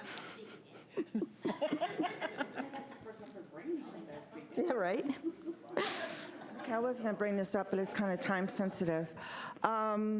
We're at that time of year where Deltona Strong is going to be working with the neighborhood center to complete our point-in-time count for homelessness. Every year, it comes back and says, Deltona doesn't have a homeless problem. Well, Deltona Strong spent, am I okay with this? Spent money this weekend to take care of a family that found themselves found themselves homeless, even though for the last 3 weeks they've been trying to get on their feet. And when you're starting down that slippery slope, you think you're going to be able to recover, and you think you're going to be able to recover until you get to that point and you're like, oh crap, I'm not going to be able to recover. So we took care of that this weekend because the city does not have a social service solution. So we're really back to where we've discussed in the past, where, with the lack of that solution, social agencies, nonprofits are taking care of the problem. I even asked, listen, do we have a handout? Do we have an education piece, something? Because what happens is you talk to people and they say, I've never been homeless. I don't know what to do. I don't know who to call. I don't know where to go. They're, in distress. We don't even have anything to even direct them. Listen, if you suddenly find yourself homeless, here's a plan for what you need to do. We don't even have that, which, in thinking about this in light of COVID, there's, I'm sure, a lot, and matter of fact, that's what happened in this family. They lost a job, got a job, lost a job, got a job, lost a job, got a job, because of COVID. So I'm sure that there's more COVID families impacted. So I'm just asking again for this commission, in having the conversation about, because a lot of tonight was around the fact that we don't handle things proactively. We handle things reactively. The situation with the comprehensive plan was reactive. You know, that conversation about what we want to see for that property, that was a conversation that we needed to have had prior to the attorney being here and the tail wagging the dog. A lot of the conversations that we're having is about Deltona needs to get proactive rather than reactive. So as we're going forward this year, I'm hoping that that conversation around social service needs, I'm not saying we need a building, we need to have a meeting, we need to have something. We need to develop some kind of social service solution on a proactive manner. Thank you. Thank you. That ends the public comment portion of the meeting. Now we'll move on to consent agenda. On consent agenda tonight, we have item A, which is a request for an approval of Resolution 2021-06, adopting the Volusia Multi-Jurisdictional Program for Public Information. Item B, request for approval of Tyler Technologies annual renewal of support and maintenance for our ERP software. Item C, request for approval of a lease agreement with the County of Volusia Echo for the use of parcel ID 8130-23-00-0021 associated with the Big Lake Rookery Park. Item D, request for approval of First Amendment to site agreement for land and co-location tower at 1190 Saxon Boulevard, Deltona, Florida, at Dewey Boster Park. Commissioners, any comments, any questions? If not, we'll need a motion and a second for consent. Madam Mayor, I make a motion to approve all of them. Items A, B, C, and D? Yes, ma'am. I will second that. So there's a motion and a second. May we vote, please?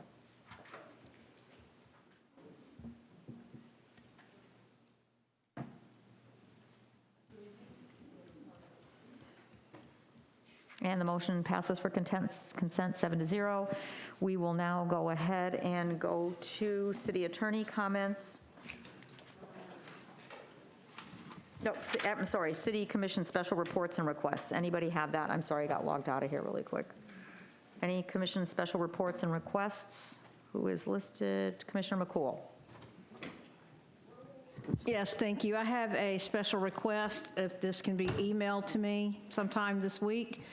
I am asking either Mr. Paradise or Mr. Peters that withstanding that we have these discussions coming up on something we just passed with eco-development and our strategic planning, I want to understand, I understand that we had 180 days before we had to make a decision on the comp plan that passed tonight, and that would have put us out at May.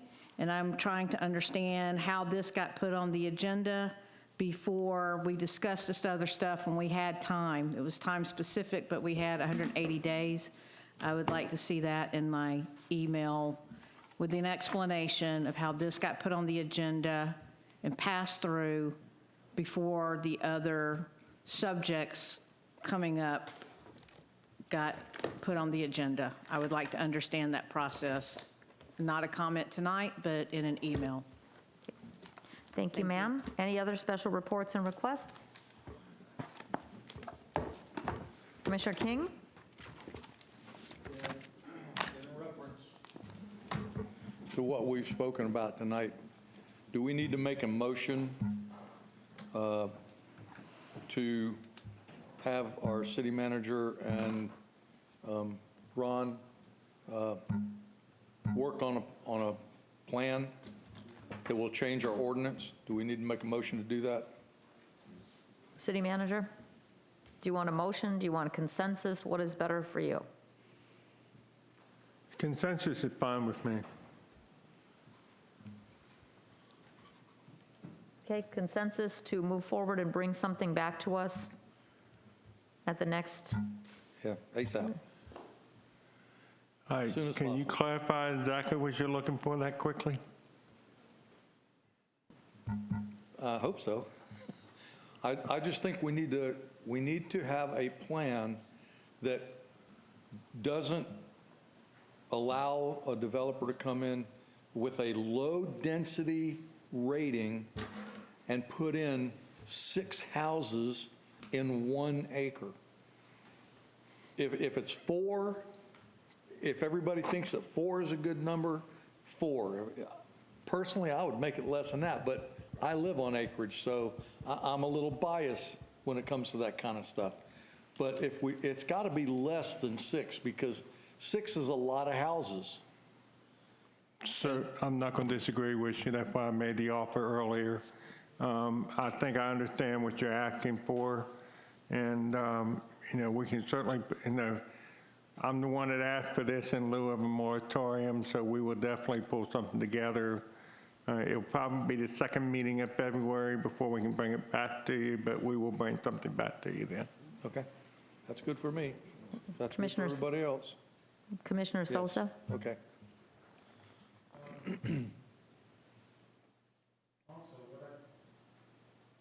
What I'd like to see in your, proposal is to clarify the language to take gross density out and put in net density. That way, the actual numbers are more realistic as opposed to putting 50 houses in a lake. We will do that, sir. I can tell you right now that what we will do is a comprehensive review of gross versus net, and why sometimes net is an important number to know, and why sometimes gross is important. And we will go into explanation. We'll have some drawings for you. I know for several of the commissioners up there, I have done some little drawings explaining the difference, but there's other factors involved, but we will have that as part of our report. All right. Thank you. Okay, seeing no more. City Attorney, you had no comments? City Manager, any comments? Okay, City Commission, Commissioner Sosa, Commissioner Vasquez. 2 very quick. Some organizations and TV stations are today remembering the coronavirus victims, and I personally want to extend my deepest condolences to those families that have lost their loved ones. I also want to share with the audience, whoever's still up looking at us, that tomorrow is the day that the county opens up their system for you to register for a coronavirus vaccine.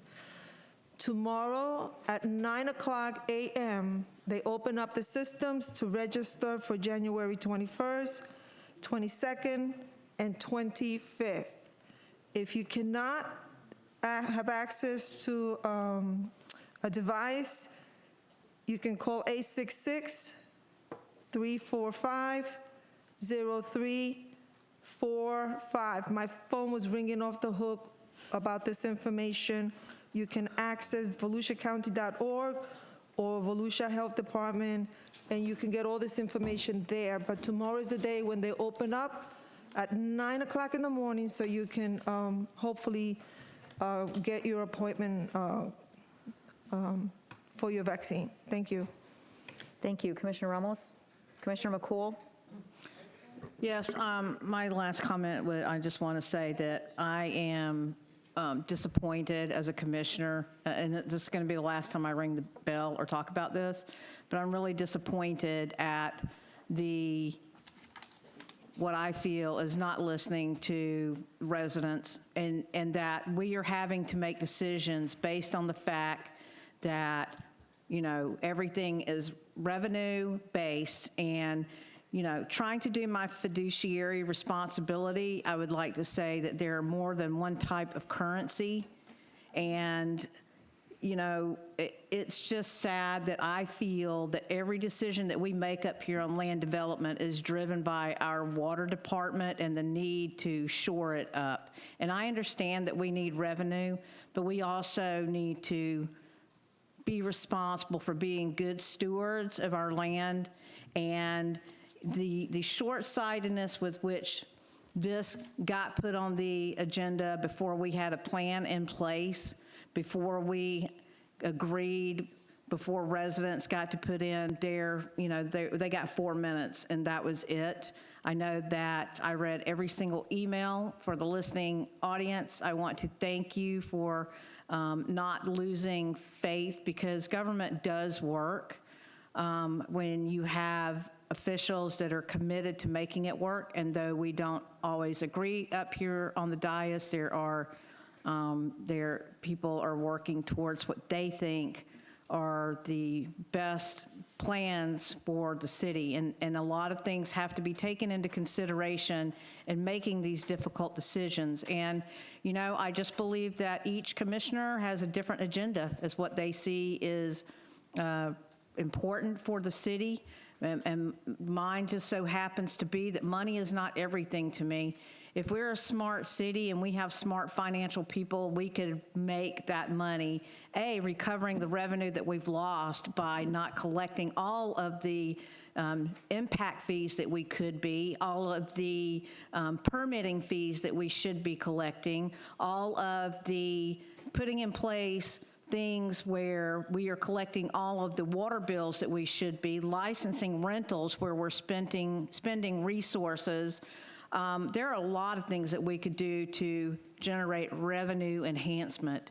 And I understand that it's important for our city, but I think that we failed tonight because the only thing driving those decisions were not for the betterment of the people, because the people said what they thought was important to them, and we did not listen to that.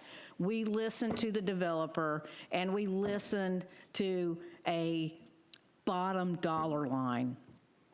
And that really makes me sad for our city, especially one that's pushing ecotourism the way that we are. For that last line in the sand, Mark Watts asked at the Planning and Zoning meeting where the line was going to be. Well, that was the line. We have now decimated and violated the last beautiful, pristine, or one of the last beautiful, pristine areas that we have. That road, you'll never make another one like that in Deltona. And say what you will, yeah, we got parks, yeah, we got this, but you have now effectively destroyed a one-of-a-kind. And I just hope that we're ready for that in 15 years. We can't manage to even pick up trash, but yet we're gonna do this. So I just hope we're thinking about that. I love each and every one of my commissioners. Don't agree with them.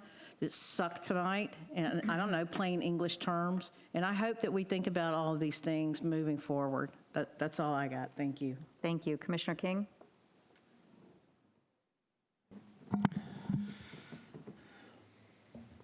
I'll start by saying amen to that.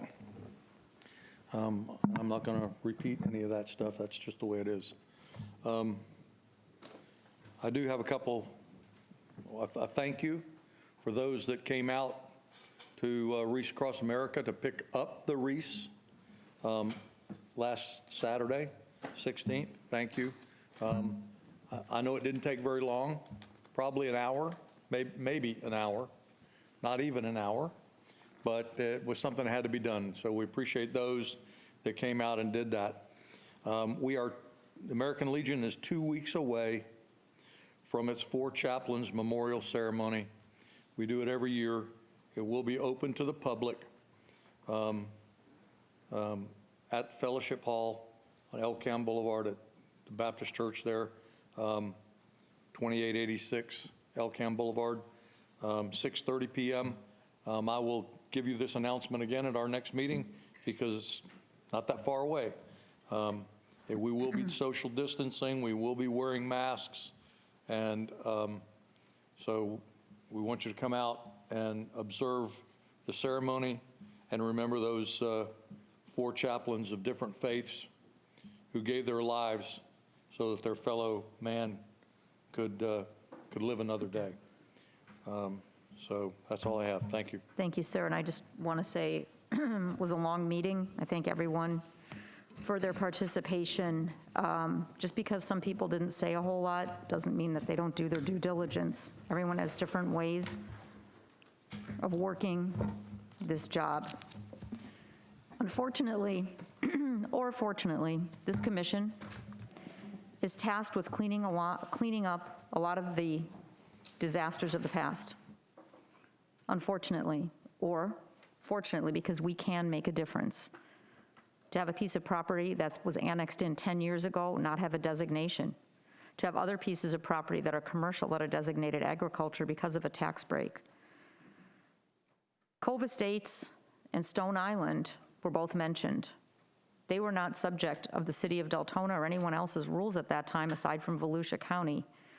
Yet, those are areas that need to be cleaned up. D-Ranch was mentioned this evening. A young lady stood up there and talked about Conservation Florida. Well, I did a little due diligence on Conservation Florida.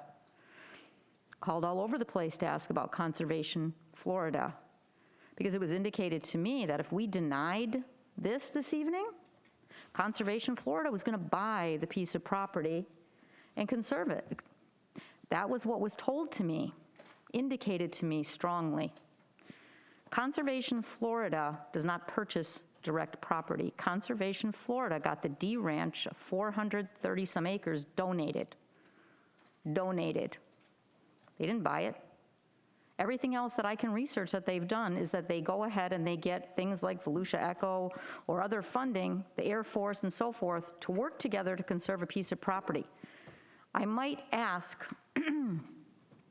was the property owner contacted to purchase their piece of property by Conservation Florida? Because it was indicated to me if this commission denied it, they were going to buy it and add it to D Ranch and make a nice big conservation district. As far as I can find out, property owner was never contacted about a purchase. So how much would that property cost to put into conservation land? Look at your map up there. Look at the long 10-acre piece of parcel that's wiped out of trees, of everything else, because that's where the horse ranch is. That is 10 acres completely cleared. That nice gentleman, and I love horses, was worried about the animals. Where did the animals on those 10 acres go? They went to the next parcel. Nobody had a problem clearing that, and I'm using that as an example.